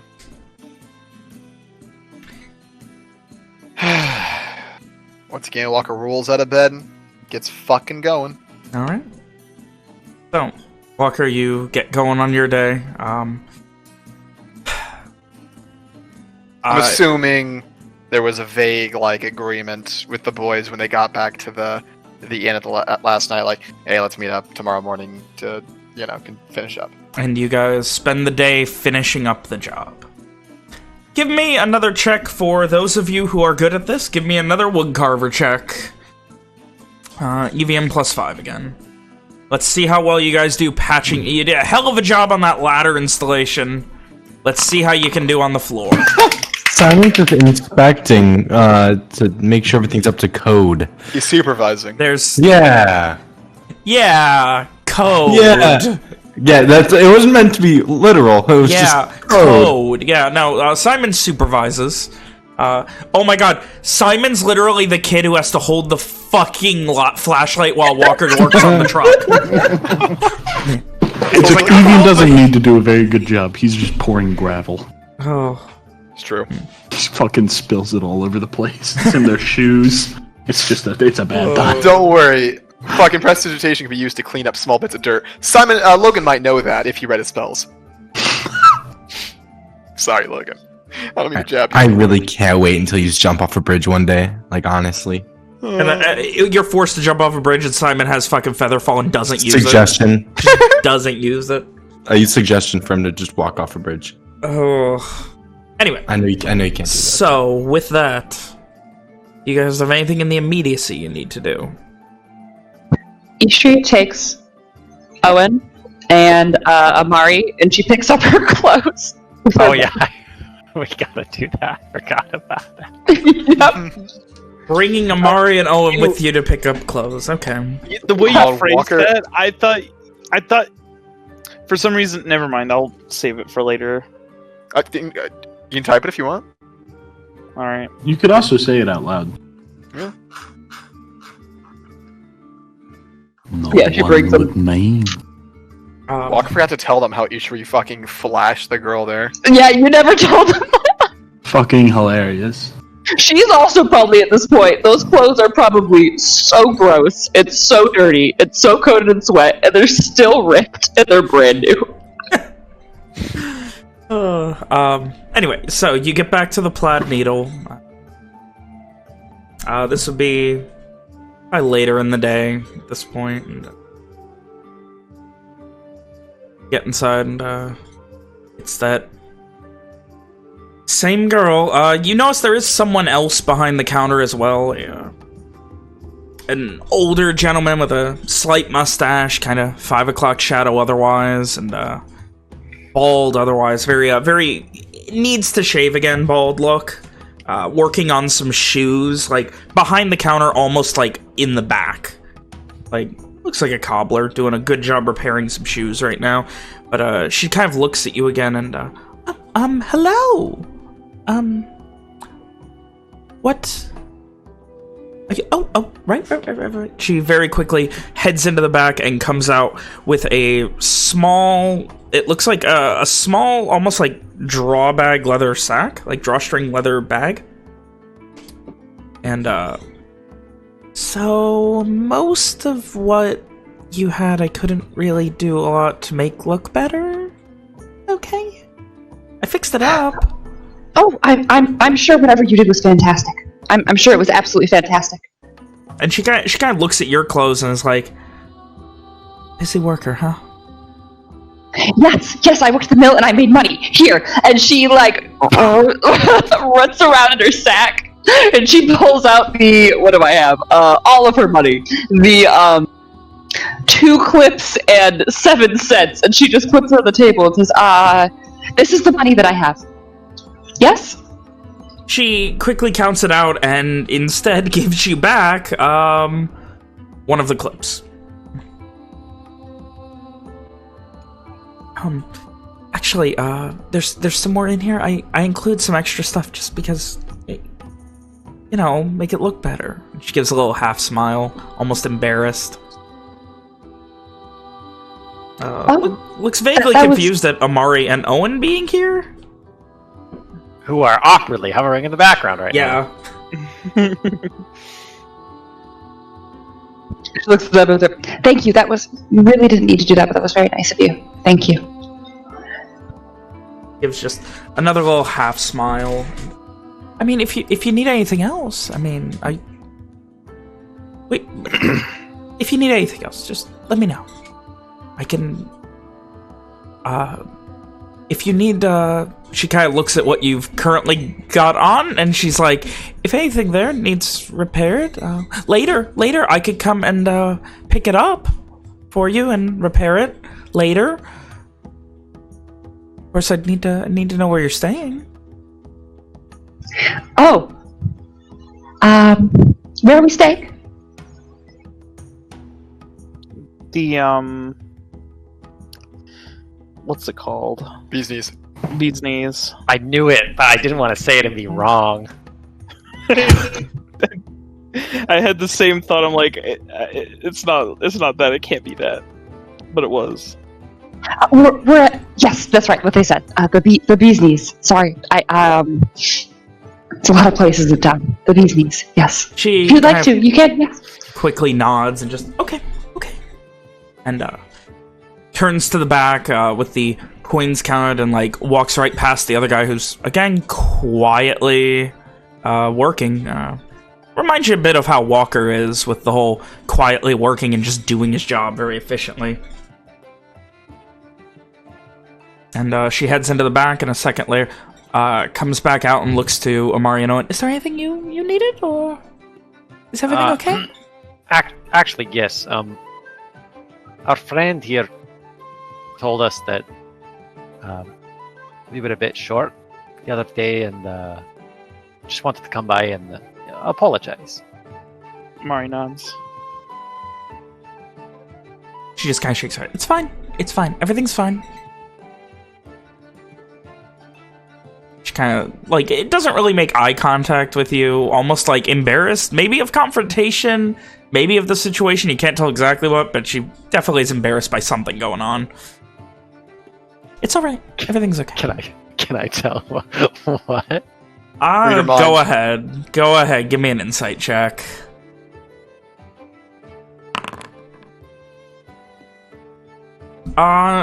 Reading her mind, and more importantly, her body language, and various tells over the few moments you've interacted with her, she seems to just kind of be, like, worried, or, like, embarrassed that, like, she's not doing a good job, and, like, she's scared like you guys are looking down at her. Now I'm trying to think of something that Owen could say that would, like, alleviate those feelings. Maybe give her a home-carved statue of Alistair McDurk. Never. It will never leave Owen's side, ever.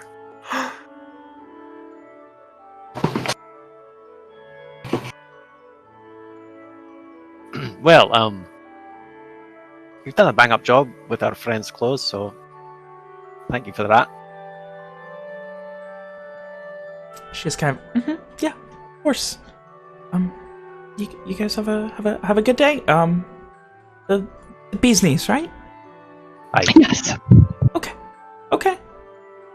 She kind of turns back and whispers something to the guy, the cobbler. And he just kind of nods, and she turns back forward. Anything else? No, I think that was it.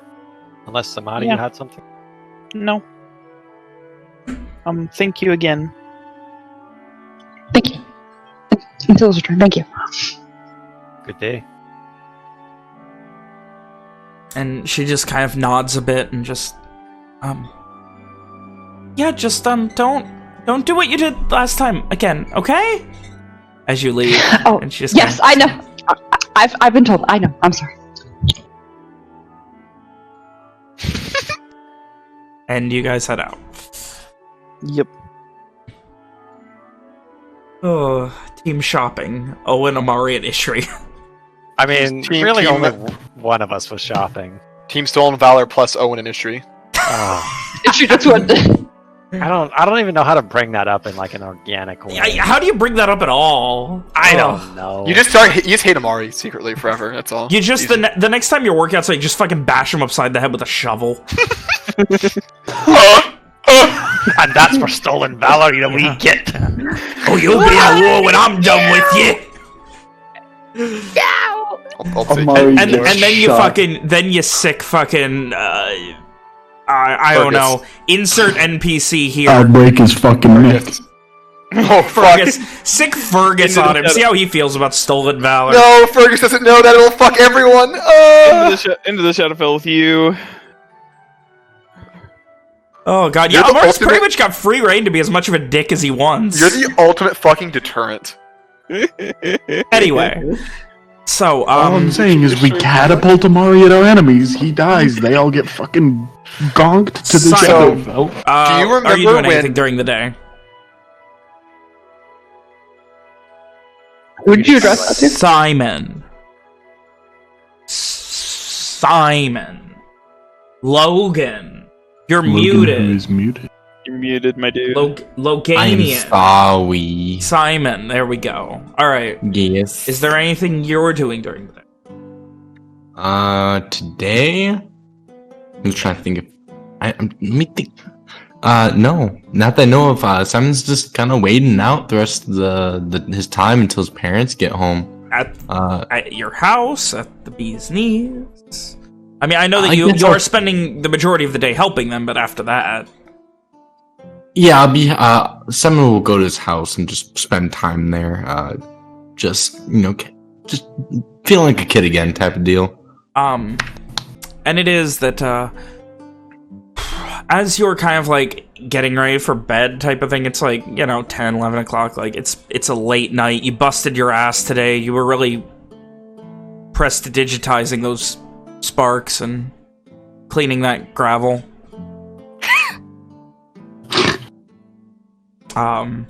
It was hot down there, okay? He looks like he worked hard. But, eventually the small bathhouse type of setup, there's a nice bath in the back of the bay, the clean, and you're enjoying, like, just a nice kind of easy farm day, and you begin to just kind of hear the sounds of horse hooves, and you see a wagon coming, and,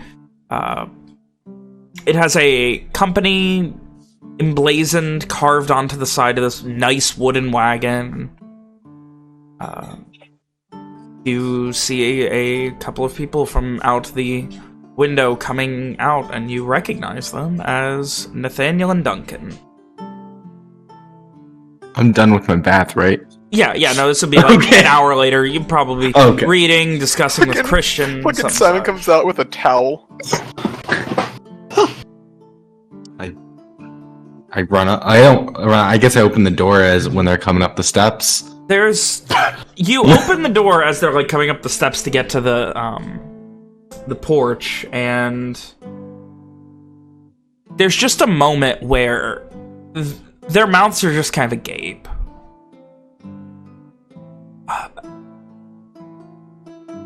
And I walk out and I just give him a hug. It's really you. Simon, it's really you. Yeah. Oh. It is. They both just kind of hug you back and look at each other again in disbelief and, like, fall back for a second, like, to examine you. We got a letter that you was a... You were a sorcerer now. Simon nods. Yeah. And Nathaniel continues, "What, Shouldn't you be off doing all sorts of some such? Not. I have time. I found time. Duncan, don't. They're almost like in disbelief, like even to each other, like it doesn't feel real. And they kind of move inside, and you can immediately see, like, they've both obviously aged. It has been 15 years or so since you've seen them. But Nathaniel looks like he's aged fairly gracefully. Given that he's a farmer, it's kind of surprising, but he has aged fairly gracefully. Like, you know, he's got that late 40s, 50s kind of like silver fox thing going on, like salt and pepper hair, a bit short, but brushed back. Very, very, very well kept. Whereas Duncan's got these sunken in eyes. Like, he's still got that impressively focused smile, but these sunken in eyes and just kind of this slouch to him. This kind of just movement of tired when he moves. He doesn't walk with a cane, but he looks like the kind of person who should, just at the way he moves. They both kind of sit down, and immediately you just see, as Duncan just... this heavy breath that he looks like he's been holding in.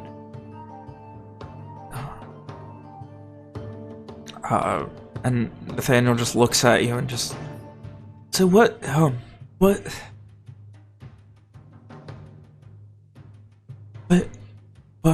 how long have you been? Why? He looks to Duncan and he just doesn't really know what to say. Why now? Why now? Why here? Why? What do we? I mean, and like Nathaniel's just got like a couple tears, just not even sure about words. Simon sighs. It's really good to see you both again. Finally. I haven't seen you since I was a little kid. They both kind of look at each other and look back at you, and again, Nathaniel just... I mean, we knew you were going to do good, of course, but... I didn't think... I never think... Nothing like this. So you can... You can do magic now, huh? Like, for reals. Right? Yeah, I can. Well, So with that good pay, we'll be retiring to the nicest parts of Verona now, right? He kind of like jokes a bit, and it kind of falls flat to the room. Yeah. I see Simon kind of looks sad at the mention of money. And retiring.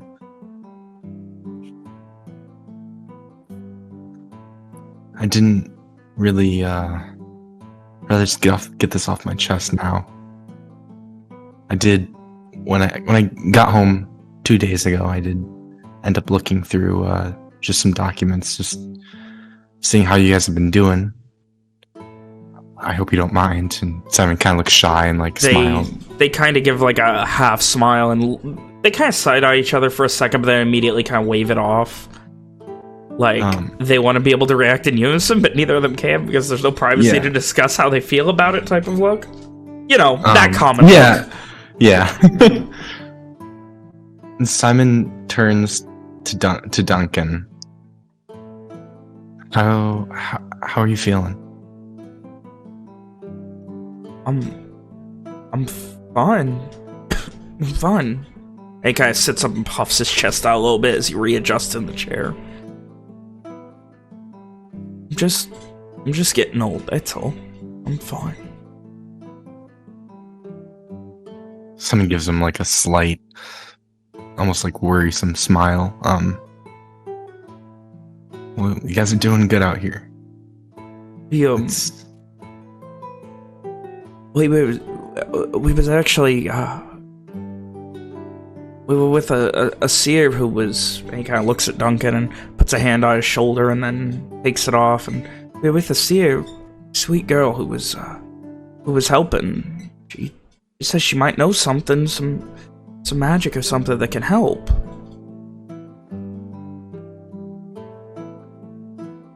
And when was this? That's what we were up in Sherrindale for. I mean, kind of looks, don't tell Christian, but yeah, I mean, sometimes things suck, but she said, I mean, she at least made him feel better. She was such a sweetheart. And sometimes, and he kind of, Duncan kind of cuts him off.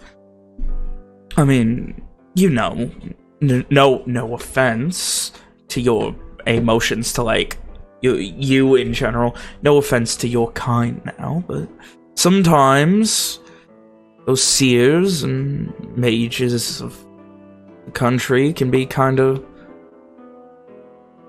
He looks to like Nathaniel for approval before saying it. Dickish. Yeah, don't have to tell me twice about that. But this one, yeah, this one, she... Oh, what was her name? Kind of looks back to Nathaniel, and they both just kind of... Jade something or other. Oh my god. That's in character, by the way.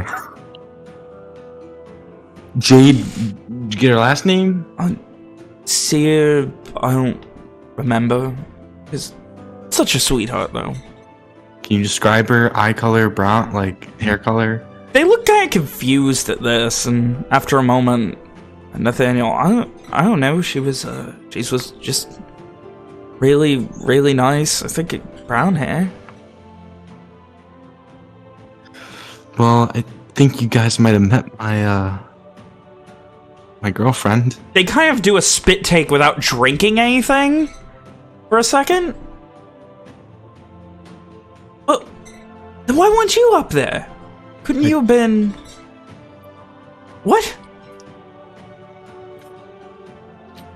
She didn't mention you. Makes sense. Someone clears his throat. I guess I should be straightforward with you guys. And he's choking up on tears. I just need to get this off my chest now. Just know I love both of you, and I want the best for you guys. I'm not a seer. I did go to school for the whole time, majority of the time. But 2 years ago, roughly, I had to get away. They look really confused. Like, they don't... Like, each word is kind of reframing how this story goes. And you can just see these thousands of emotions going across their face every second. When I first arrived there, of course, we're all welcomed with open arms and treat us very well. Some kids, of course, thrived, and some others didn't so as much. Simon again chokes up on his words a little bit, not in sorrow, but more in pain. I couldn't do magic. I just didn't have it in me. So Solaris just, I guess, wasn't with me. He does air quotes in the air. And it was just years of torture. Just throwing me into a pit of hell. And as you're saying this, the emotion that they seem to both be resonating with is guilt. They're not trying to hide it. They don't seem to have the capacity to hide it, but they both just seem to have this overwhelming guilt, as you say, that mentioned torture and years, and it was to a point where I was starved multiple times, and it's just torture. I can't rephrase that any different.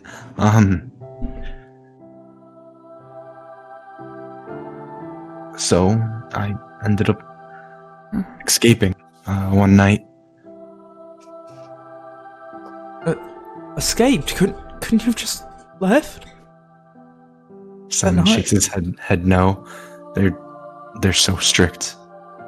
From everything that I've seen, when I escaped, they had a warrant out for me. Actually, I think it was 50 crosses for my head. You just see as they look at each other with these looks of guilt, both of them convinced that it's their fault. They turn back to you and... What about... What? This, I just want to tell you, this country it's not good. It's... After learning about other places and what's going on, like truly what's going on, I'd rather you guys get out of here almost as soon as possible. And that being said, one more thing. Duncan speaks up. We can't afford to leave. We can't. Even if we were allowed to, we couldn't afford to. The war, those garish barbarians at our borders. It's not safe, even if we could. At the sound of that, Simon looks dead in the eyes almost. I understand, but they're not. It's not what you think. It's. The guilt is starting to turn into this dread and horror and confusion. And Duncan just kind of purses his lips and... What would I think? I read the stories. Round up sailors, and when they captured them, it wasn't prisoners of war, it was execute them on the deck of the ship.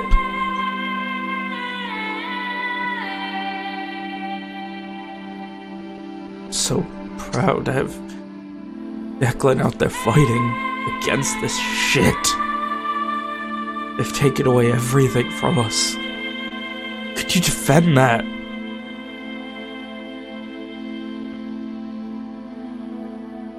Sam looks at a loss for words. He's just looking down at this point.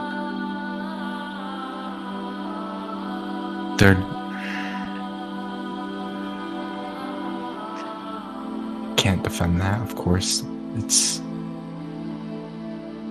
War's a shitty thing. But with what Lenore's doing, what I've seen Lenore do to its own people, I cannot stand by.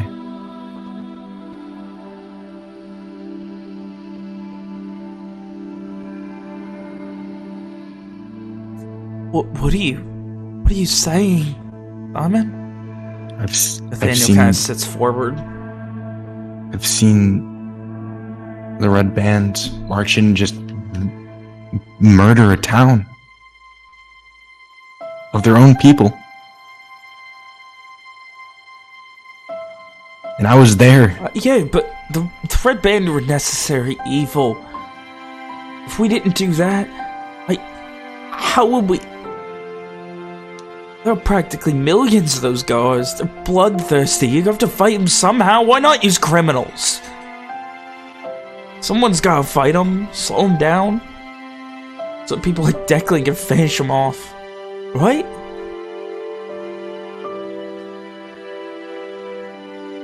Lenore's still using them for doing tasks that they should not be doing.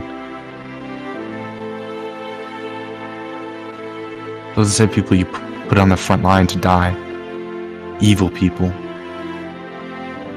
People like Declan should be saving towns and doing things like good things. Duncan sits up a bit, shakes his head.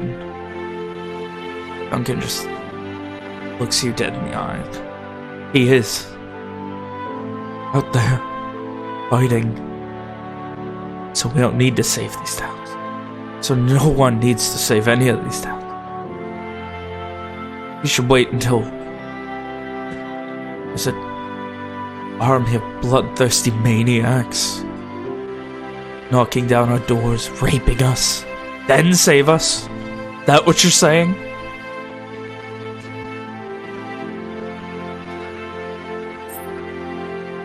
No. I fucking hate all this war shit.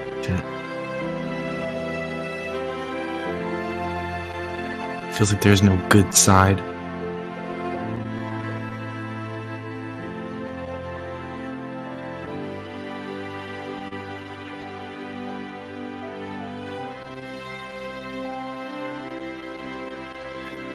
I feel like I have some people that you guys could talk to. Some of my friends I've been traveling with. They look nervous.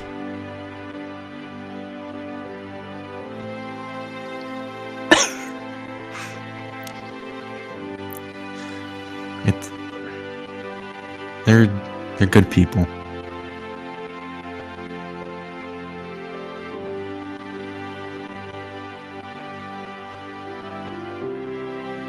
They kind of look at each other and nervous, and after a moment, Nathaniel looks at you. Well, maybe tomorrow or something. I don't. Of course, yes. Duncan's tired. We came here post haste. Please, yeah. Please get your rest.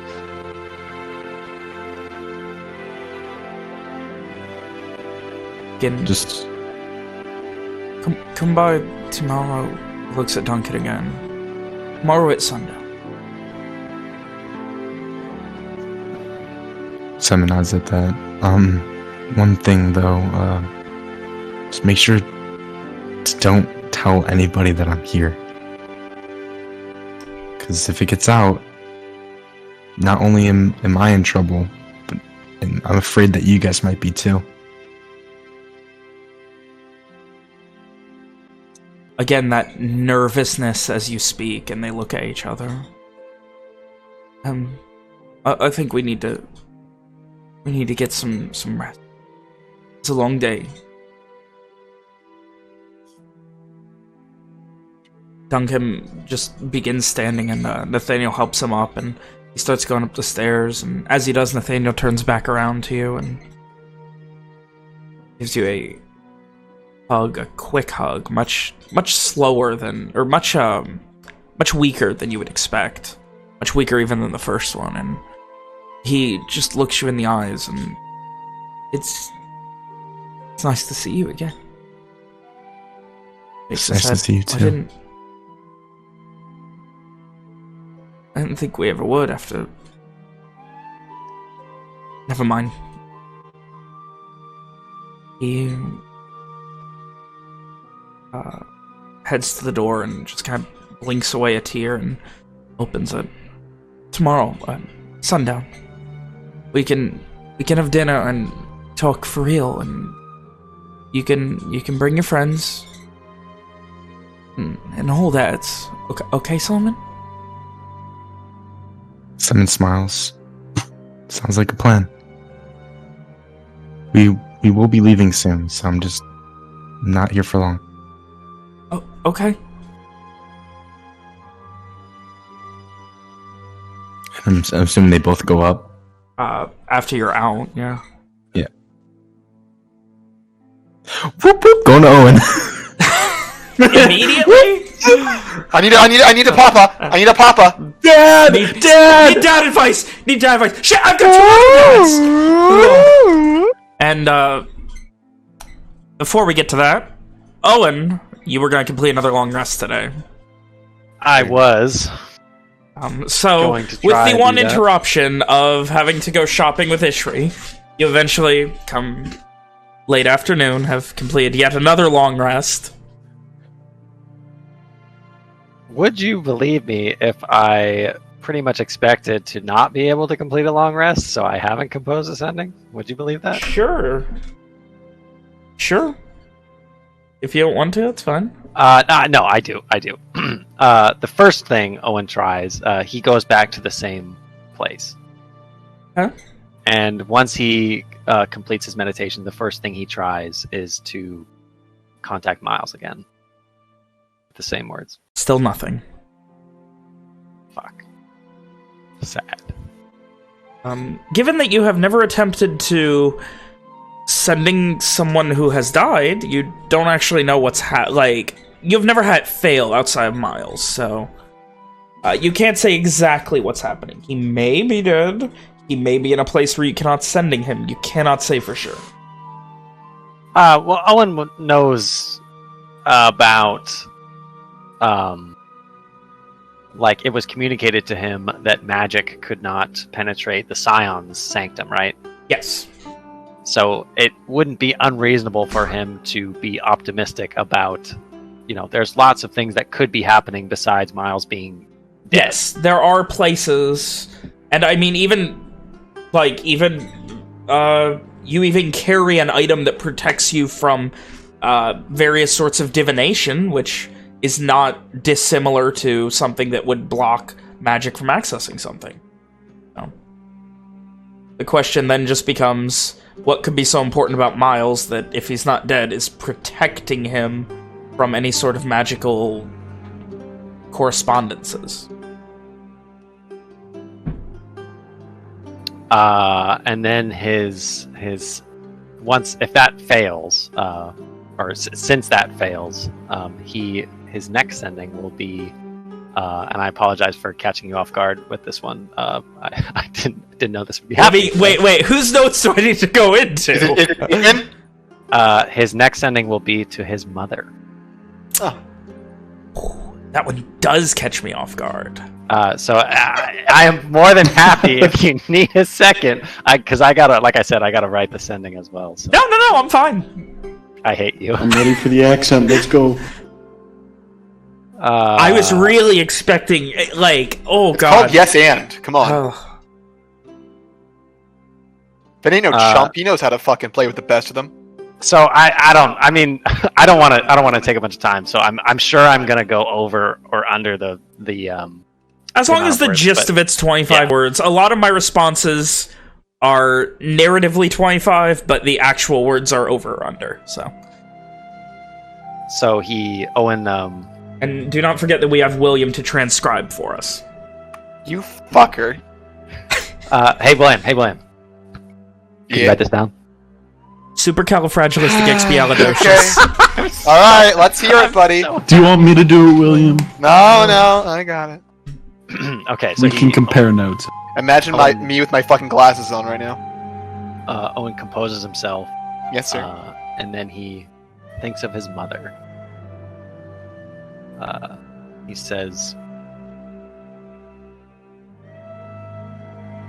"It's me, mother. It's Owen. Don't be afraid.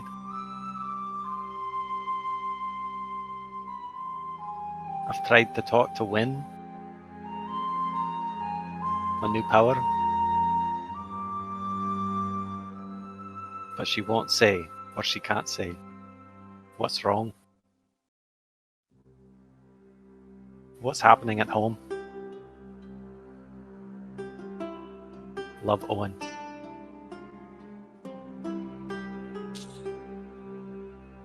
I'll have that transcribed in a moment. There's a moment, and you can almost hear, shocked, as, the first word. His is in Varat. And Father and I are in Nashtuin, staging another campaign to take him back. Oh, and your brothers, they... And it cuts off. No! No! Got him. What? Obviously, second sending, immediately, without hesitation. They what? Mother? Not Hamish. Not Cedric. There's a pause.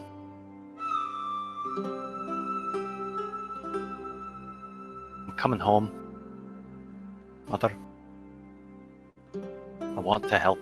I want to fight.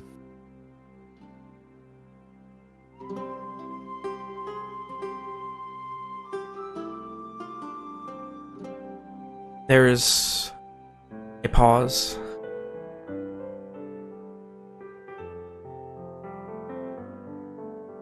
Father was forced to retreat. Brothers were both caught in the ice on the bay.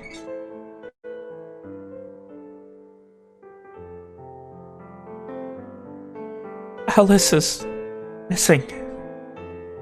And when... I'm sorry, Owen. Sorry.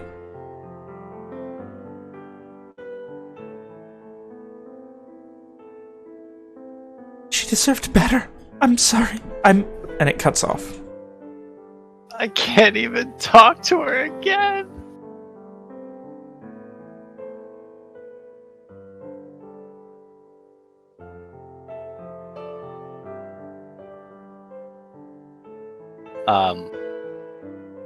Refusing to give in to despair for a second time in 48 hours, Owen will force himself to his feet and will go try to find someone, any one of his friends. Heading presumably to your current base of the Bee's Knees. If the mill is closer, he'll go there first. This was the day that Walker promised to work the mill. So. What's that? Walker's at the mill. I thought it's still the day that he was working. It is still the day he's with I'm sorry. The one thing. Okay, yeah, But I'm sorry. No, that's right. We did do a flashback part. Yeah. Ishri would be at the mill. All right, after so you got that. Ishri. Is she your friend, though? She is. She is She's a now. weird elf bitch. I mean, I don't know. Is she busy? I guess she's working, right? I mean, there's always stuff to do. Sometimes Papa there's Walker's more there, he people, gives good sometimes advice. there's less. But right now, she is working. But Papa Walker's there. yeah, Cordell's there. He's running it today. It's a busy cripple. If she sees you, though, she will, like, half drop, or maybe she'll, like, move from, like, two-hand holding a large log, just, like, putting it casually on her shoulder with ease and just waving you. Owen doesn't. Despite his determination, Owen doesn't look great when he comes out of the woods. He's haggard. He looks haunted.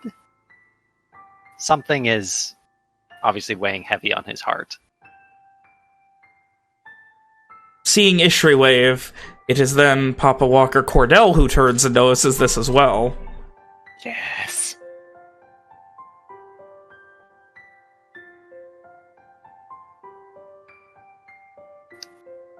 He gets probably as far as the Walker house has a porch, right? Yeah. He probably gets as far as the porch before he just collapses onto it. I believe there is a rocking chair on it. There are 2 rocking chairs on it. There was one for Papa Walker and one for And Mama Walker. like a wooden chess set, like you'd find at a Cracker Barrel. It's just a repurposed Cracker Barrel. Anyway, yeah, you get, and Cordell kind of comes over and kind of like turns. You did good work today. You can get your payment in the morning to the 3 or 4 people working. And he kind of looks to Ishri and just kind of motions for her to come, and he heads over with her. Okay. Ishri looks confused slightly by his words, but she more just looks concerned for Owen. And she like gets on his level because he said he collapsed, right? He's sitting on the porch with his head in his hands. She sits down next to him. Owen, what's wrong? Dead. Dead.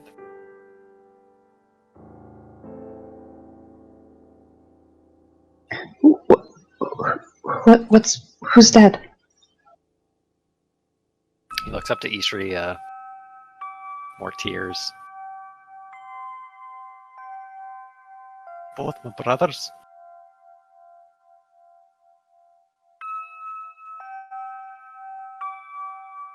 And I didn't even get to say goodbye.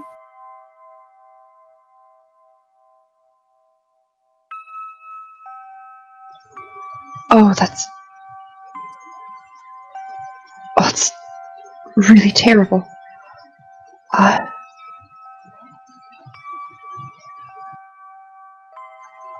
How? I've just spoken to my mother.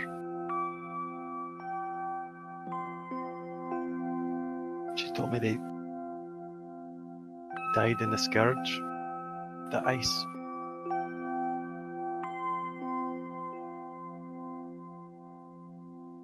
From Lenore? I don't know who else would do something like that.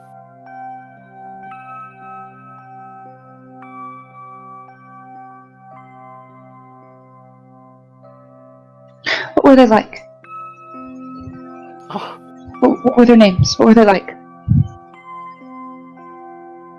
my eldest brother, his name was Hamish. He was just like me. My father, strong, not so wise though. He had a family of his own. He was going to rule Kintaran one day.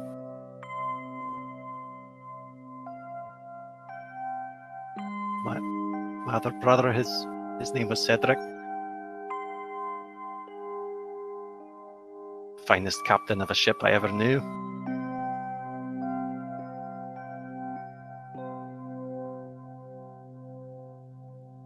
And I'll never get to tell him that.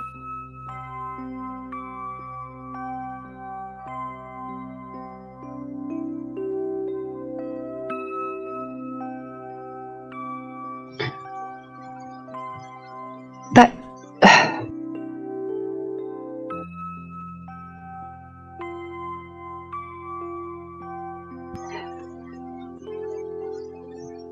I can't imagine your grief. It must be just horrible. But just because they are dead doesn't mean that they can't be honored with their memories and with what they've done.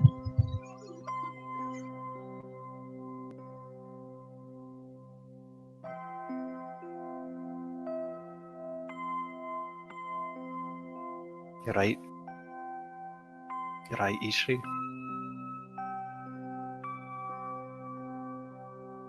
I mean, and we may not have them here, but I don't know if you may, mourning is fine, and you may take your time to mourn, and I'm sure that you need it. But you can also, celebrate their lives.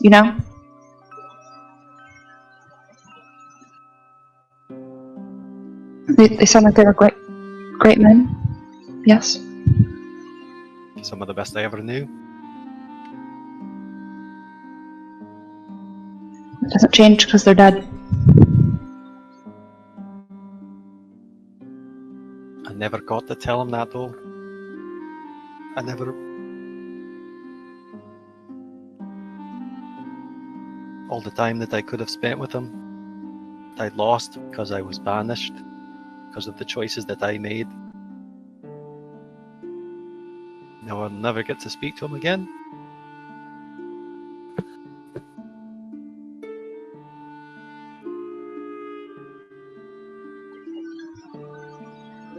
That is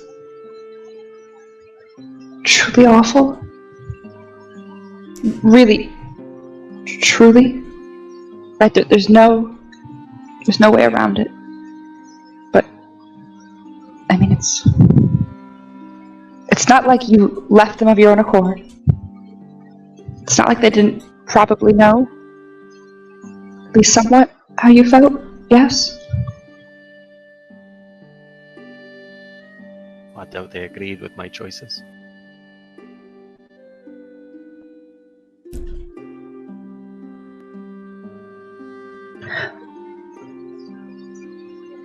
Well, I mean,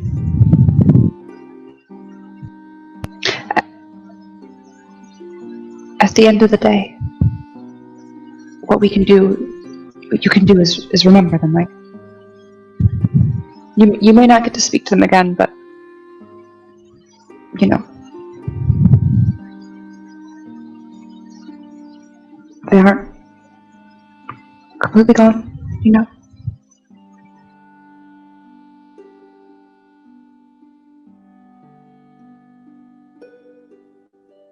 They're always going to be in here, I suppose. Owen taps the spot above his heart.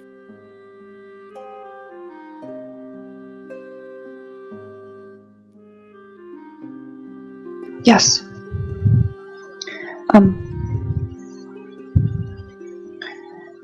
I don't know what you do with your dad, and I imagine, you know, I don't fully understand how they died, but I imagine that their bodies are not, you know, they're not here, right? But if you would like, you know, what we always do is we always, you know, light a fire if we can, and we celebrate them, you know.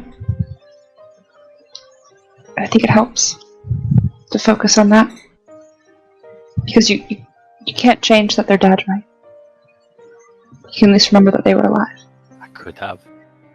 If I was there, I might have been able to save How? How? I mean, you have great magic, right? But it sounds like these scourges are unimaginable horrors. What could you have possibly done? Oh.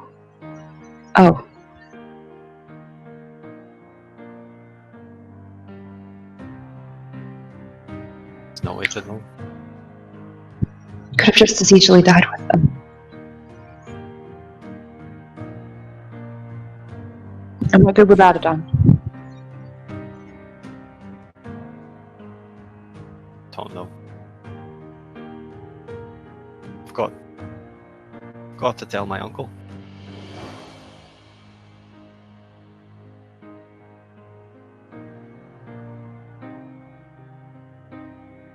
Of course, yes. Of course. With the magic, or... Tired of sitting around. I've got the fastest horse I've ever seen. Should take me, 5 days to ride to Starshore? He looks to Cordell.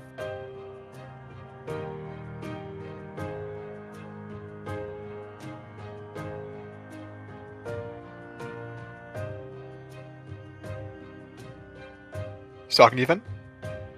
I'm sorry? How many days to Starshore? He asked in character to Cordell. Oh, yeah.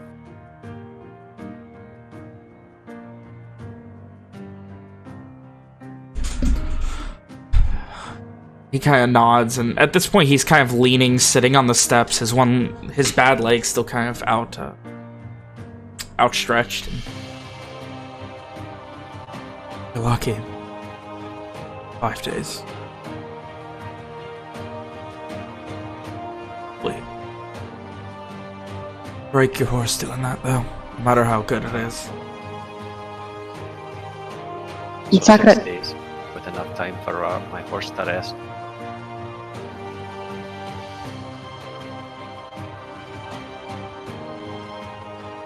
That won't change anything, though.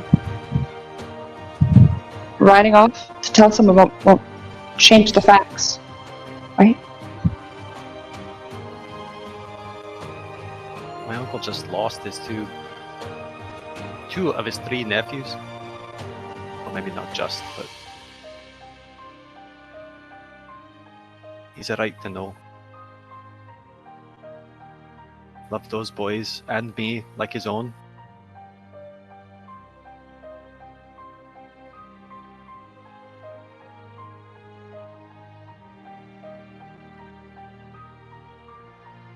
Understand. Do we have anything else we have to do in this town? We have time, right? We have anything else we have to do in this town? We can leave now. Let's go. Why not? Got to find Simon and help his Of father. course. Yes. Oh. Owen gets unsteadily to his feet and You sure will help him. Yeah.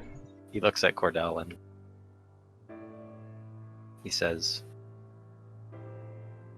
I promise we won't leave without telling you. You need anything, let me know. Anything at all. Owen nods his thanks and begins stumbling down the road. Ishri, grabs his arm, basically, and helps him, tries to hold him steady, tries to be there to literally support him. He makes no move to stop her whatsoever. Great. It almost seems great. He almost seems grateful for the support. And, heading to the bee's knees. If that's the closest, then yeah. We're looking for friends, correct? Correct. Yeah. That is mostly Simon at this point, but yes. Does Owen know where Simon's farm is? Simon wouldn't be at the farm. This is the day you guys were working to finish that job. So we're all still working. Yeah, you guys would all still be working at this point, so it would probably still be a hour or two before they'd be done. Did you want to just wait for them? Do we know where they're working?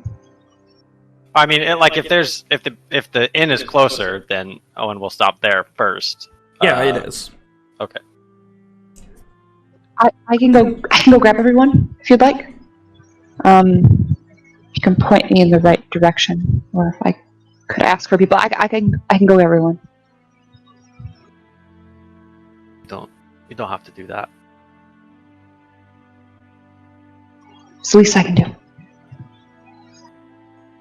I couldn't even point you in the right direction if I wanted to. Hello, she goes to whoever's behind the bar. It's a barmaid that you don't recognize, young girl, maybe 16, 17. Hello, what can I get for you today? Hi, oh, I have no idea where they are. Cocks her head to the side. We were all told where you guys were going, right? Like that you were doing a job, right? It's probably mentioned that we're doing a job, but I think only Amari and Rom saw the bounty board besides Walker. And at that, it was... Ishri might have been there when they talked about agreeing to, go back to the job in the morning. Yeah, but I don't know if anyone was ever specific about the address. We're gonna go to the third house on the left, past the bee farm. Yeah, I figure it would have been, alright, we're gonna go finish repairing this lady's house. Yeah, in the morning. Who's at the inn, though? Is Amari and Ram, are they both at the inn? I will assume, but I will let them correct me. Alex? Mitch? Yep, there. Presumably. Okay. Are you guys still just playing quarters at the fucking table? They're playing Why Overlook with not? backgammon. Now, they're on Russian Taking roulette a nap. today. Yeah. Dominoes. The two rich kids are just hanging out being lazy. Yep. So what you see is Owen and Ishri come in, and Owen looks even more disheveled and uneasy is a mild way of putting how he looks than last night. Owen, are you okay? You don't look so good. I'm not okay, Amani. What's the matter?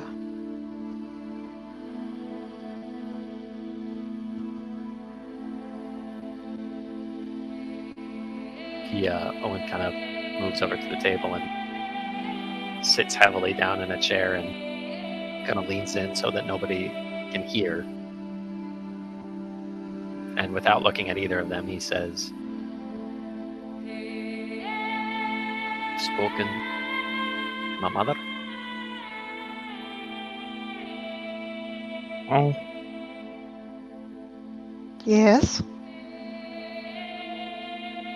She told me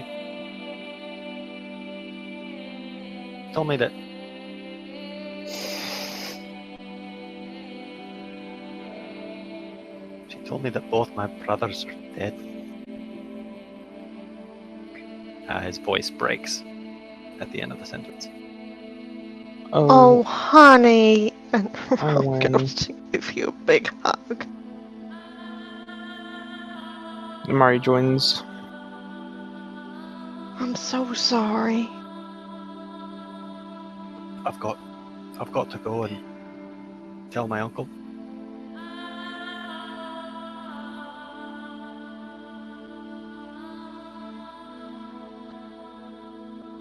Whatever you need.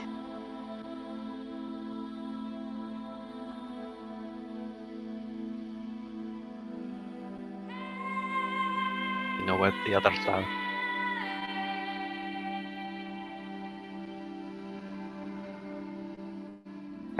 I don't think so.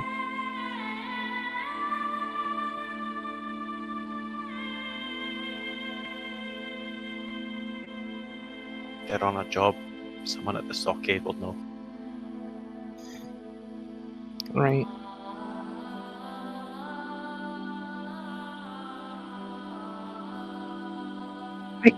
I can go. The stockade, yes. We were there earlier. I can go figure it out. I should go with you. Rom, you stay with Owen. Okay. And up we go to go find the boys. Eventually, as they are packing up, leaving, and starting to return the tools to the mill, you run into them. There's something very wrong. With Owen, there's been his brothers have died in a scourge. And he just found out, and he's not doing well. He's not handling it well. And he'd like to leave right away to go tell his uncle. Fuck.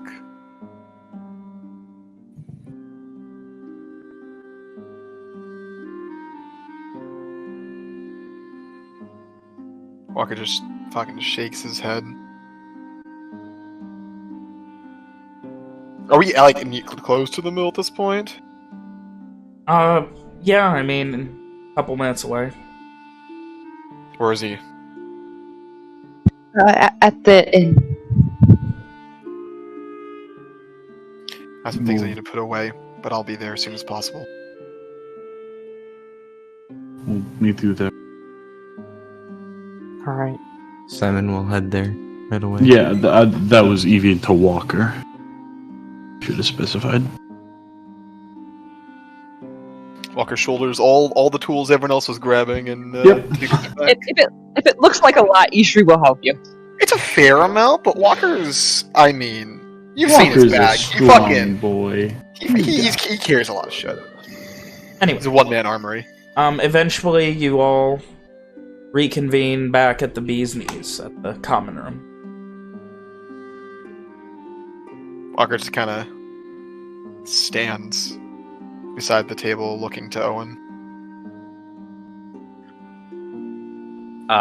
Any attempts that Rom has made to calm Owen down have pretty much fallen on deaf ears. She doesn't try to calm him down. She'll just like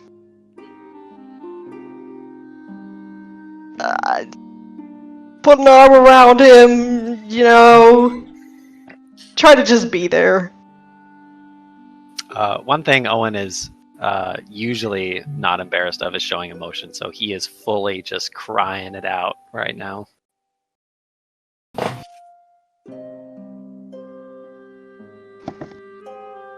Probably has like a delicate, lacy handkerchief that she's given to him.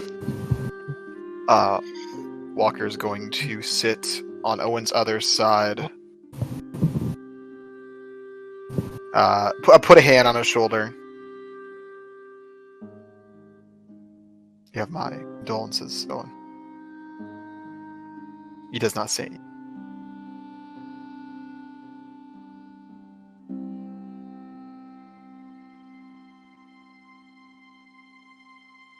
I wasn't there.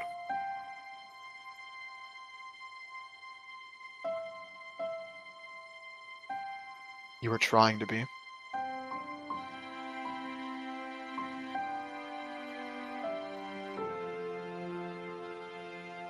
They'll never know that.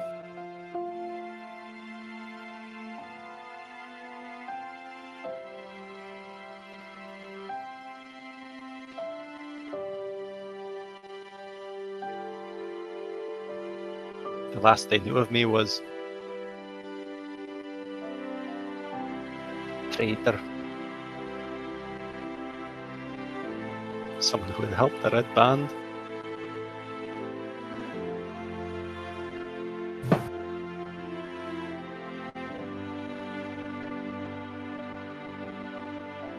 Walker has no response for this.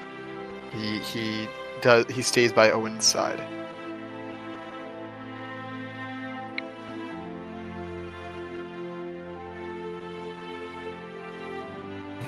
Owen, do you believe in some form of afterlife?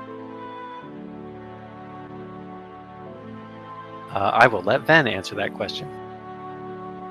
What? Do the guards believe? The Gars? More often than not. That's the sort of thing that would come down to which of the, dragons, which of the, draconian five bringers any given person ascribes their highest faith in.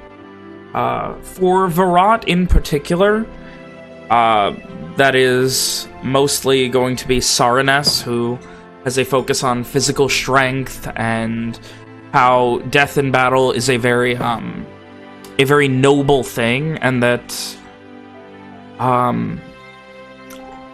afterlife is less of a direct concept, like a heaven or some such, and more of a Valhalla-esque live on forever, fighting proudly sort of thing for your spirit or soul. Would be the most common. Valhalla? Would be the most common and appropriate for most that are from Virat and its surrounding areas at Kintaran. I suppose, after a fashion. I would like to personally believe that after death, we have a way of knowing things that we did not know previously.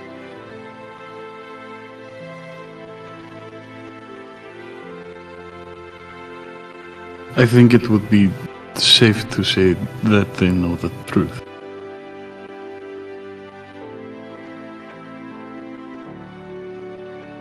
This brings a fresh wave of emotion over Owen, and he just he collapses back into Rom's arms.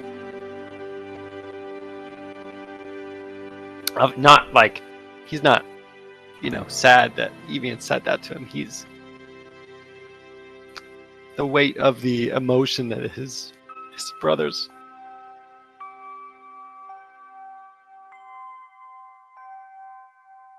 know is really getting him.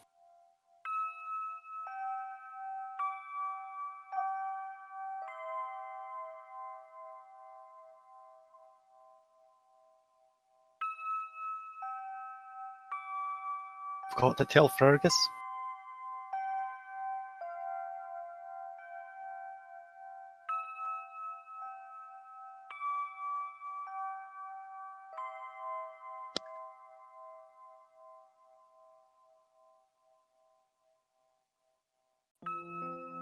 Anything you want.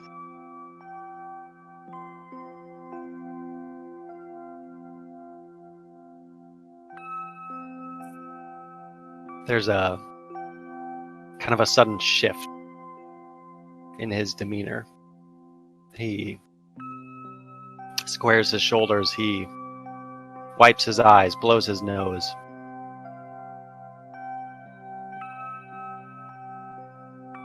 And I swear to you all, here and now,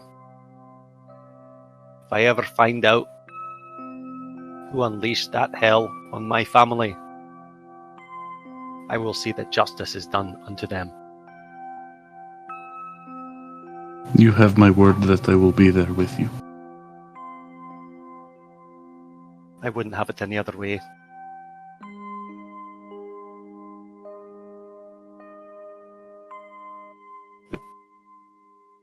And me. If you'll have me.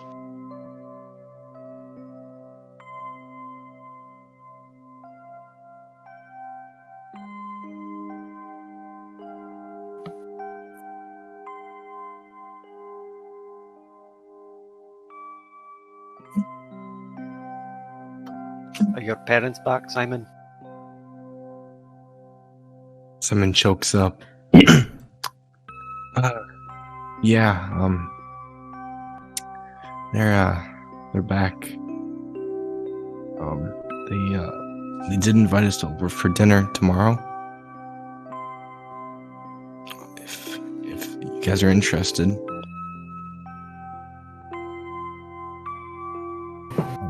That being said, it looks at Owen and Evian. You guys will probably be offended by them. Why is that? They. Walker kind of like while Owen looks up to Simon to like hear his answer. Walker just kind of like don't just don't like the don't talk too much like gesture.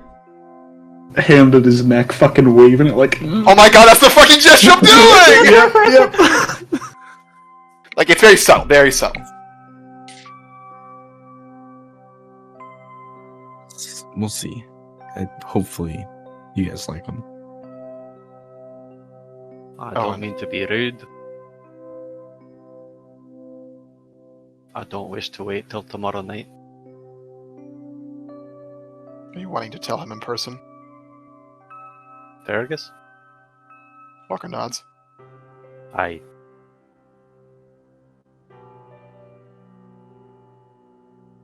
I'm not going to leave him to his grief, all by himself, alone in a city so far from home. You should rest the night.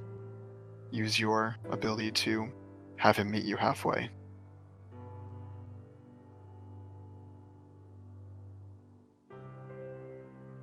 That would mean doing nothing.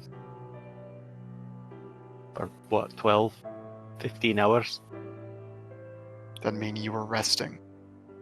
I don't know if I can do that right now, Walker. And you should know that better than anyone. Walker looks down.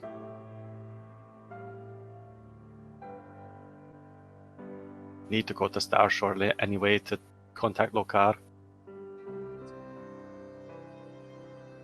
When are we planning on leaving? I'd like to go now, but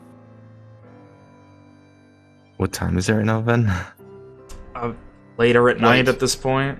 Okay. Regardless of the time, that is what Owen says. Okay. Well, how about we leave in the morning? At daybreak.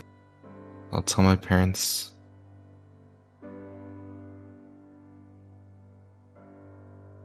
I'd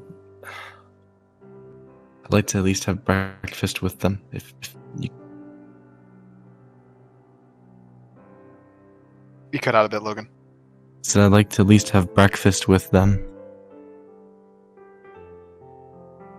before I leave. And then I'm guessing it seems too late for them. They're going to bed anyway when I left, right? Yes. Yeah. That's a good compromise, Simon. I'm sorry to have to put this on you. Simon sighs. It's fine. I'll make do with it.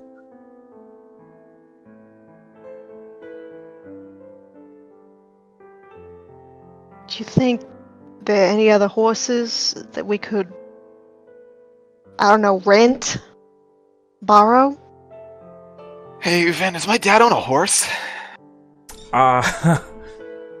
No? Well, worth a shot.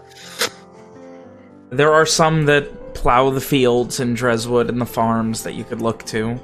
There's probably one or two at the Dorigus family farm.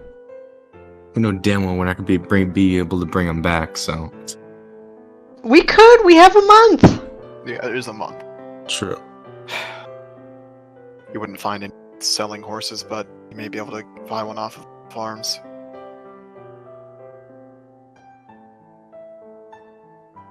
If you're all coming, I don't mind walking, but I can't sit here.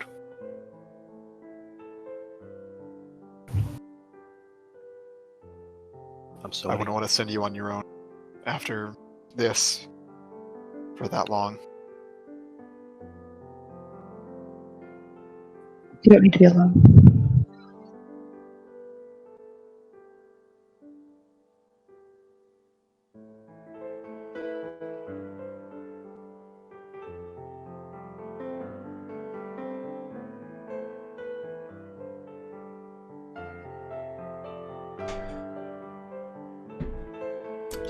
As you guys discuss what happens next after a couple of surprising revelations, as you try and plan for how things go from here, and Owen, as you try and process the realities of what's starting to happen, Simon, as you try and figure out exactly what your parents even thought about everything you said. There is The one rest more of thing you- then. Yes? So does everyone eventually go to sleep? Head to bed? I would presume that yes, everyone does sleep. Isher is going to see what Owen was going to do, unless you were going to stay up with him. Because Walker would be intent on staying up with Owen if he wishes to, and I have a bit of something if that happens. Owen is, even if he wanted to, I don't think he could sleep, so until he is exhausted to the point of passing out in his chair, he is content to sit in the common room and grieve. If it's just the two of them, so would anyone else try to stay up with the papas, or? Yeah. No, I have to get up early for breakfast tomorrow. He's like, "You ready for morning luncheon?" After many people have gone to my bed, parents, fuck you. and the group, I'm guessing, is kind of just sitting in silence, Walker would bring out a few different carving knives in some loose wood, and put one of the knives and pieces of wood in front of Owen,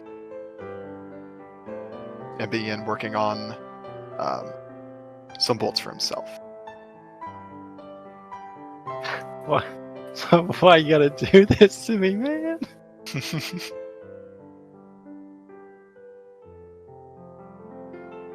Owen, He takes the dice out of his bag that Walker helped him make, and he... it's obvious that he's not, trying to do anything. But he begins carving as well, and remembering the time that Walker told him that doing something with your hands helps.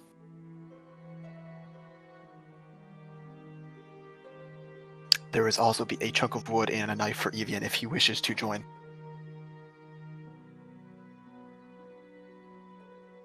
Evian would sit there considering whether or not he wanted to attempt to make something that would just end up looking like a toddler did it, and then falls asleep considering.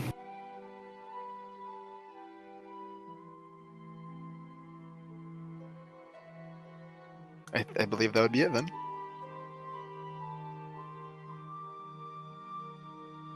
So, with that, as eventually a time comes when sleep takes you all, stresses, revelations, meetings, truths coming out, we're gonna go ahead and end tonight's session. Man, Q Vin saying, I didn't expect you to do that! You son of a bitch. Hey. Sorry. I'm not gonna tell my parents, hey, nice to see sorry. you, bye. Oh boy. You Alright, can guys. come back in Fuck, like dude. a week. That's fucking Next week tough. will either be part 1 of a time skip, or the whole time skip, depending on how much needs to be done.